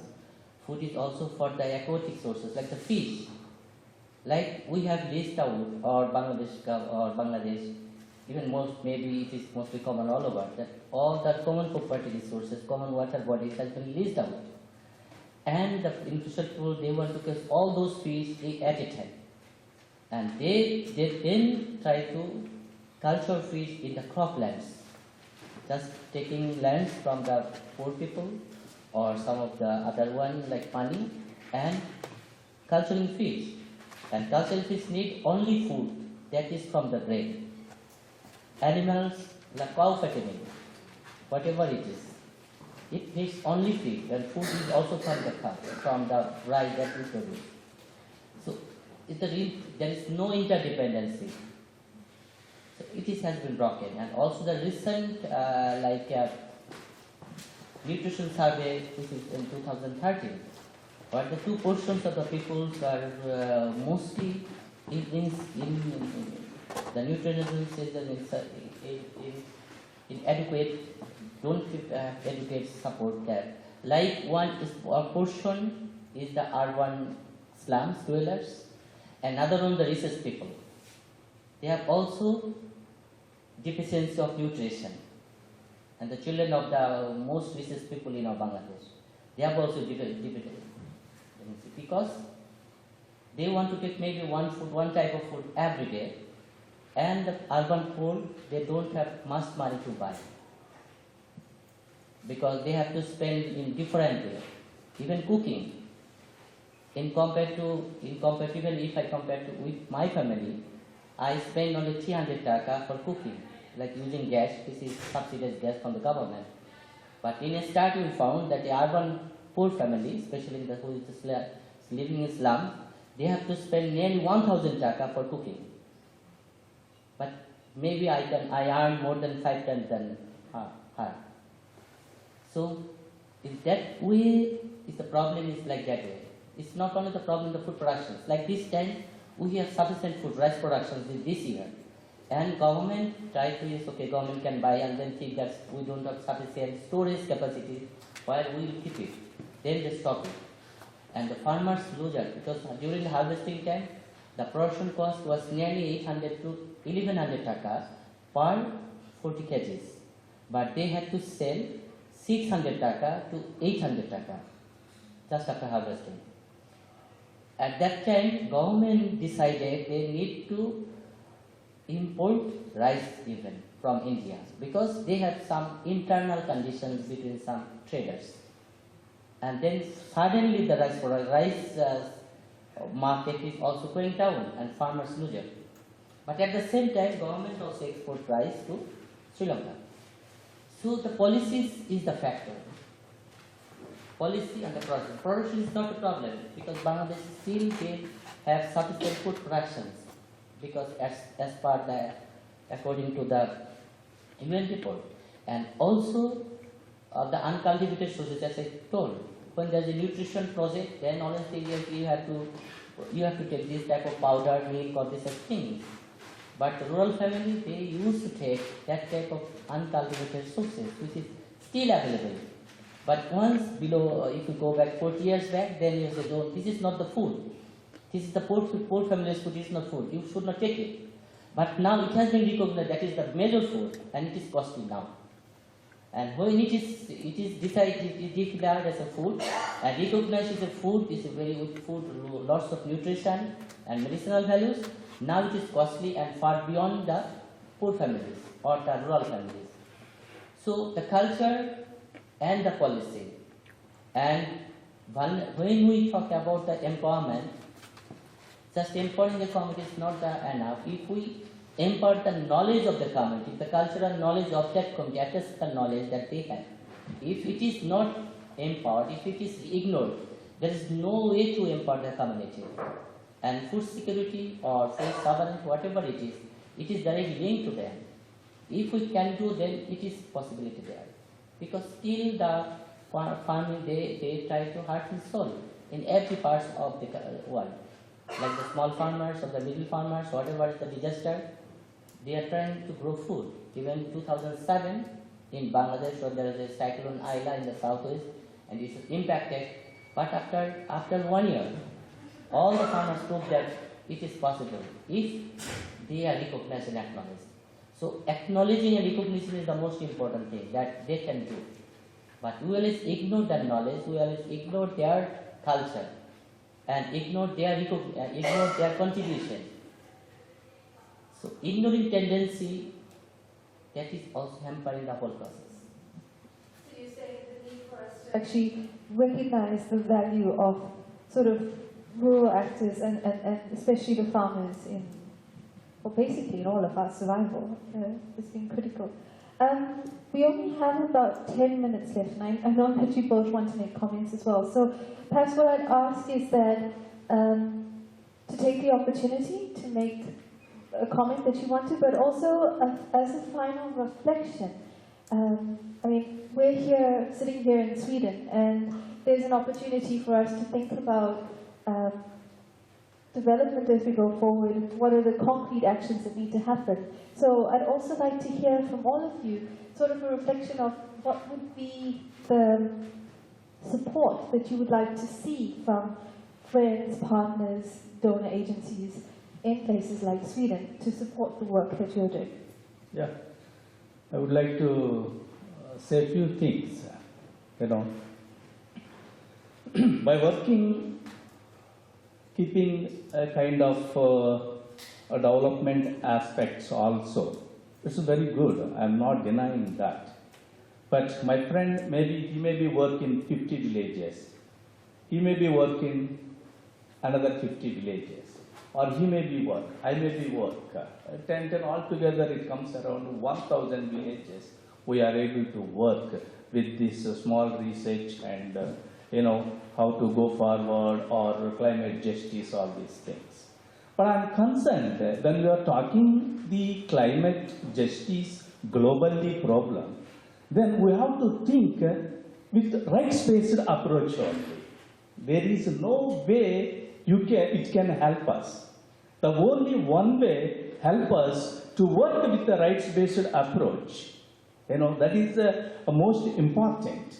The policies, they have to come up. Suppose our friend said the seed. Even the green revolution is also one of the root causes for the farmers committing suicides. That we know that. And the seeds also, they used to come up with the good seeds which they had very rich experience, but now they failed because of the tie-up with the multinational companies and they are not able to get that. It's easily coming in one bag, a seed in front of them by paying a little money. So these are all the problems which we are also observing and seeing at a grassroots level. Because the one thing I will tell you, dear friends, the unwillingness of the state. State doesn't want to give it. State doesn't want. Do you think that India is a poor? We have rich resources in the country, but they don't want to give it. They don't want to distribute it. They don't want to use it well. Why the India is inviting foreign companies? They have internal agreements which they get individual benefits. The parties are changing. BJP, Congress, there are many parties changing, but the politicians' attitude is not at all changing. Because they are not socially concerned. They are very much a power concerned. They want the power.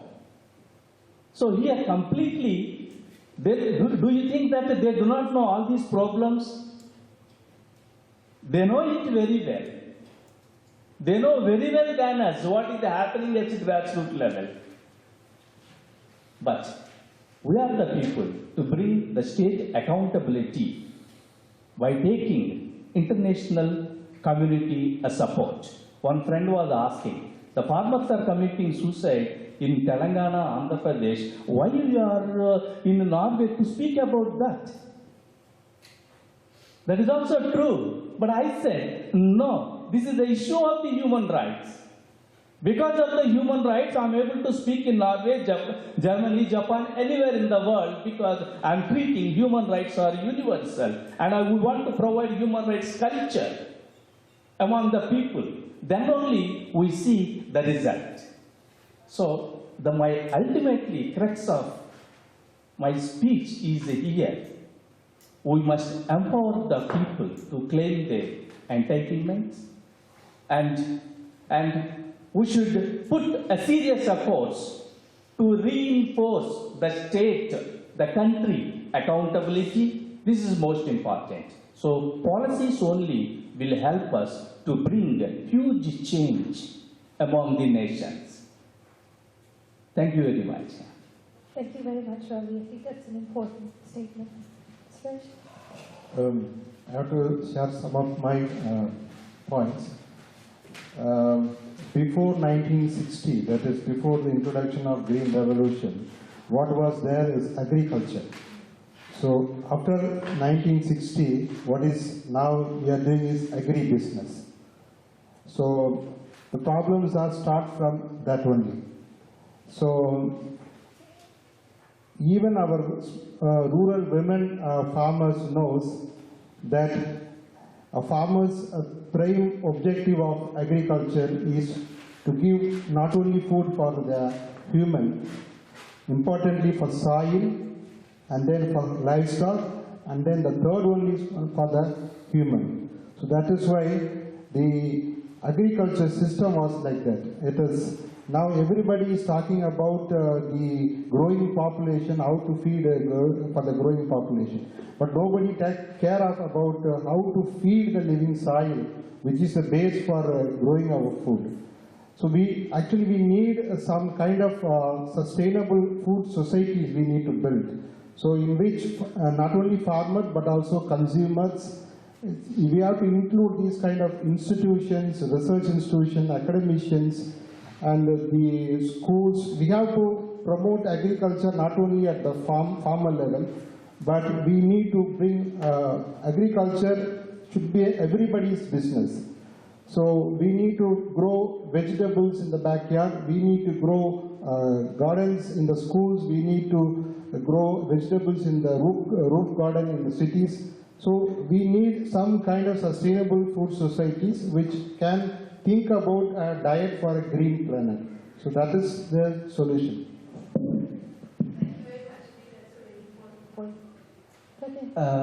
Some of my comments to our friends in Sweden and our partners and donors and from the people from the parliament would be, South Asia is going through a massive change. India is going through a massive change. If we do not update ourselves or get our antennas as to where this change is leading to, we may end up holding straws in the wind. So even if we like it or not, we should be able to see how do we change our strategies and our approaches with the changing times. I see that data has shown that in the next 20 to 25 years, 40% of India's population will move from rural to urban areas. So you will have large areas which are urbanized, and city centers would kind of develop, come into rural hinterlands. Yeah? And I see in my district, I see a major trend that people who live in the hills, they would like to go back to bigger cities in the plains, and they would like to be there because their children and their grandchildren don't see any fascination to be in the rural areas with birds and some tea and things like that. They want to be in the malls, they want to be in the cities, they want to travel to Sweden, they want to travel to New York. This is what they want to do. More and more people from urban areas are actually coming out to the rural places. So there's a very interesting recycling that's happening. The people from the cities would like to go to the rural areas, get back to all these stories that we are talking about. People from the villages, if they go, get a little bit money, education, exposure, they don't want to come back to this. Because I'm talking about this through completely empirical evidence. If you go with any local taxi driver, if you visit a place, the best way to get the pulse of that area is to talk to your taxi driver. They are not your staff, they are not your donor, they are not your friend, they will not like to tell you things which you like to hear, and you say, oh, things are fine. He'll tell you exactly the pulse of the place. So I never miss an opportunity to take some of these guys and say, what's happening?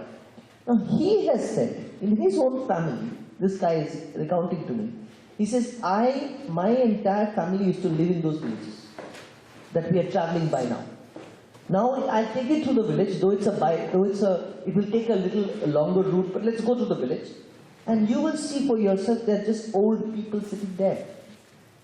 Youngsters don't want to come to that village.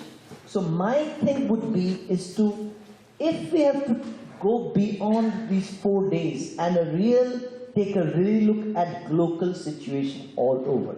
And the name is fantastic. Global or local. Is it local first and global next, or global first and local next? We need to look at this trend that's happening around the world, especially in South Asia. Do you have any last comments, Erwér? Yeah. And pretty brief. Yeah, to be very brief, what we have discussed so far, if we look at the rural people, the poor people, the farmers community who are working, in fact they are producing food for the market as a slave. I want to say they are on new form of slavery of market, and to change this phenomena, to free from this slavery of market, we need to create something new, innovative, alternative. We are trying to develop this an alternative production and marketing system. And at the same time, we want to, as a civil society, we cannot change the whole country, we cannot change the whole system. We can create some evidence only. We are trying to do this to create evidence that this kind of alternative can solve the problems, and at the same time, our next role will be to mobilize people to bring the changes, to demand for the changes to the policymakers in a right-based approach or human right-based approach. And for this, we, the civil society, we need to work together. We would like to appeal the people here and people also in our countries and South Asia to work together to do this, unless talking and talking again and again. Thank you. Solidarity is so important. So Granlund, would you like the final word? Just to mention that what we expect from the civil society here. Actually, what we are facing, it needs a long time of struggle, because the community, they are facing different names, and they need to continue the struggle. At the same time, with the people there, we have to support them in that facilitation process, and that need, sometimes we need some like solidarity support. At the same time, some need some monetary support as well, funding support. And funding support should be more flexible way. It's not a construct, it's a very specific project activity level. That actually something that cannot work well. And yes, okay, for achieving the activity indicator, that's fine. But especially for really change the society and helping the society in a way, facilitation more flexible is most important. Of course, we are fortunate that we are getting that type of support, but of course it needs to be continued in a way that we can really facilitate the community, and because they are the real change maker in the society, and we can do that. Thank you very much. So I think, do you have anything final to say, Ravi, or can we? One thing I want to say, if it is the final, yeah, and I should thank these organizers first for given an opportunity and to exchange these experiences, which is very key for the human rights approach. And I am really appreciating here the Ceballos and other people who has made some efforts. And the one thing I want to tell with the rights-based approach, yesterday she presented from she mentioned one thing that is I'm still kept in my mind. Earlier we used to go for the millets in India, even tribal people also like that. Then the public distribution is set up, changed our mind, and they started giving rice. Then our minds, people minds also, a kind of addiction has come on rice. So in terms of the policy, she reflected yesterday saying that they also want to demand the government to keep millets as a part of their distribution, which is really, it turns as a policy that will help many people. So such kind of policies we have to think in future for the food security, even sustainability. Yeah. Thank you very much. Thank you very much. And then just to sort of close off the session, I'd just like to remind you that all of the panelists sitting here started off with saying what it is that their organization are doing. And there were a number of very good initiatives that were happening.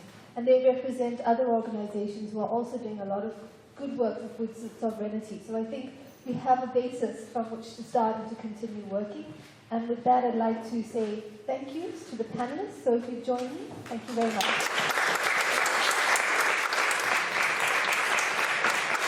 I think we have 10 minutes. Okay, I'll pass it on.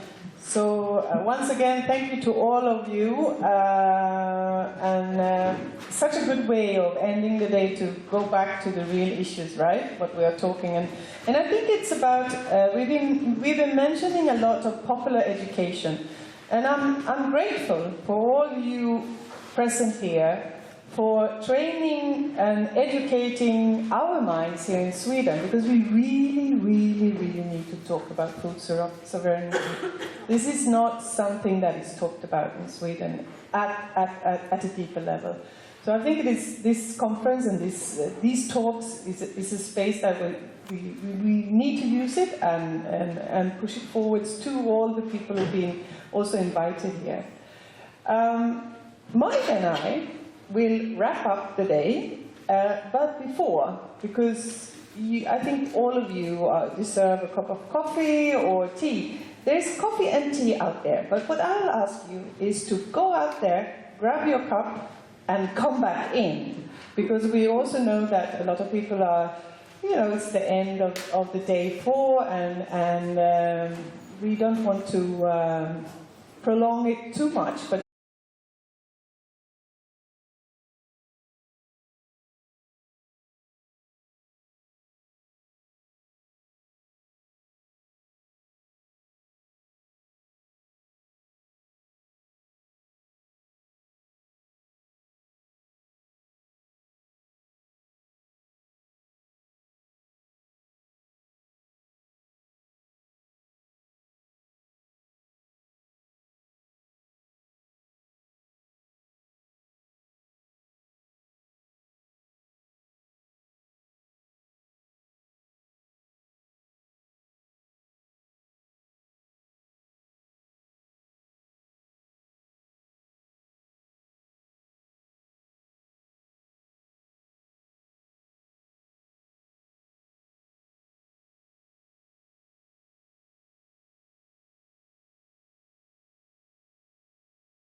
you.